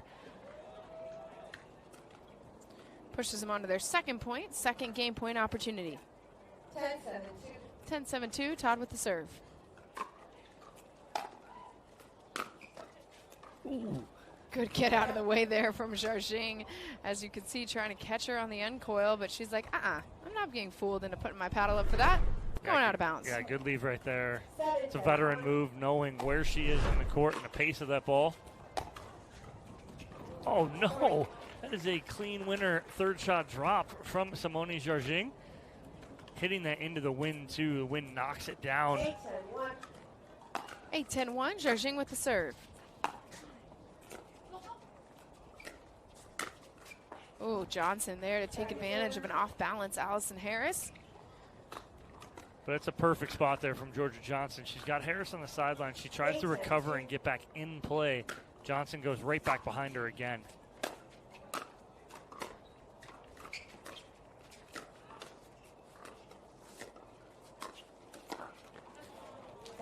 Nice little mid-pace speed up there from Paris Todd. And so Jargin and Harris get a point back.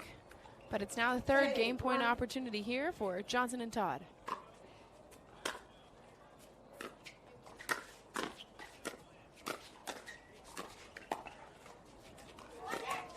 Again, the around the post. Johnson tries to shape it.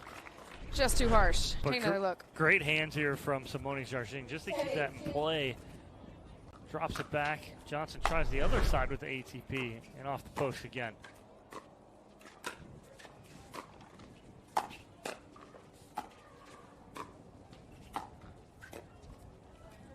So don't look now, but Jargin and Harris, 4 game points defended. And an opportunity here 8-10-1. to get some points of their own.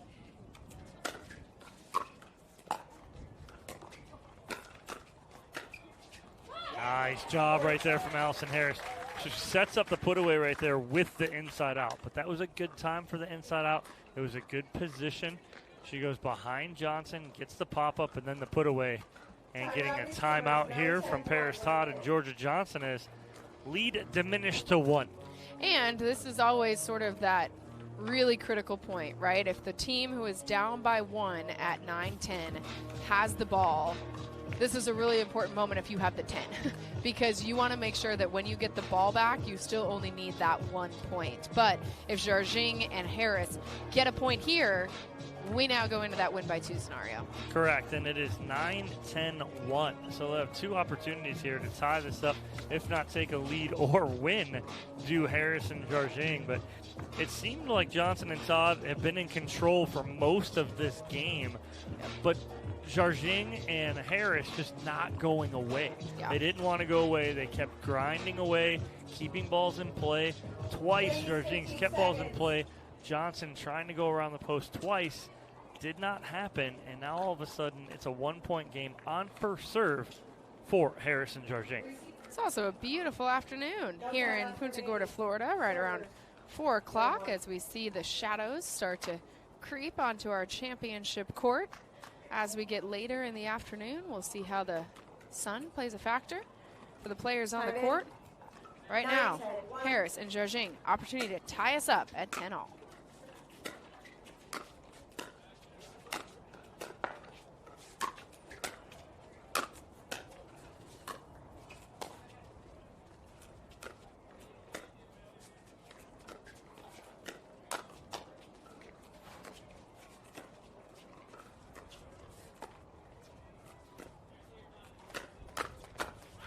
Yeah, not the ball that Harris wants to speed up. She was in transition area, backed off about 7 feet from the kitchen line, trying to speed up at Georgia Johnson. She's sitting on that. Second serve, Jargin with it.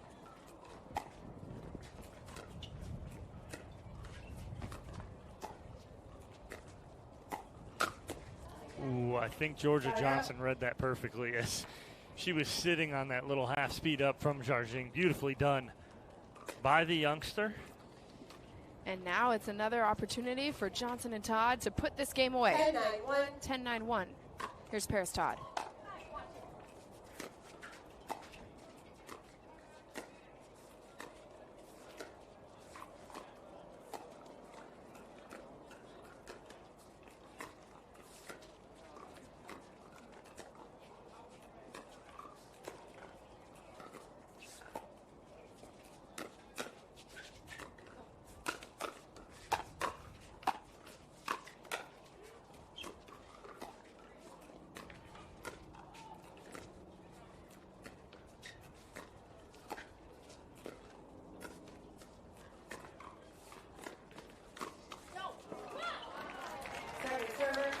Wow, great get on the sideline there from Harris just to keep him in it. Yep. And then Paris Todd has a ball on her paddle and just yanks it, pulls it across her body a little too much. 10-9-2. So it's the 6th game point opportunity here. Johnson trying to finish it off.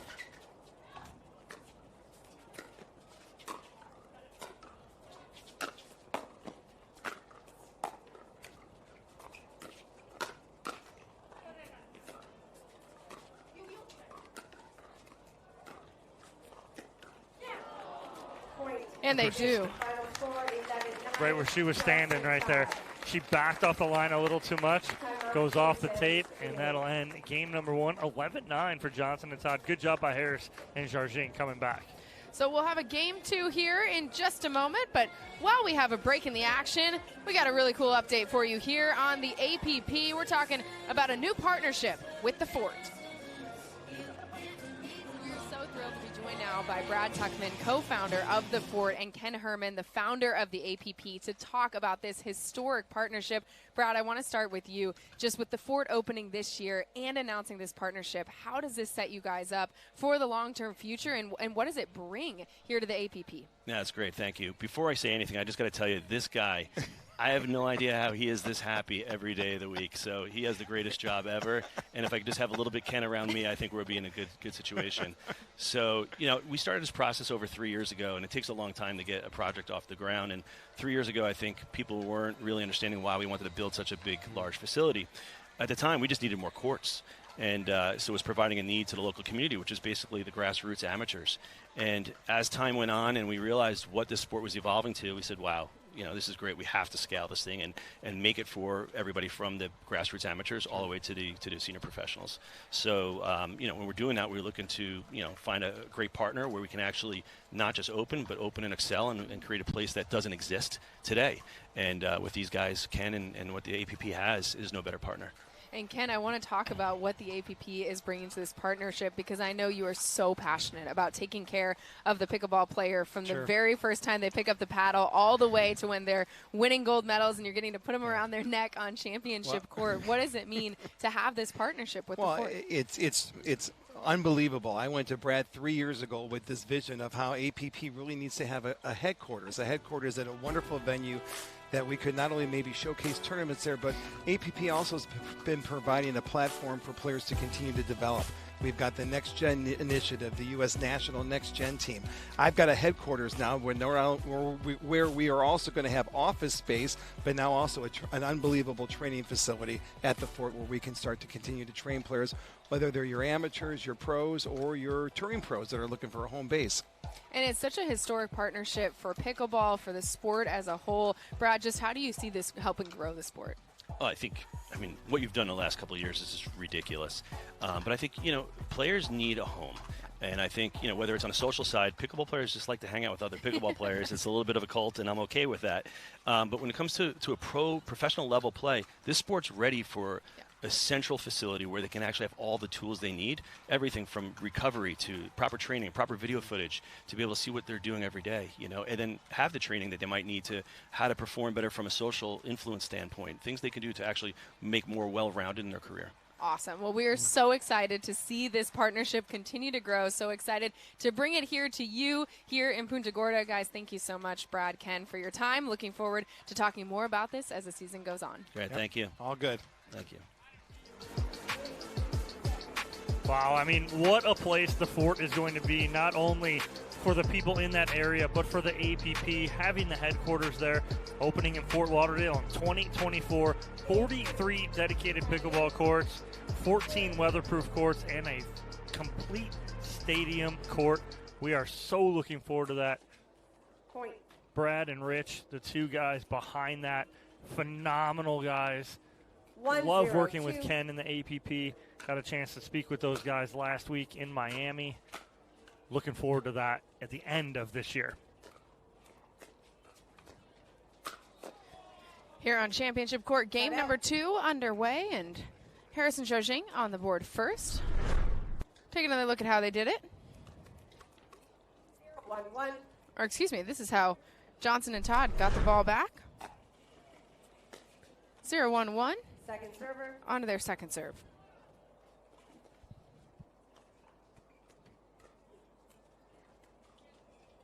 0-1-2.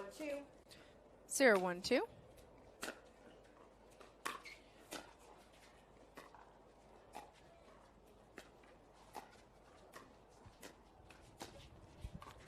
Wow, great job there from Georgia Johnson.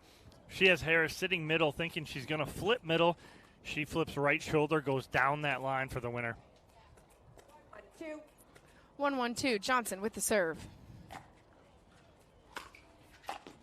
Oh.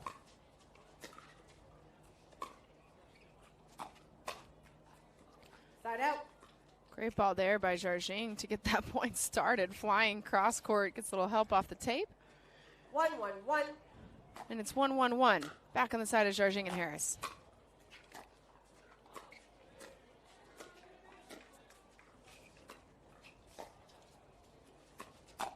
Nice spot right there from Paris Todd. And the reason that's successful because she gets it down because Zhao does read it in the middle.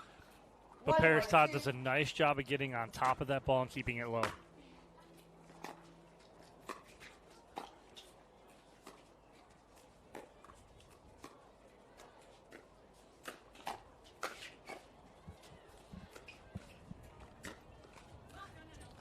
A little long right there on the forehand pull from Allison Harris.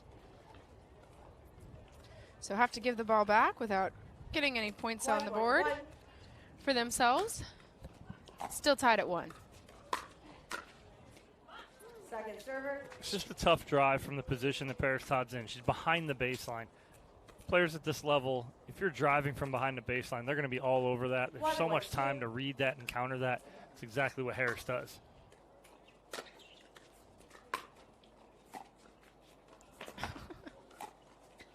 I just have to laugh because Simone Zhao does such a good job of changing the pace. And here you can see Paris Todd kind of knows it's coming, gets there, pops it up, but Zhao ready and waiting to flip across court again.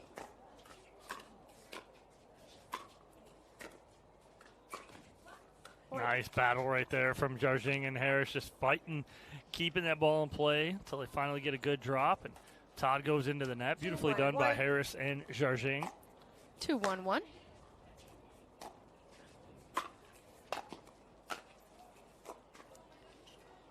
Harris leaving that ball short.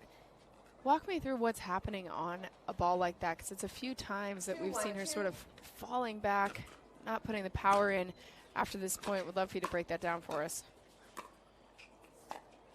Well, it's just like that right there. Zhao falling away from it, and so is Harris. When you're falling away from it, your weight's moving back, which means you can't get everything into that ball. You're just a little short. Have to have that momentum, that body weight moving forward as you hit.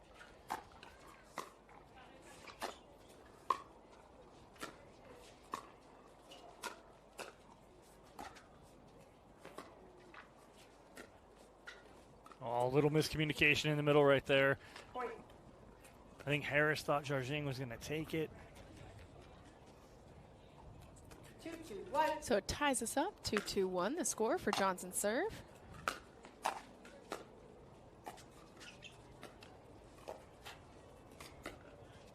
So good from Georgia Johnson right there, and that's why I know Paris Todd and Georgia Johnson are playing straight up. I just love to see Georgia Johnson on that left-hand side. So many weapons. When it goes outside wide to that two-handed backhand. Second server.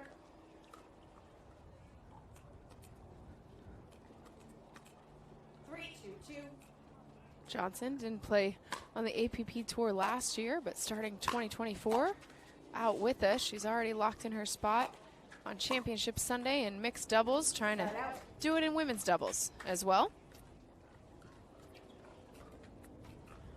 But a side out here. 2-3-1. This is going to be Allison Harris with the serve. 2-3-1.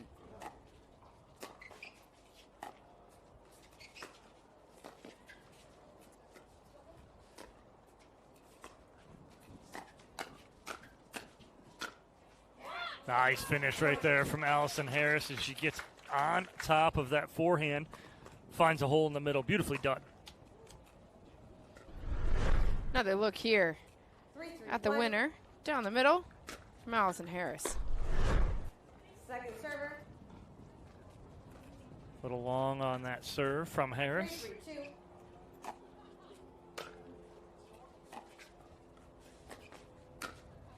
Oh, she gets what she's looking for right there on a good drop.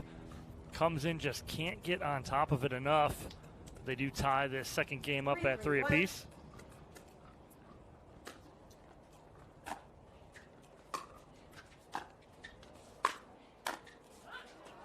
That time Harris making sure she stays on top of it. Takes a good angle. Cross court for the winner. 3-3-2, Paris Todd with the serve.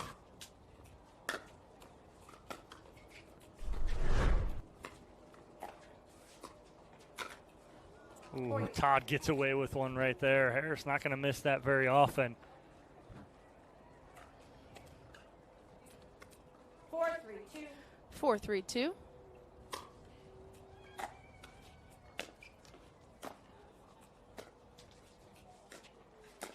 Yeah, and that's exactly what I'm talking about. Georgia Johnson on that left side. So athletic, can move so well, and has so many weapons over there. Even if they don't do it when they're receiving serve, I'd love to see them stack it up, put Georgia Johnson on that left-hand side, and go from there. So a timeout called on the court by Allison Harris and Simone Jargin as we see a little bit of rhythm being developed here by Paris Todd and Georgia Johnson. Johnson, like I mentioned, did not play on the APP Tour last year, but was an add here in 2024 to start things off. And so far, the partnerships have worked out for her. She's already locked in to a mixed doubles gold medal match with Yates Johnson. And here she's just one game away from doing the same with Paris Todd. What is this duo doing so well, Dom? Well, Johnson and Todd just feeding off of each other right now. And here's Georgia Johnson right here on that left side. Flipping sides, and then Georgia Johnson taking over with that two-handed backhand.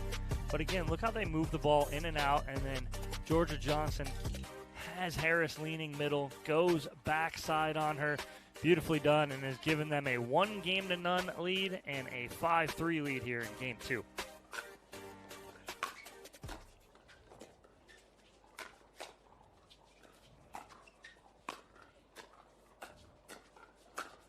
Johnson stepping over, getting big in the middle. Jargin gets a paddle on it, but just falls outside.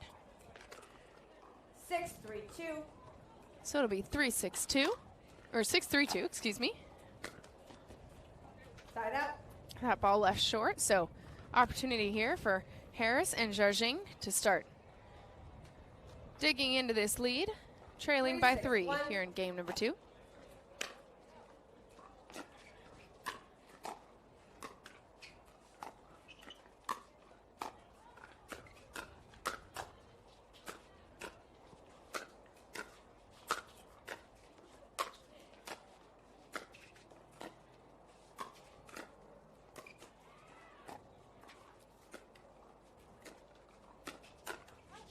Nice work right there from Harris and Jargin to get out of trouble, but good pressure there from Johnson and Todd.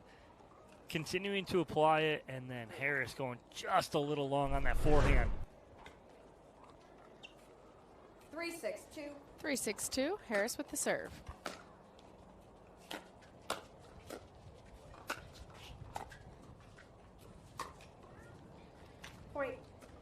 Todd winding up, looking for a big moment there on her two-handed backhand, but into the net. So it's 4-6-2. Harris with the serve.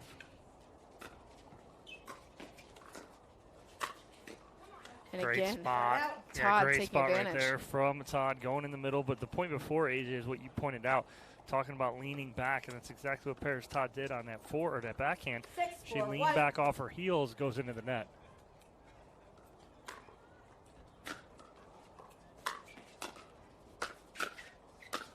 Johnson is just unreal with the athleticism, and also, though, she's putting the right amount on that ball. Well, it's a double shake and bake. There's the shake, bake, and then we'll bake it one more time down the middle. And there it is again, another shake and bake off the paddle of Paris Todd. Starting to pull away here, AJ, in game number 2. 8-4-1.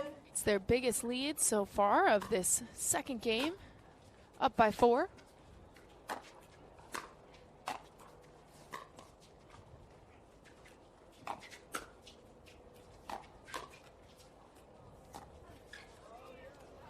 Jarjing doing a good job to stay in that point. Just flips it a little wide.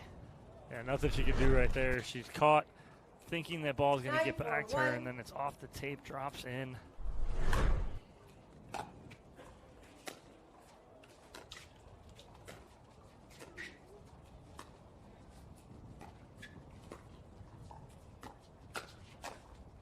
Great cover in the middle from Georgia Johnson. And then the two-handed backhand for the winner. And now an opportunity to win the match here for Georgia Johnson and Paris Todd. Todd with the serve.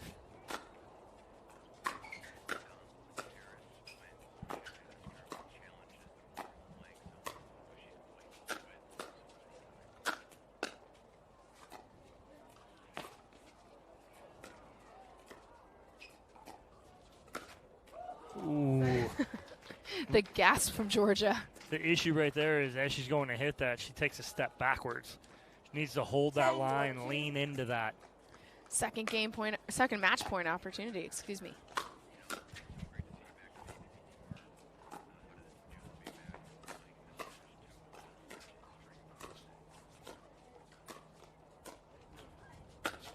Harris with the lob and does a great job of catching Georgia Johnson. A little bit flat-footed. She goes, gets a paddle on it. Just too much angle. 4-10-1. So 2 match points defended by Harris and Jarjing, and now they got some work to do.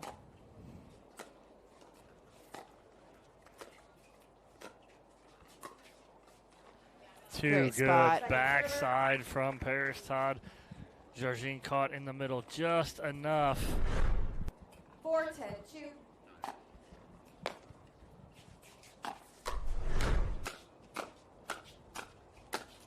Ooh, Georgia Johnson coming in and finishing that nice firefight between all 4 of these ladies, but it'll give Johnson and Todd another opportunity. Their third opportunity here at match point. Paris Todd trying to put things away. Point game match. That ball from Harris sailing wide, and so it is Paris Todd and Georgia Johnson making it through for our women's doubles gold medal match on Championship Sunday. An impressive first showing from this duo. Yeah, they looked really good. I like the dynamic duo of the 2 of them. A lot of firepower, but can play controlled at times as well. So looking forward to seeing them on Sunday. All right, we will hear from Todd and Johnson when we return to Punta Gorda.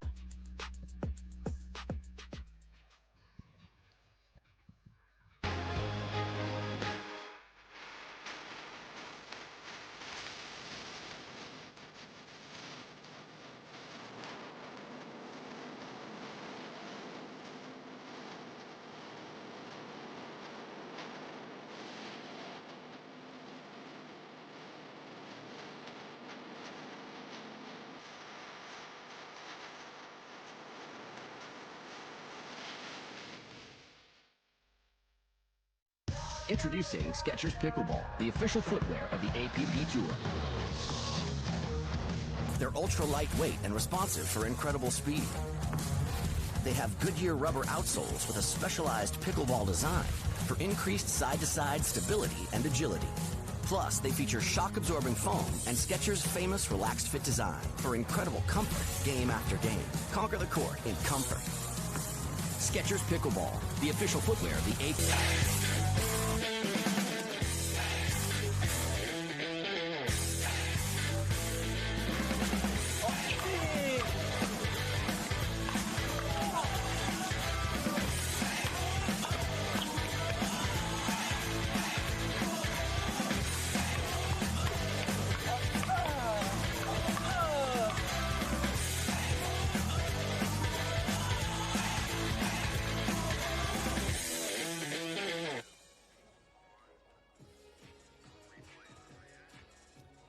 And we'll take another look at match point for Paris Todd and Georgia Johnson.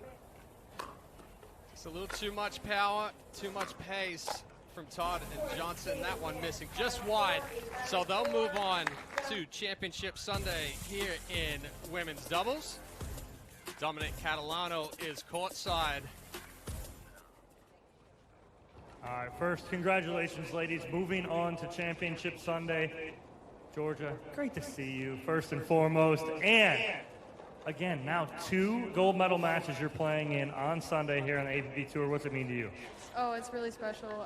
Thank you to my partners. I'm glad I was able to play, even though it was last minute, and I've had really fun, a lot of fun. All right, and Paris, again, going up against someone you know so well on the other side of the court. How is that dynamic for you? Yeah, no, it was just fun to get out here and play with Georgia. You know, the last-minute call was a pretty good substitution, so I'm just glad she's back on the APP Tour, and she came out and played with me last minute. So, and I'm glad I also got in her skirt. She's never in a skirt, so. Well, it's a miracle, Georgia. It's a miracle, says Paris. So congratulations, ladies. Moving on to Championship Sunday. We'll take a quick break here in Punta Gorda, Florida. Men's Pro bronze medal match on Championship Court coming up next.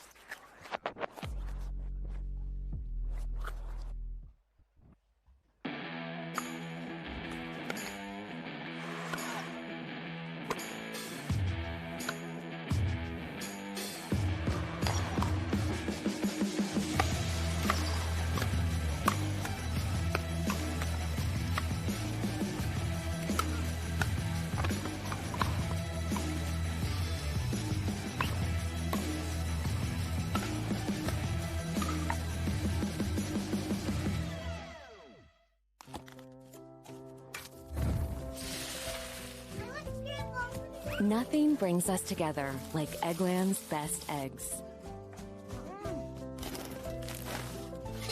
We love the taste, always so fresh and delicious, plus superior nutrition. For us, it's eggs any style, as long as they're the best. Eggland's best.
Welcome back to Punta Gorda. We are here on Championship Court. First of our last 2 matches here, bronze medal matches, men's doubles. Hunter and Yates Johnson taking on Michael Lloyd and Ryler DeHart. We have seen both of these teams already once today, Chad. I think a missed opportunity for possibly possibly 2 of these teams in the semifinal. First, let's get with Michael Lloyd and Ryler DeHart.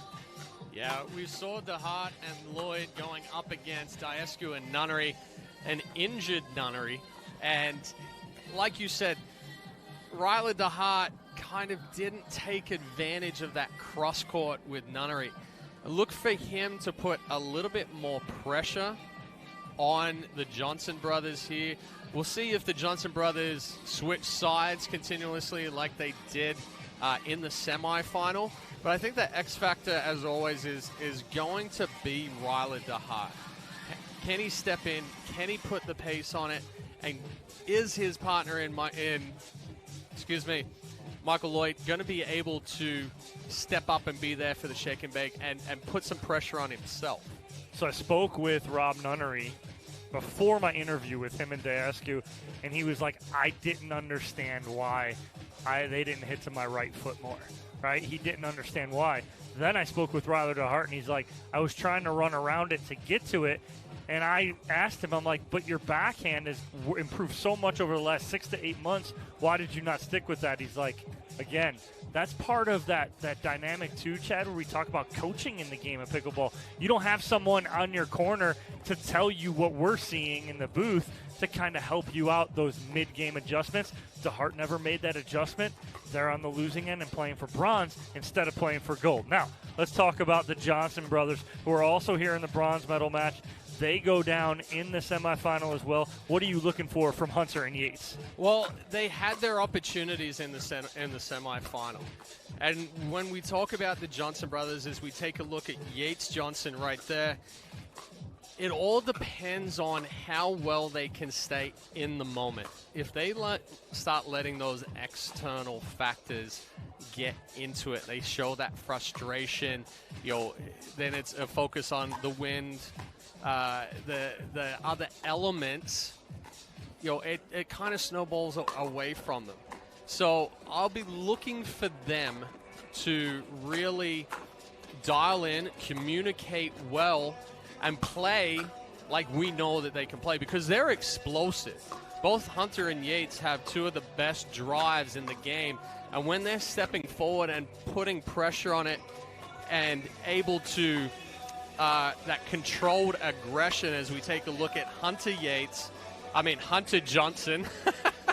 It's a combo. Hunter Yates, it's a combo. Fine. It's a combo. Hunter Johnson, it comes down to whether that controlled aggression and whether they can keep it all somewhat smaller in the scheme of doing things. Because we see them too, they come out, they can get very streaky on both ends of the spectrum.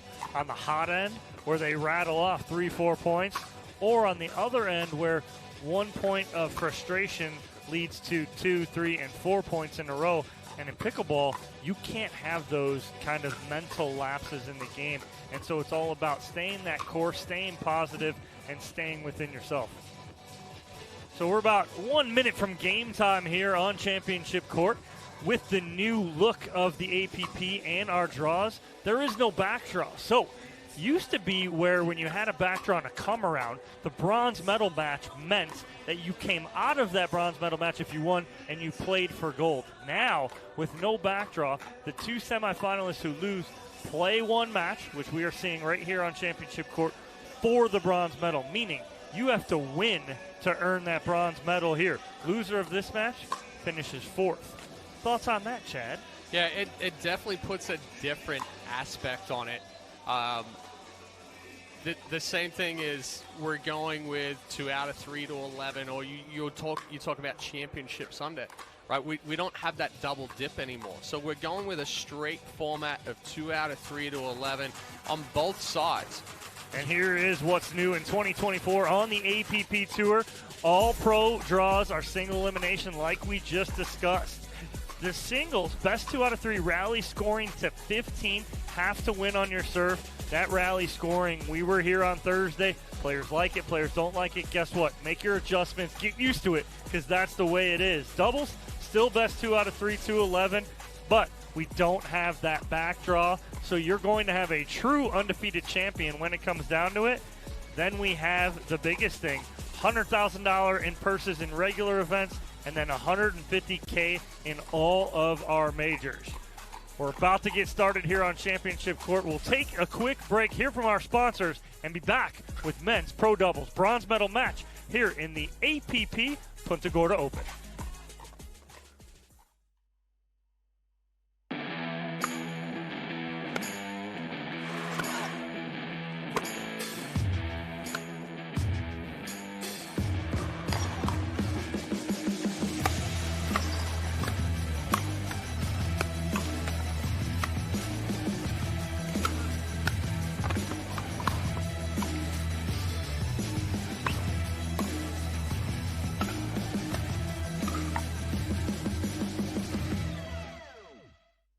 Introducing Skechers Pickleball, the official footwear of the APP Tour. They're ultra lightweight and responsive for incredible speed. They have Goodyear rubber outsoles with a specialized pickleball design for increased side-to-side stability and agility. Plus, they feature shock-absorbing foam and Skechers' famous relaxed fit design for incredible comfort game after game. Conquer the court in comfort. Skechers Pickleball, the official footwear of the APP. Real Pastore Sebring here with Vlasic Pickles, and we're putting the pickle in pickleball. In pickleball, the term pickled is when you don't score any points in a game. This grilled Vlasic pickle recipe will score you all the points. Slice them in half long ways. Skewer your pickles, put those babies on the grill. Now we're gonna make our ranch.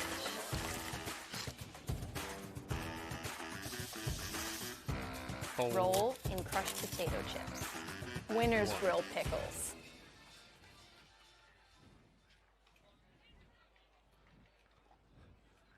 Beautiful Punta Gorda, Florida here. Chad, those commercials making you hungry?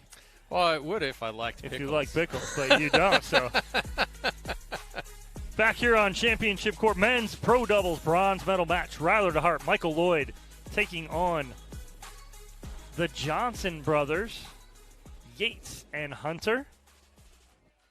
2 out of 3 here. Like we hit on before break, winner gets bronze. Loser finishes 4th. Ryler DeHart to serve to start us off. Time in. So Hunter Johnson will be receiving. Oh, that's what we're looking for out of Michael Lloyd there. Just gets a little big, gets out of his reach. But we'll look for them to put that pressure on.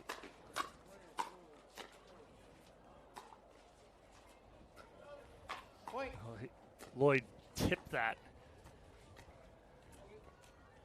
1-0-1. Oh, like a feeling out process here early, Chad. Yeah, that drop there from Yates, you saw him look up at the flags. 1-0-2. Just didn't push through the wind. Got knocked down. So that feeling out process is not only the team on the other side of the net, but it's also the conditions. These guys were on court about 2.5 hours ago, so the conditions have changed. Second serve. Expecting a lot of pace in this match 0-1, from both 2. sides of the net.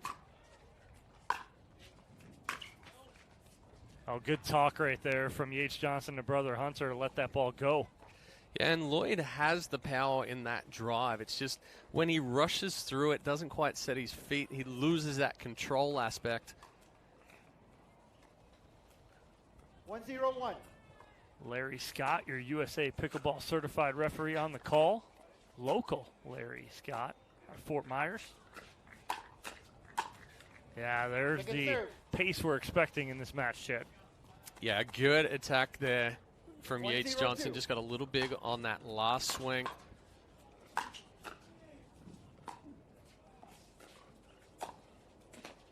Oh, good spot right there from Yates Johnson, finding the hole in the middle as he had DeHart lean into the sideline.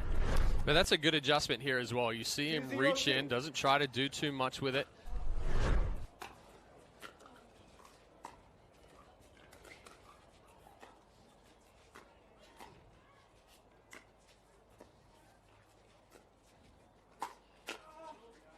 So on that third shot, I don't know who hit it, Hunter or Yates, because they both swung at it. I'm pretty sure it was a backhand drop from Hunter there. No issues with throwing the screen. Oh, they're fighting over that middle ball again. So now the reason why this is happening is typically we see Hunter on the left, Yates on the right. They've switched it up, and we saw them do it throughout the day. There was a little miscommunication because Yates came up like he was going to switch, but didn't. It's already started, though. You see the 1 point lead to 2. Turn the back on each other. They have to get out of this. Oh. Second serve. The attempted lob from DeHart goes long. But yes, we talked about that pregame and cannot let 1 point lead to 2, 3, 4.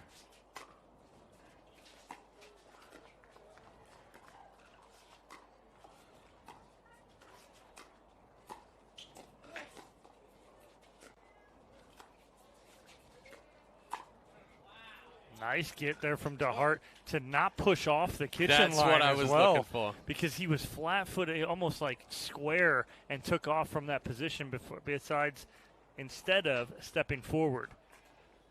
Like we see a lot of foot faults. 2, 3, 2.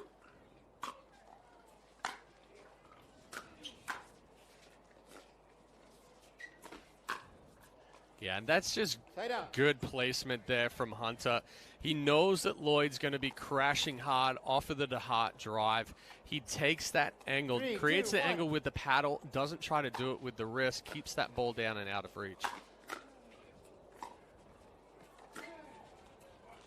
Just long right there from Ryler DeHart on a two-handed backhand. No clear call. Call stands. DeHart pleading his case, thinking that ball might have been in.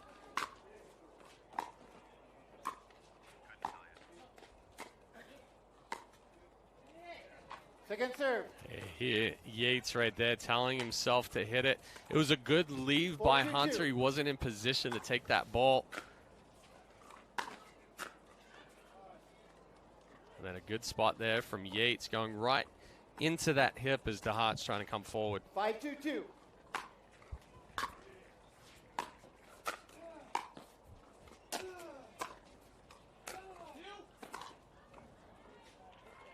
Good angle right there from DeHart, pulling Hunter Johnson off the court. 2-5-1. Take another look at it here. Strong angle, and the wind just pushed it across the court. Well, in that replay, we missed the shake and bake. Lloyd, this one staying a little bit more compact on that shake and bake. Oh, DeHart gets a beautiful opportunity to shake and bake, but paddle way back. He lost his arm right there. Mini T-Rex. 3-5-2.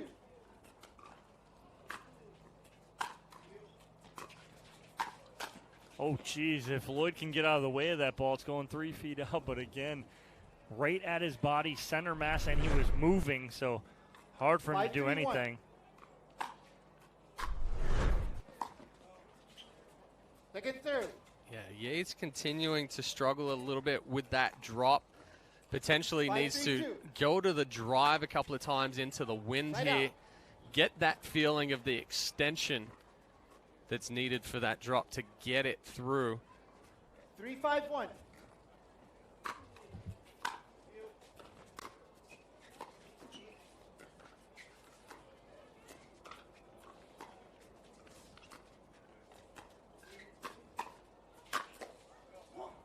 Good spot right there from Michael Lloyd. And again, him and Ryler DeHart fighting over those middle balls a little bit. 4-5-1.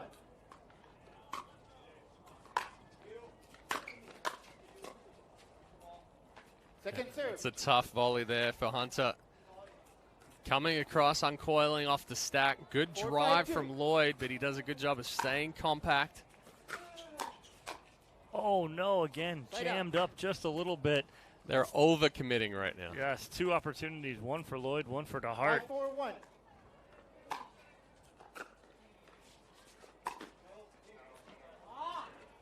Second serve. Yeah, that frustration coming from Yates. 5-4-2.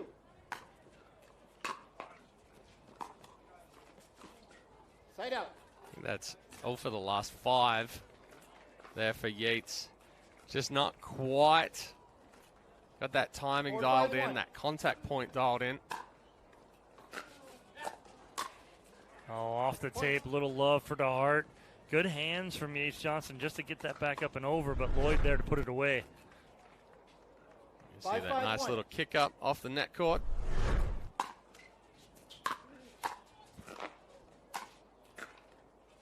Good dig on the first one from DeHart, but just too much. Johnson's right there 5-5-2 in the middle from Hunter and Yates. Oh, and then again, it's Chad. It's the combat 1 error with 2 errors with 3 errors, and that's exactly what's happening. Well, and when that happens is, you make a mistake 4 or 5 points ago, and you're still thinking about that one, and then you just can't get out of that funk. Point. Better commitment there from Lloyd. Doesn't overcommit. A good drive again from DeHart. Timeout receivers. 7-5-2. You watch him right on that replay. Beautiful shot of it as he comes up, and the contact point is about to be made from Johnson. He stops, he split steps, and reads where that ball is going to go. Which is what he didn't do on a couple of the previous shake and bakes, where he's just committing, crashing hard. That split step then allows you to change direction wherever that ball is, and you can still step forward and attack from there. And causing the timeout from Hunter and Yates Johnson here as they're down by 2. Little momentum on the side of DeHart and Lloyd. What is it, Chad, that needs to stop on the side of Hunter and Yates Johnson? Because right now it is all third shot drive and come up and use that shake and bake to their advantage.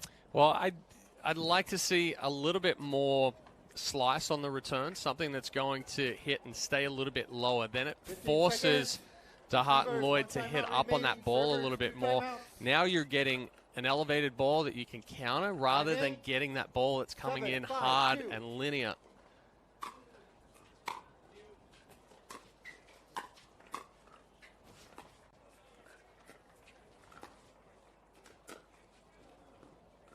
Side out.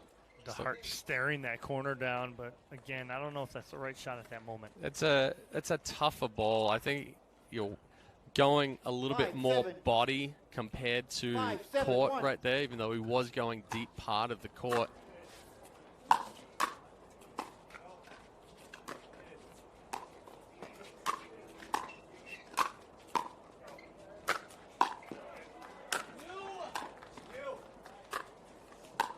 That one slid off the paddle of Lloyd, didn't quite get back behind it. Again, missed opportunity there for DeHart and Lloyd to get that second server in play. 6-7-1. Instead, it's a point for Hunter and Yates Johnson.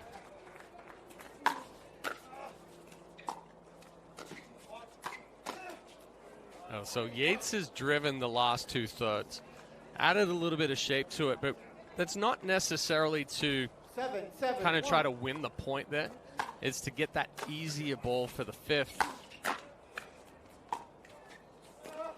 Oh, off the tape right there, and I think that was owed to the Johnson team right there because they had been on the bad end of a couple let courts.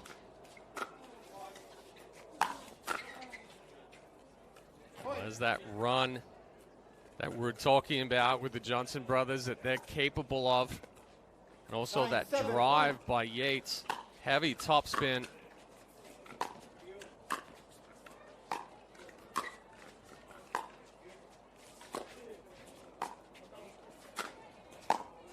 Good work from Lloyd and DeHart, keeping Yates Johnson back, pinned behind that baseline, not allowing him to come up.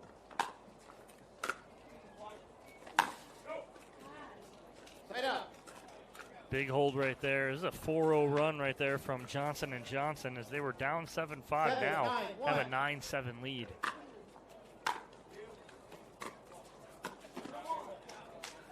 Trying to do a little too much right there, Chad. Yeah, and a slight hesitation there as well. Took the step.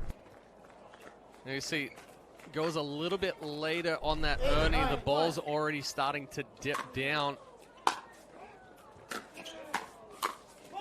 Oh, again, the shake and bake in full effect for DeHart and Lloyd. But the big thing there for DeHart as well is it's not going for big power. It's more about the shape of getting that to drop down below the net, because now when the Johnsons try to punch that ball back, now it's becoming elevated. When you're going for the shake and bake and you're trying to put a lot of power on it, but it's an elevated ball, the counter then comes down, so the next attack of that shake and bake is going up, or it's going to go straight into the net. So it's a good adjustment from DeHart and Lloyd right there as far as sitting in that 70-80% range with the drive. Right, creating more shape and dip, so when that ball gets to the net, it's dropping down, forcing them to have to hit up, and then you come in like Michael Lloyd has the past couple and put that ball away. And now we are all knotted at 9 apiece here in game number 1. The all-important game number 1 here in the bronze medal match. Winner gets bronze, loser gets fourth. 15 seconds. Here at the APP Punta Gorda Open. Receivers, no You're here at timeouts Pickleplex. remaining. Servers, 2 timeouts. Michael Lloyd to serve. Time in. 9-9-1.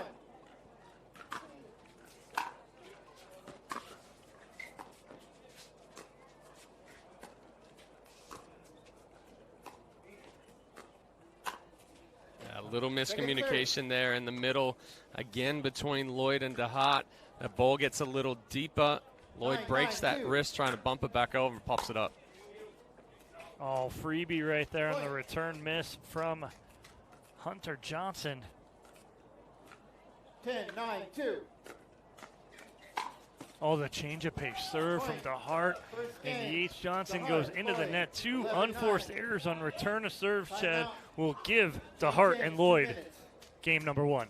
Yeah, it's a tough way to finish game 1 there, but like you said, the change of pace, Yates trying to get up there quickly. We'll see if they can make an adjustment when we come back here for game 2 of the men's bronze medal here at the APP Punta Gorda Open.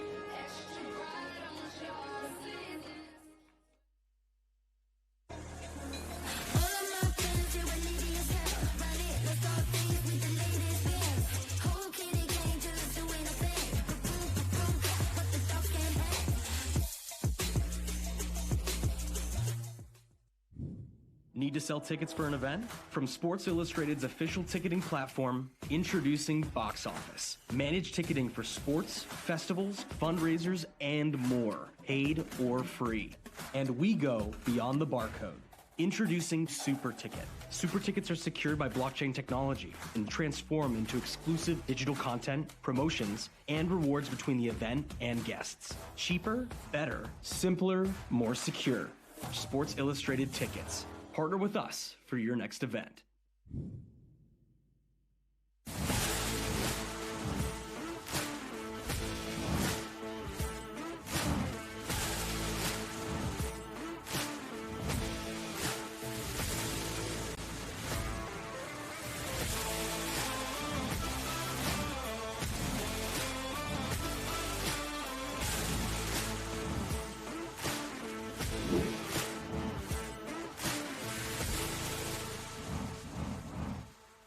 The Pro XR pickleball paddle answers the age-old question of how to get paddle speed and control with the same paddle and one grip, and this is it.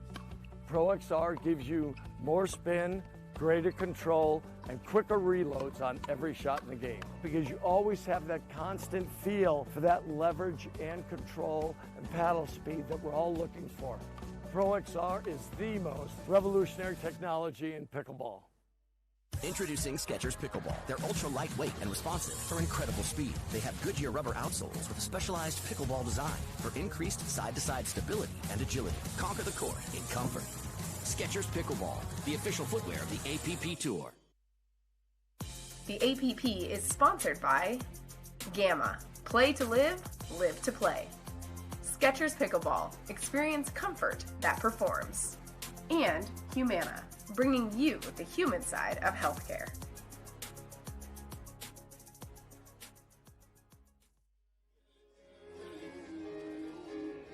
Welcome back to beautiful Punta Gorda, Florida. We are here at the APP Punta Gorda Open at Pickleplex. Game 1 going to Ryler DeHart and Michael Lloyd by a score of 11-9.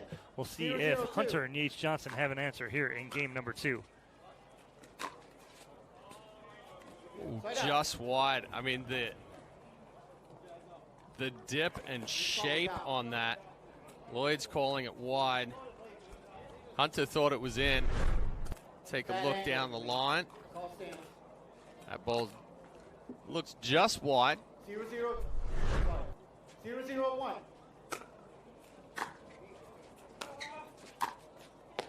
A good spot right there from Yates Johnson. After a good return from brother Hunter. 0-0-2.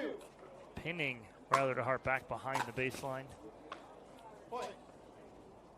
A nice kick on that serve there from Michael Lloyd. 1-0-2.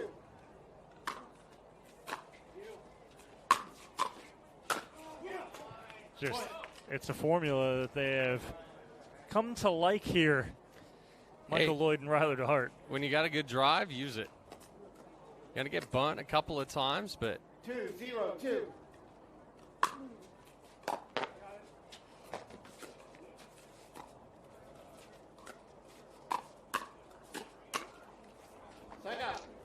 good coverage there from Hunter. Tough backhand flick there for Yates.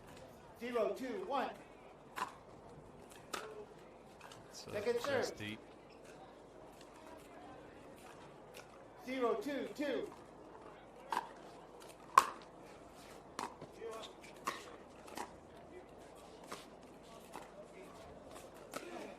Ooh, nice sneaky ball down the line from Ryler DeHart as he taps his chest, looks up at wife Megan Fudge right there, and she loved it.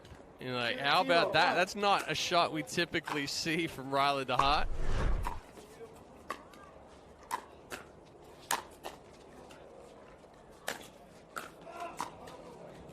Oh, just wide. What a read there from Ryler. Recognizes that the angle is going to be sharp. Actually took off before Hunter hit that ball. 3-0-1.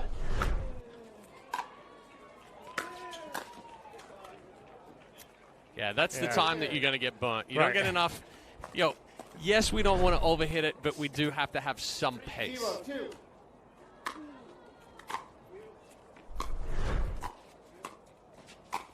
It's that downward action we talk about. Side out.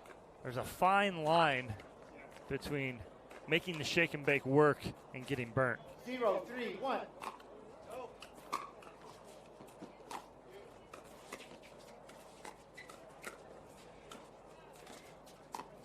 Oh, DeHart working the little backhand flip lob. Ended up corkscrewing himself. Both Hunter and Yates 0-3-2. turning full 360s there.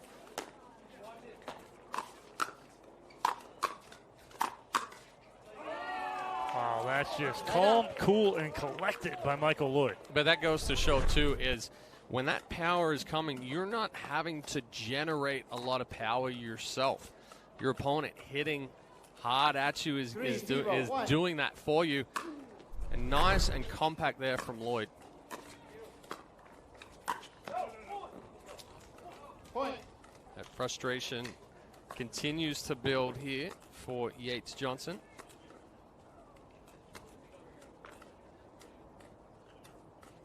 Going to take a timeout. Timeout receivers. Yeah, they're in 4-0-1. need of one right now, down 4-0.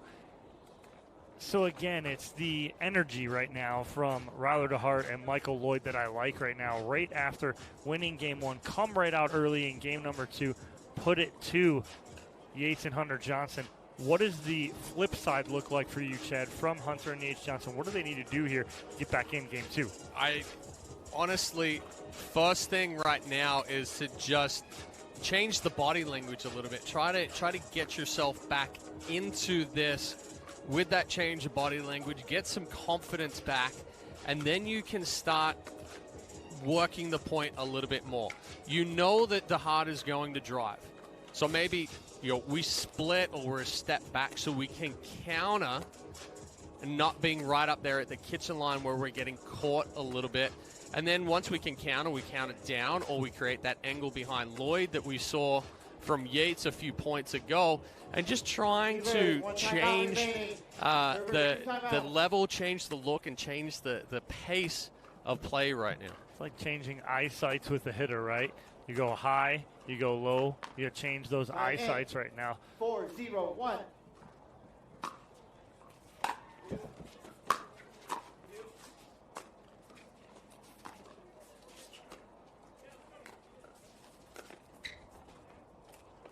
That was a bailout lob right there because that was a good cross-court dink moving away from Ryler to Hart. 4-0-2.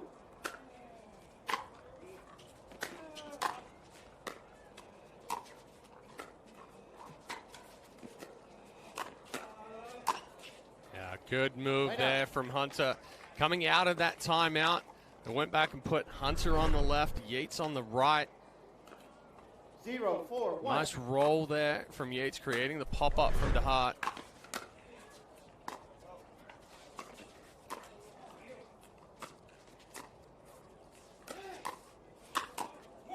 Again, that speed up from out wide, but I think they were watching to see if that ball was going to go out. Yeah, exactly, and I think that late reaction almost from DeHart going, oh, it's in. 0-4-2.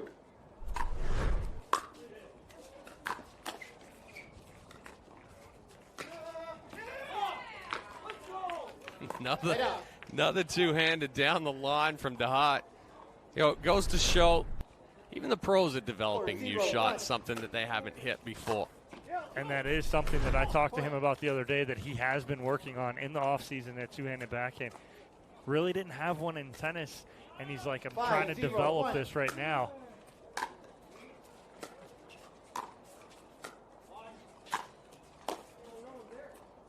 Second serve. He says, I'm there. And he was there. 5-0-2.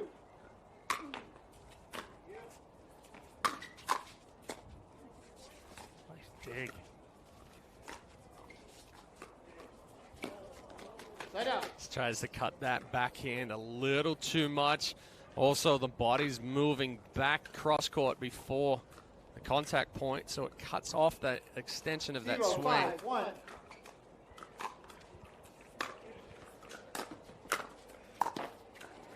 Good coverage in the middle right there from DeHart as Lloyd had E.H. Johnson pinned to the sideline. DeHart cuts off the angle with the forehand. Ooh, he was there. He set himself up well.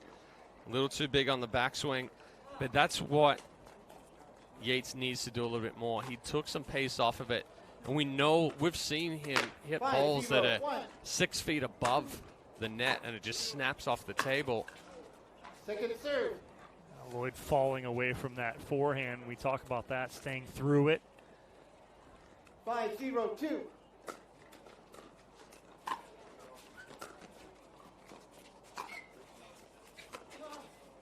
Side out. Tough on that one. Yeah. Ball pops up about 15 feet in the air, and DeHart has 7 decisions to make. Yeah, it's a good move there from Hunter. Two-handed down the line, knows exactly where that next ball is going to go. Recovers back to the forehand, and he's on it. We take another look. That's that 1-2 combination. He's not looking to see if that ball is going to come back. He knows it's going to come back. Second serve. As Hunter Johnson sheds a layer of the long sleeves. 1-5-2. Just wide there on the serve.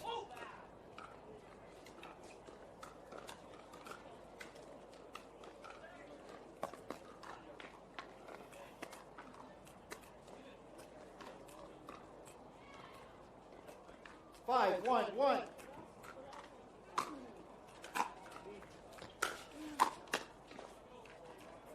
Second serve. There's the high part of the shake and bake right there where Lloyd's 5-1-2. hung out to dry.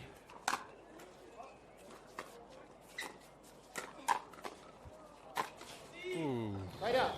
Big overhead. Going back to that shake and bake, too. Difference being is that DeHart went cross court with it, gave Yates time. 5-1. But a good combo there from Yates creating the pop-up. Second serve. Just got a little short right there, Chad, with that two-hander. 1-5-2.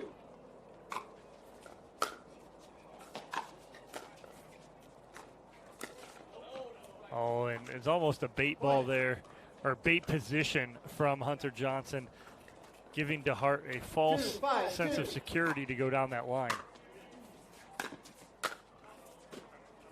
Side out. That one. Just a little too high.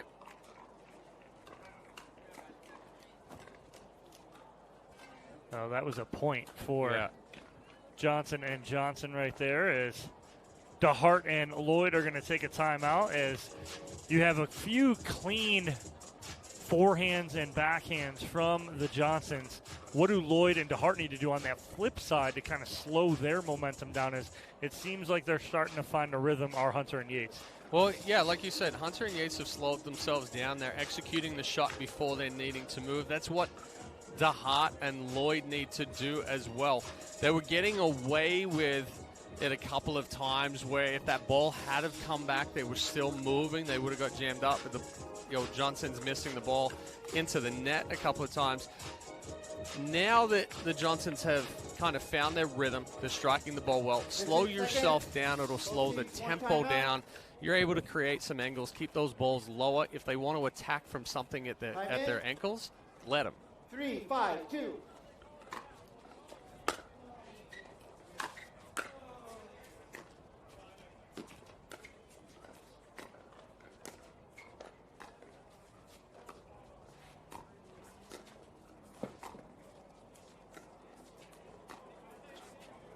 Side out. Miss on that backhand there from Hunter Johnson, but do go on a 3-0 run there to get back in this within two now. 5-3-1.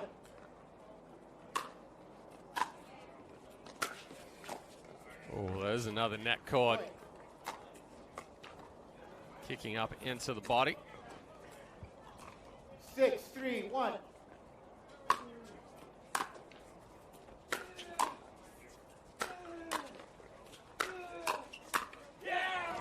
And Ryler just sticking with the drive right there, and finally got one that was good enough for Lloyd to come over and pinch. But if you watch these balls going back, it's the same spot on those counters where it's mid-transition area, allowing him to extend out there. Lloyd's already up. Put a ball down at the feet. He's not going to be able to pick that up from that position. Right, exactly. So it's that timing, right? You saw the first one. Okay, now I'm timed up a little better on the second one. The third one, you really have to be timed up and be able to do something with it or counter it instead of just blocking it. So timeout here from Hunter and Yates Johnson, as they just crept back within two at 5-3, but right out of the timeout from DeHart and Lloyd, they come out, put up 2 quick points, and are now up 7-3 here in game number 2, looking to take that bronze medal. I know this one means a lot, Ryler DeHart. He is sick and tired of Megan Fudge coming back in the RV with all those medals, and he doesn't have any. He's got a couple. He got a couple in 2023. According to him, he's got none. Mixed doubles and men's. Yes. Couple bronzes. He is upset. Sacramento, he took home more medals than Megan did. Now, Yes, granted, Megan was sick, but he's just saying one side of the RV is weighted heavier, and it's Megan's. The shocks are wearing out on that side. Oh, 2 missed. Yeah. Returns into the net. And Michael Lloyd does have a nice big serve right there. He's very aggressive with it. Again, another weapon we've seen come to fruition over the past couple years in pickleball, and it's a 9-3 lead here, game 2. 9-3-1.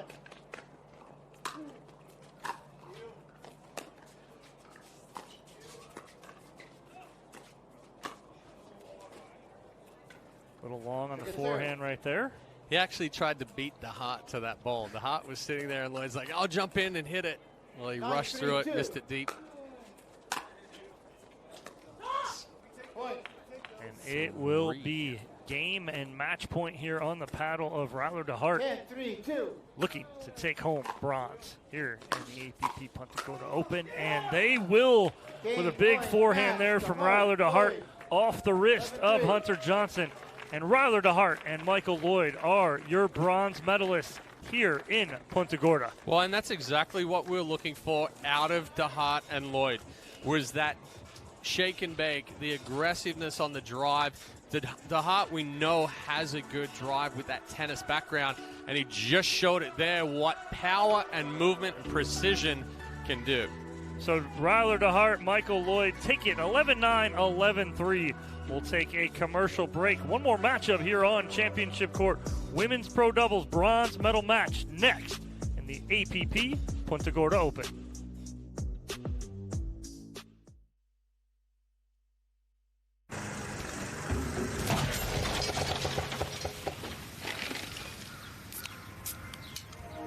Doesn't a beer sound like a better idea? Fat tire.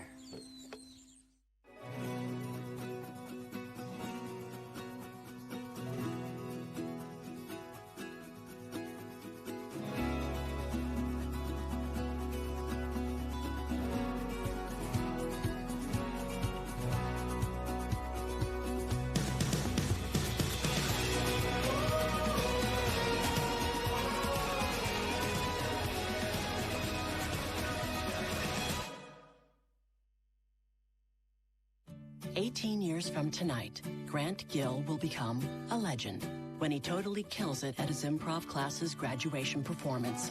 Knees will be slapped, suds will be sprayed. People won't know what hurts more, their cheeks or their sides. That's why he's already keeping himself in shape and razor sharp today with health tips and wellness tools from AARP to help make sure his health lives as long as he does. Because the younger you are, the more you need AARP.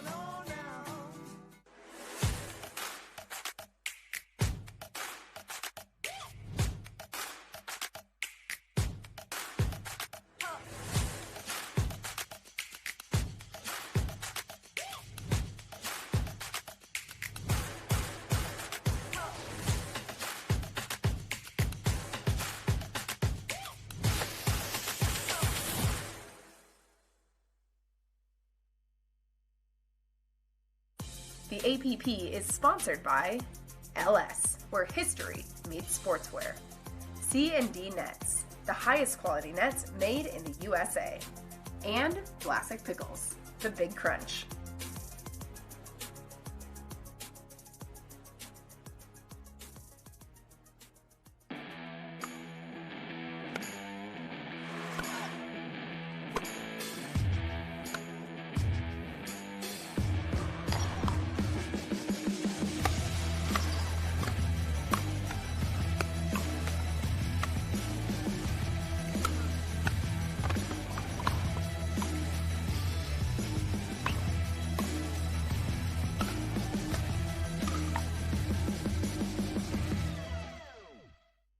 Introducing Skechers Pickleball, the official footwear of the APP Tour. They're ultra lightweight and responsive for incredible speed. They have Goodyear rubber outsoles with a specialized pickleball design for increased side-to-side stability and agility. Plus, they feature shock-absorbing foam and Skechers' famous relaxed fit design for incredible comfort game after game. Conquer the court in comfort. Skechers Pickleball, the official footwear of the I'm here with Vlasic Pickles, and we're putting the pickle in pickleball. In pickleball, the term pickled is when you don't score any points in a game. This grilled Vlasic pickle recipe will score you all the points. Slice them in half long ways. Skewer your pickles, put those babies on the grill. Now we're gonna make our ranch.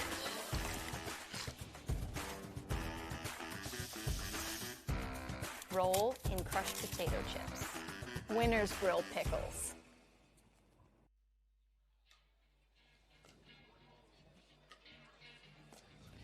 Welcome back to the 2024 APP Punta Gorda Open. One more match here to hand out some hardware. We're going to do the women's doubles bronze medal match here as the sun is setting in the beautiful state of Florida.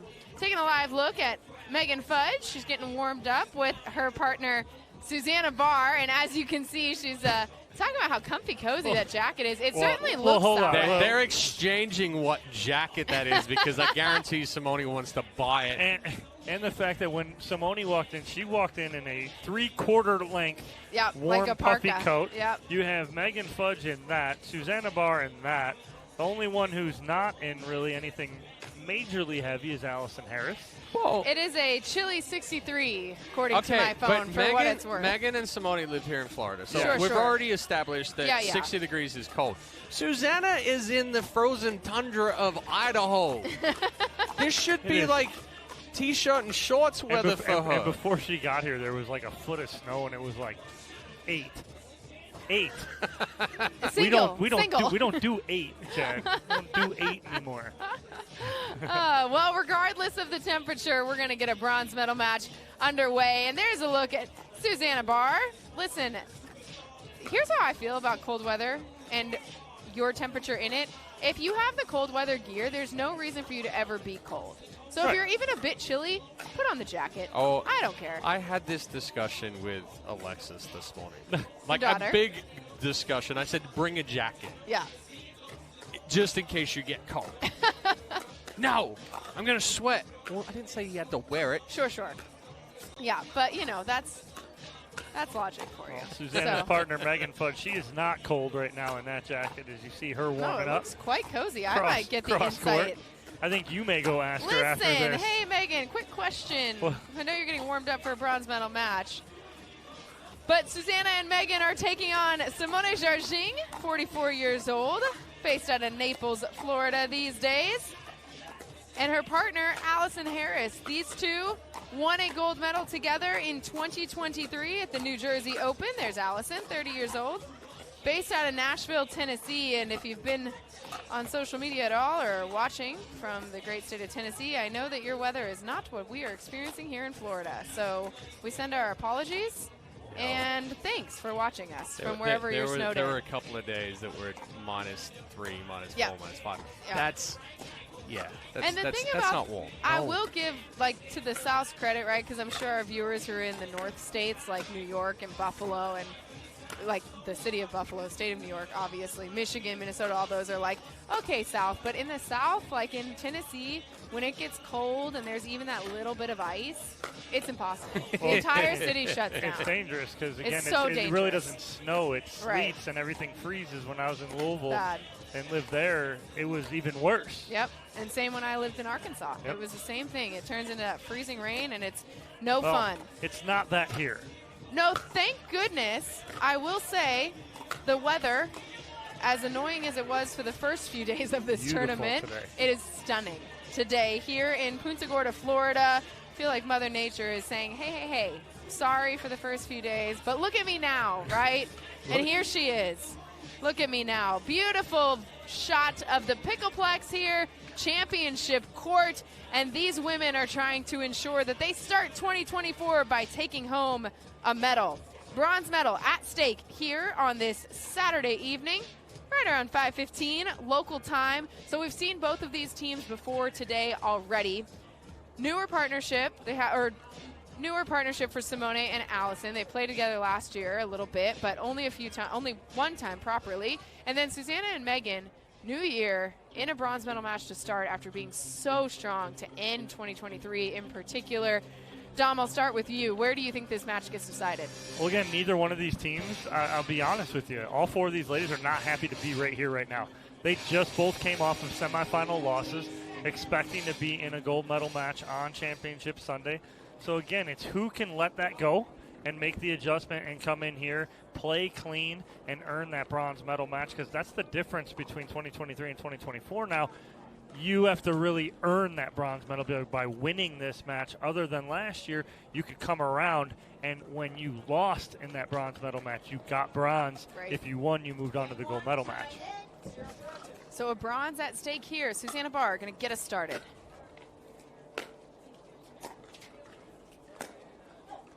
Allison Harris getting out of the way of that one. Fudge with it sailing long. Yeah, trying to figure out the speed up right there. Just a little too close to the body. Tough spot from the transition area.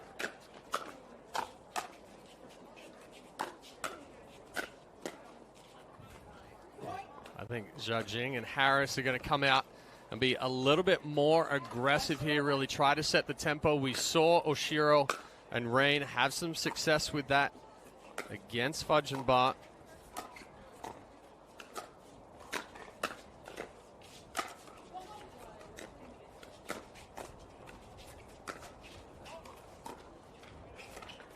That point was just all over the place. Arms flailing everywhere from all 4 of those ladies, keeping that ball in play. 2-0-1, I believe. Allison Harris with the serve. Just a little too much there for Zhajing. Tough ball to speed up. So pushes them onto their second serve. Simone with it. Oh, and that ball almost, if that crept over, it was going to drop straight down. Be very challenging for Fudge to have gotten there, but that ball staying on Harris's side of the net.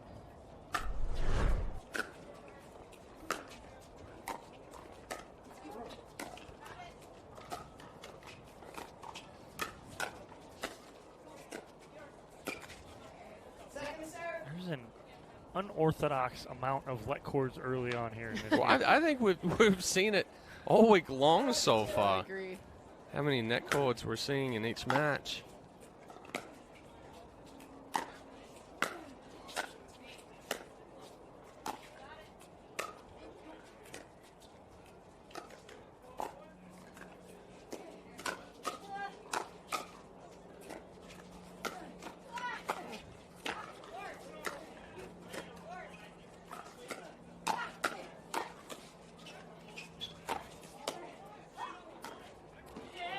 What in the Simone world? Jarging with the defense, the offense, and then what a dink to end the point. All 4 of those ladies in that point, some incredible resets, and then Jarging with the beautiful touch to end it.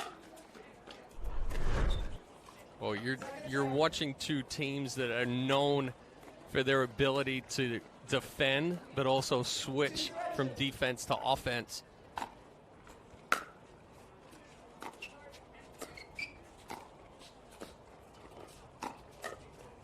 Good spot right there for Jarging, right at that right shoulder of Susanna Barr. 3-0-2, Harris and Jarging with the lead.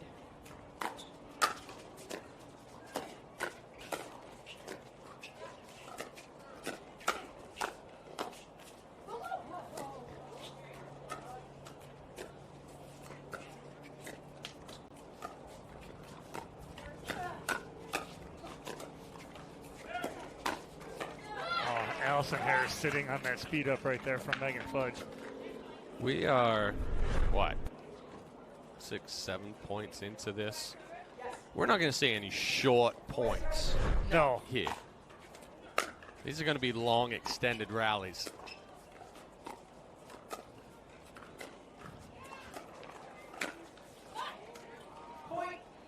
Again, Harris doing a great job on that forehand. We've seen her going to that shot quite a few times, and I feel like she's starting to find her touch here. Early on in this first game, she and Simone with a 5-point lead. Good spot right there as Fudge and Barr switch it up and put Susanna Barr on the left for that point. Jarging tries to come over, be aggressive with that. Can't quite get enough on the forehand.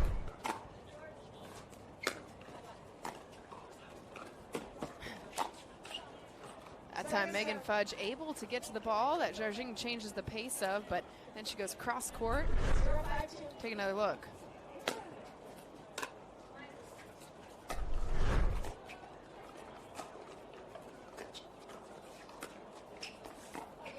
Good spot right there for Megan Fudge. Good hard cross court dink. Looked like it skipped a little bit on Jarging. So Fudge and Barr on the board. 1-5-2.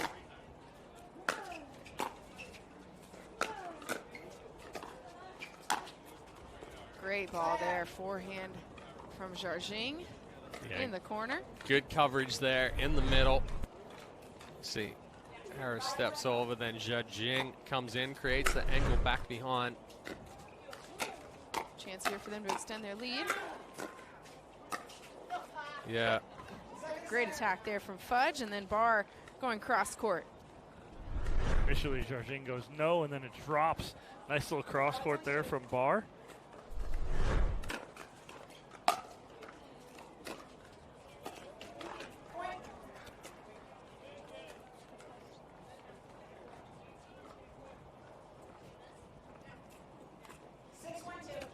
Six, 6-1-2, the score for Harris's serve.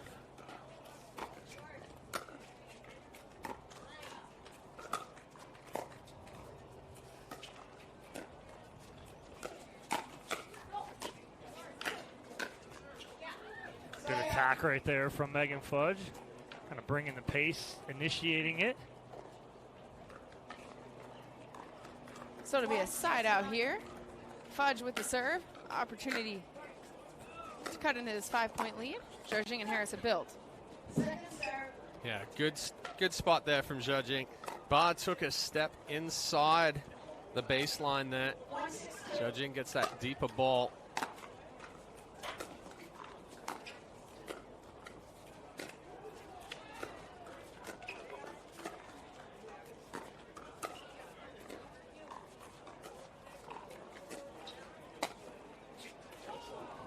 Jargin just missing that one. Great lob response there from Barr.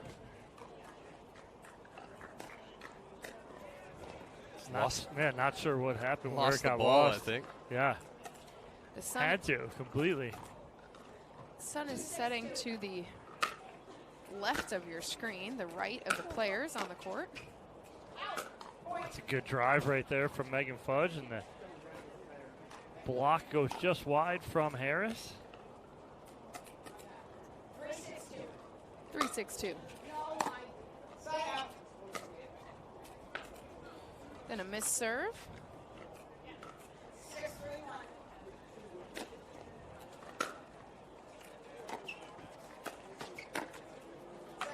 Good ball there from Barr. Excuse me. Is You all right? Yeah. Just Yeah. good ball there from Barr. Goes down the line behind Harris as she tries to close middle. That's big side out right there for Fudge, and Barr is giving up no points there. I'm trying to cut back into this lead.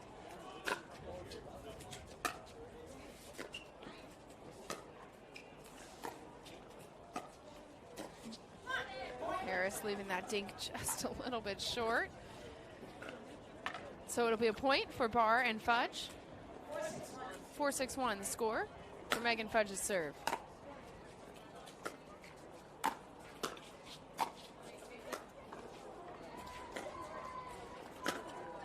Be around the post from Megan Fudge. Can't quite shape it in enough. Push them onto their second serve. Yeah, it's tough from that far out. It's also running out of a little bit of room there up against the LED boards.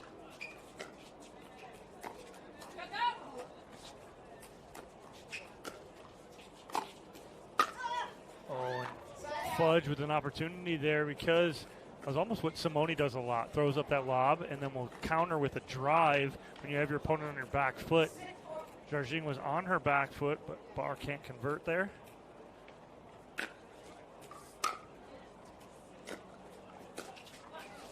Nice drop there from Harris. A little bit flatter. Not sure if Fudge thought that that was potentially going to bounce in front.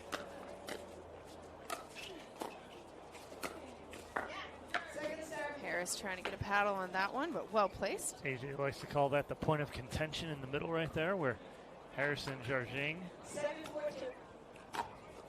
come together.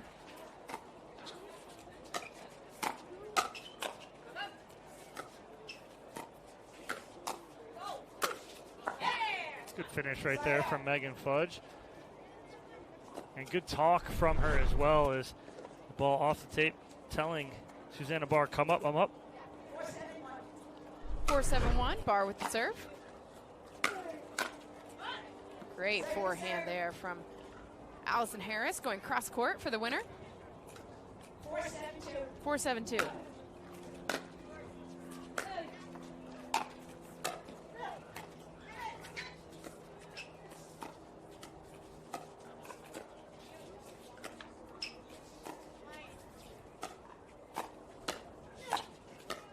Jarjing just pulling Susanna Barr in every direction.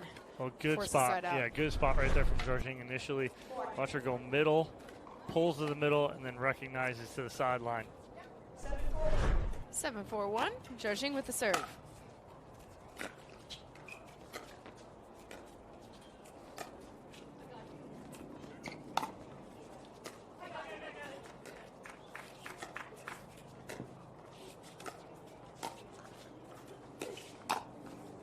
Great spot there. Jarjing recognizing Fudge, pulled out wide, goes middle. Yeah, and good movement there. She comes back, covers middle. Doesn't get too big on that counter swing. 8-4-1. Jarjing with the serve.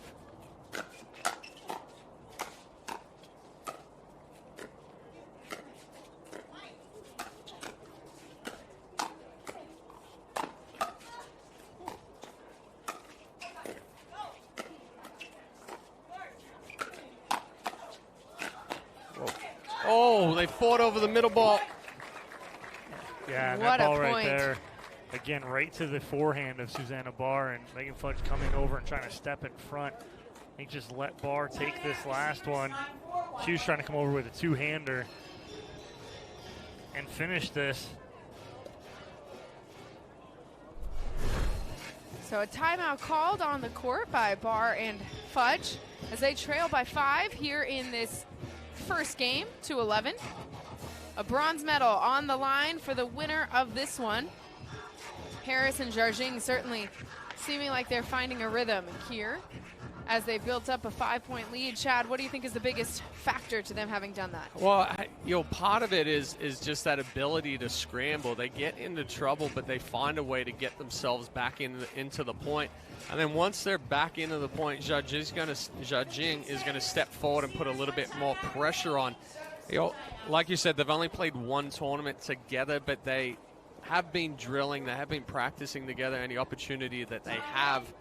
So there is a little bit of understanding between them as far as the positioning and roles.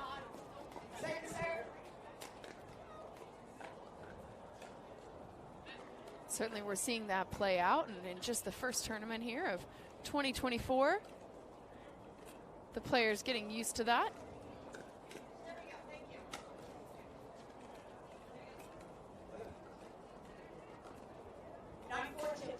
Nine 4-2 the score for Harris' serve.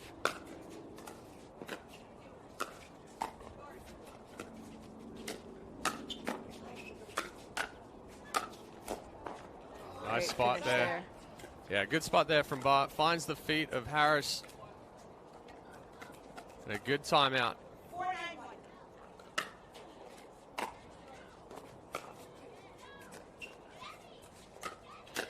That's such a good drop right there from Megan Fudge. Great aggressive drop in the middle. Gets a pop-up opportunity for Barr to come in, speed that up. 5-9-1, Barr with the serve. Jarjing with the big forehand there. When she's protecting, too, Allison Harris coming out of that uncoil. That's a great job by Jarjing.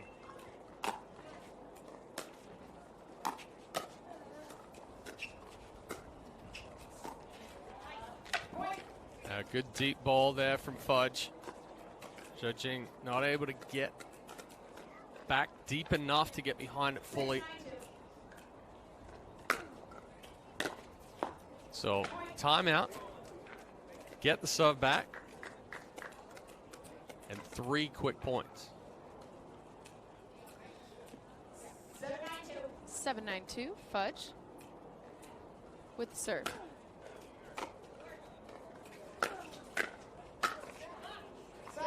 Big two-handed backhand from Allison Harris to get the ball back on their side, trying to end this run.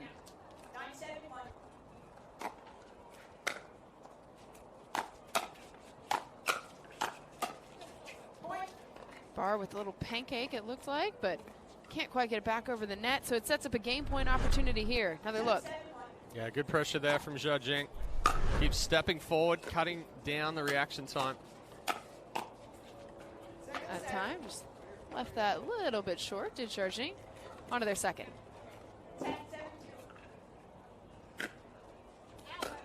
A little long on that serve right there. And opportunity here for Bar and Fudge, but it's going to happen.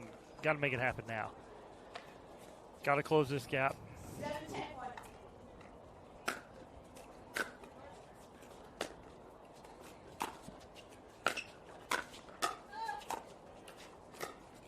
Again, that cutting dink from Georgine, just lethal. Well, she did that in tennis. She brought that into pickleball.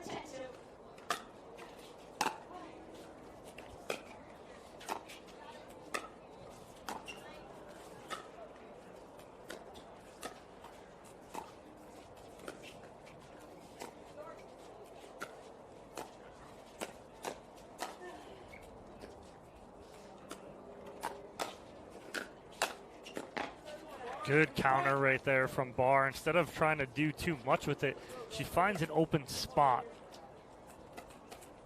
Goes backside on Georgine. Back within 2.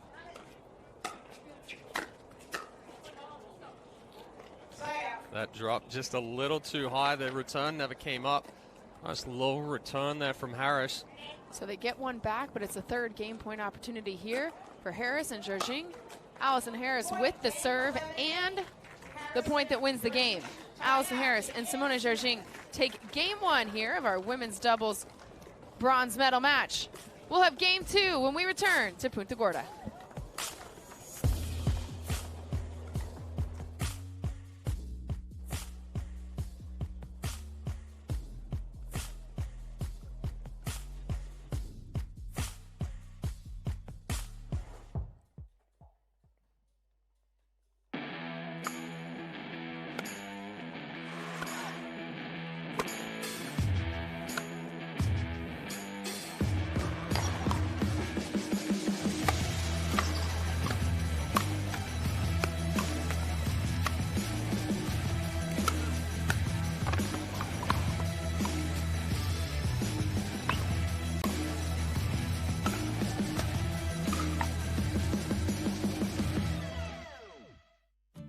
Years from tonight, Grant Gill will become a legend when he totally kills it at his improv class's graduation performance.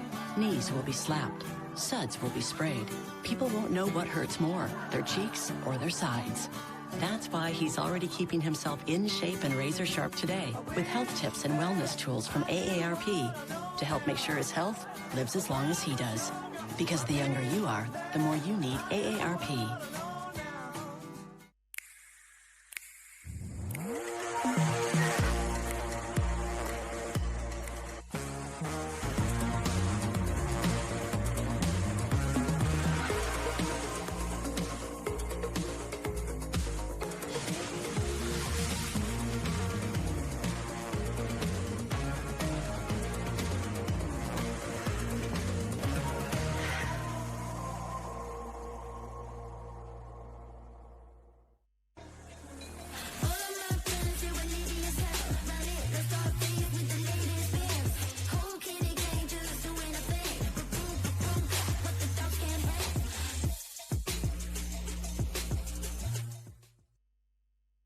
The APP is sponsored by Sports Illustrated, exclusive ticketing partner of the APP Tour. Eggland's Best, better taste, better nutrition, better eggs. And Punta Gorda Tourism. Visit pureflorida.com. Welcome back to the 2024 APP Punta Gorda Open. You're taking a look at the Pickleplex. Bunch of players still getting in their time on the courts as the sun sets here on this lovely Saturday that has been so far. Harris and Georgine hoping to wrap up this Saturday with a bronze medal around their neck. They're sitting one game away from doing exactly that. But Bar and Fudge, maybe the last duo in the tournament that I would count out at any given point. And to start things off, a little confusion about where the ball was. But it is a point going the way of Harris and Georgine.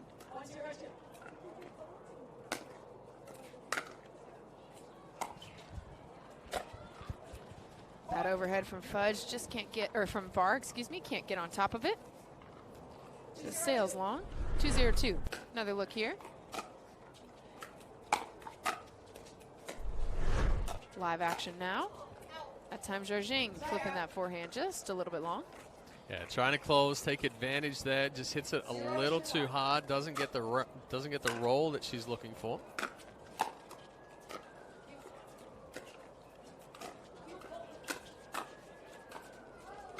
Oh, Bar gets the roll she was not looking for, though. That ball dropped straight down. Got lucky it didn't hit the post on the way down.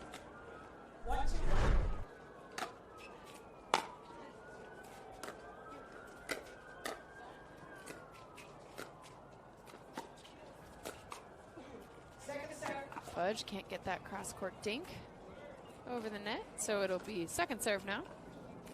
Fudge with it.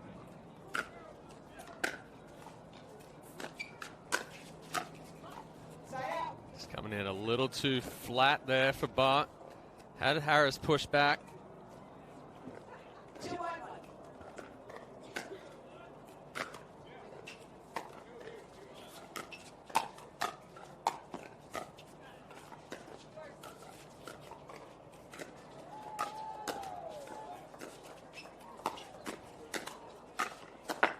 Good spot. Good point construction right there. One of the best so far in this match for Bar and Fudge. Quickly pushing Zhao and Harris onto their second serve.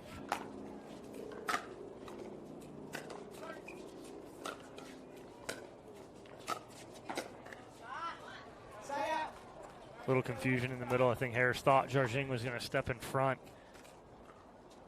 and take that last one.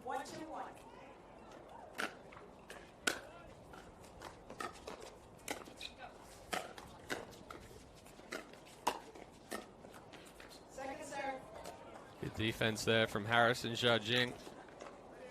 Took a step back away from that kitchen line to give himself a little bit more time to react.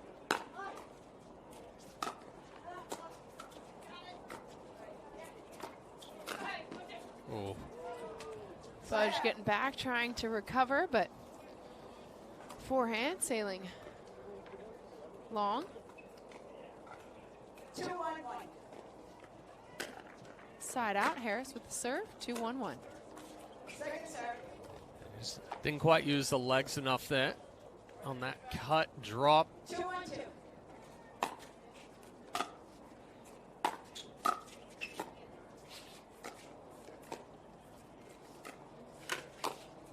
Nice speed up there from Allison Harris right into the body of Megan Fudge. Yeah, and that's all about the spot going into that right hip. Even though Fudge gets a paddle on it because the ball is coming across on that angle and then pulls the ball wide.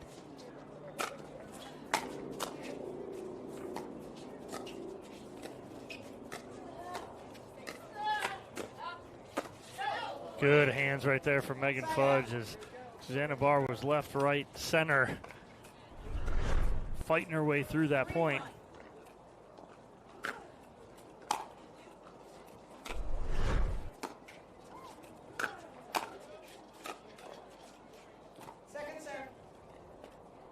Good pressure there. Tough to get inside that baseline through the transition area without getting that ball down. Zhao called for the foot fault. Specifically, it was her left toe, according to our head referee.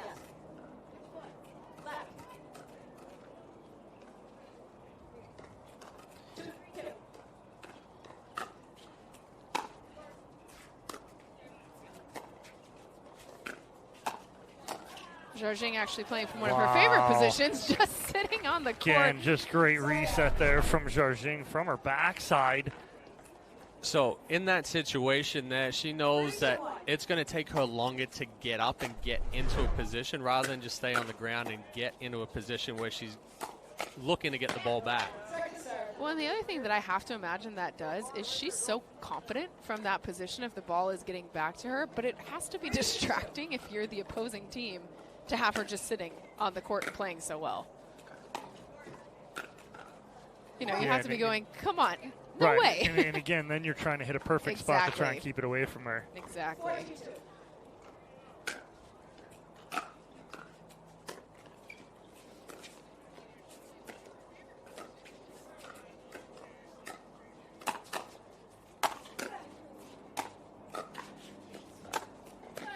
Jarjing coming all the way over, working her way down the kitchen line to finish that point. Yeah, good aggression here, stepping over. She hesitates. Thought about not coming across and getting in the way of Harris, but had the better angle.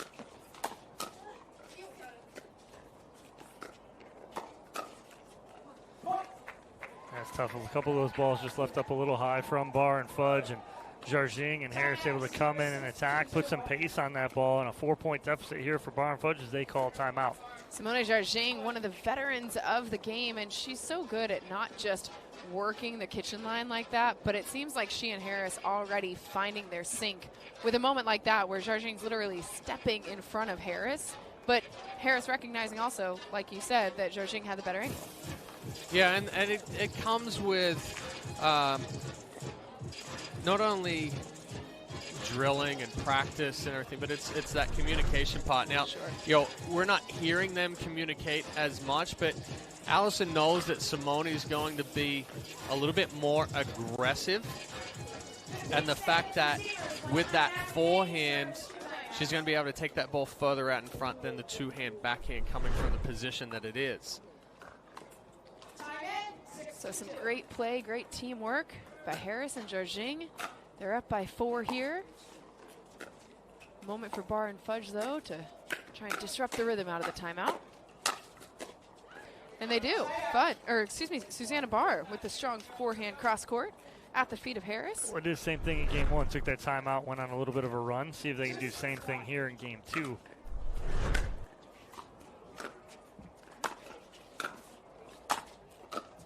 We did have exactly this score in game 1 as well, 6-2. 2-6-2. Now it's 2-6-2 for Fudge's serve.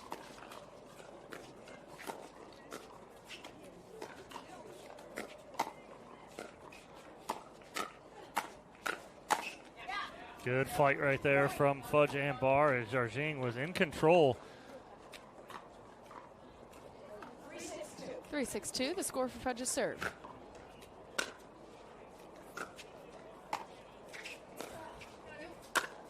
Great angle there taken by Allison Harris, getting up for the overhead winner.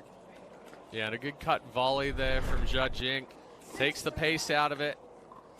Fudge trying to pick it up from her ankles.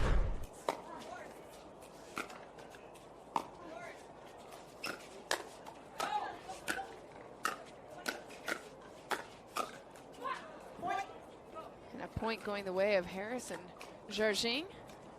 I know the communication right there between Fudge and Barr was to let that ball go, but that ball wasn't hit very hard. That ball was dropping.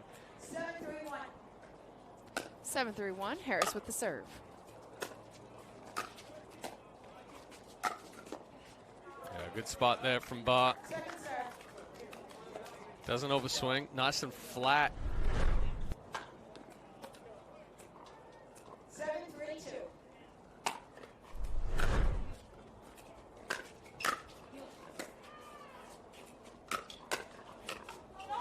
Oh, she set herself up. Yep. Both feet off the ground right there as Barr was making contact on that last forehand. The paddle laid back a little bit. 8-3-2. 8-3-2, Jarjing with the serve. That forehand, not enough lift to it, so it's a side out as it goes into the net. If that ball goes over, it's nasty because she had a lot on that ball. She just missed by about a half an inch. Perfect drive. Second serve.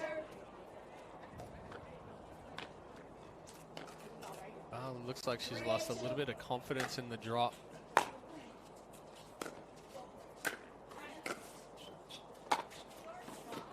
Great good spot. Yeah, right on cue. Hey. Good spot in the middle. I missed it. I mean, but this is great. We're all reading each other's minds now. It's like I've cut into the wavelength or something.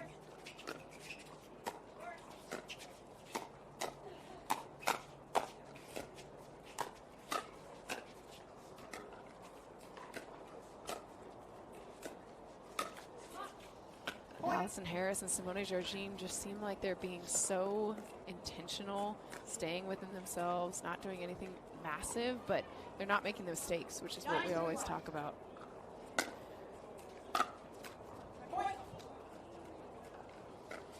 And just like that, Simone Jarging and Allison Harris have a chance to take home their first medal of 2024. Harris with the serve on match point. Coming in full swing right there. Well, that was the issue. It was full swing. Yeah. It was a little too big on the backhand. So second match point opportunity here. Trying to put an exclamation on those last 2 points, but and you don't mind that. You're at 10-3, right? Be aggressive. If it gets a little closer, then we may think about rethinking our strategy there, but I don't mind that at all at the score. Yeah, nice spot. Nice spot there from Barr, going right into that right hip of Jarging. Ties her up.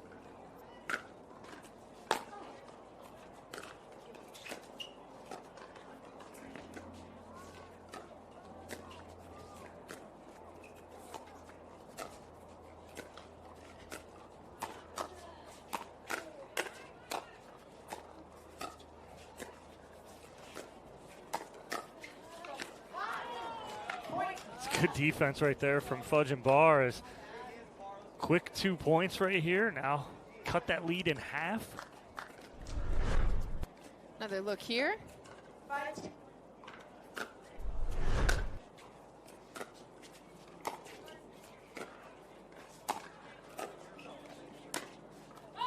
Great passing shot from Allison Harris to push Fudge and Barr onto their second serve. Well, and that's Harris's shot right there. She has this screwball movement on it where it slides along the paddle.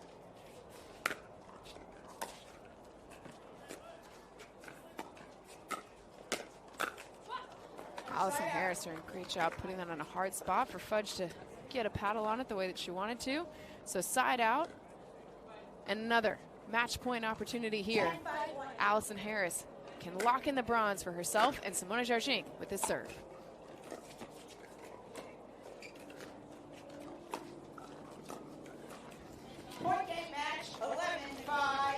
And they get it done. Allison Harris and Simone Jarging, they won a gold last time they played together. This time, taking home the bronze in the first tournament of 2024 here in Punta Gorda. Yeah, nice finish right there from Jarging and Harris. They get on the board this season with a bronze medal to their credit. Lots more tournaments to come this year, so we'll see where they end up on the APP Tour. Cannot wait to see that. A great Saturday of live pickleball action from you, for you, here from Punta Gorda for this day. We're going to wrap it up, get you set for Championship Sunday when we come back.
Introducing Skechers Pickleball, the official footwear of the APP Tour.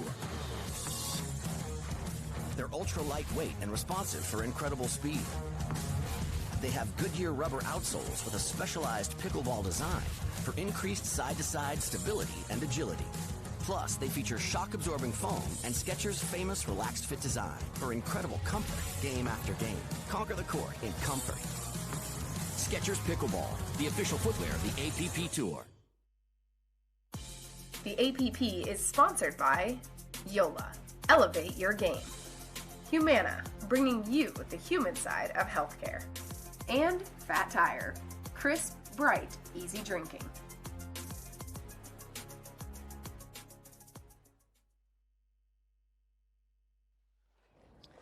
Welcome welcome back. The sun is setting on a fantastic Saturday of pickleball action here at the Pickleplex. The 2024 APP Punta Gorda Open. We are now down to our final day. Championship Sunday is set. Some really fun men's and women's doubles actions for you today. Take a look at who has punched their ticket to Championship Sunday. In men's singles, you've got Hunter Johnson versus Chris Hayworth, picking up 2024 right where we left off in 2023. Both of those men, remember the way they ended 2023. Women's singles is Megan Fudge against Judith Castillo. And then in mixed doubles, Megan Fudge and Andre Daescu taking on Georgia Johnson and Yates Johnson. Men's doubles, Daescu and Nunnery. Nunnery battling through today to make it through a knee injury on to Sunday. And then they are taking on Will Howells and CJ Klinger. In women's doubles, Bobby Oshiro and Millie Rain getting the better of Fudge and Barr for the first time since they've been playing together today. They're going to take on, again, Georgia Johnson. She is playing with Paris Todd. Our coverage begins at 11 a.m. Eastern. And you guys, when I look at that very first Championship Sunday setup of 2024, I just think about how much we are mixing now. The veterans with some new players who are finally, like Oshiro and Rain, talking to Millie about it, and she was like, oh no, I remember how many times we've lost to Fudge and Barr. You know, like there's some intention for these players in 2024 to start out right, to prove that they've grown in the offseason. And for a lot of our veterans, it's trying to prove, I'm not going anywhere. You still have to dethrone me. Yeah, absolutely. And kudos to Oshiro and Rain. We have seen their potential, and they came out. It was a little rough in game one. They made their adjustment and really put the pressure on, and it's good to see them back in Championship Sunday. Georgia Johnson, we haven't seen her on the APP Tour. We didn't see her on the APP Tour in 2023, but she was the staple in 22. So good to see her back. She's into finals. Yeah, and then the singles finals. Again, a lot of familiar faces on the singles finals with Hunter Johnson and Chris Hayworth, and then Judith Castillo and Megan Fudge. So Judith Castillo, Megan Fudge, they're 1-1 against each other in on Championship Sundays. So looking to see who goes up 2-1 there. So a lot of good matchups, some new faces, some familiar faces. That's what you're going to get all year, I think, in 2024 on the APP Tour. Love to see it. Everybody bringing their A game, coming with their resolutions, their best intentions, wanting to start 2024 off strong, as do we. Loved being back on the air with you guys this weekend so far. Back. First Championship Sunday tomorrow of 2024. It's like we never left. It really is. We're on the same wavelength now. Watch out, folks, because we're coming all of 2024, just like our pickleball players on the court. Andre Daescu, Rob Nunnery definitely get the Grit Award for today, battling through what they did.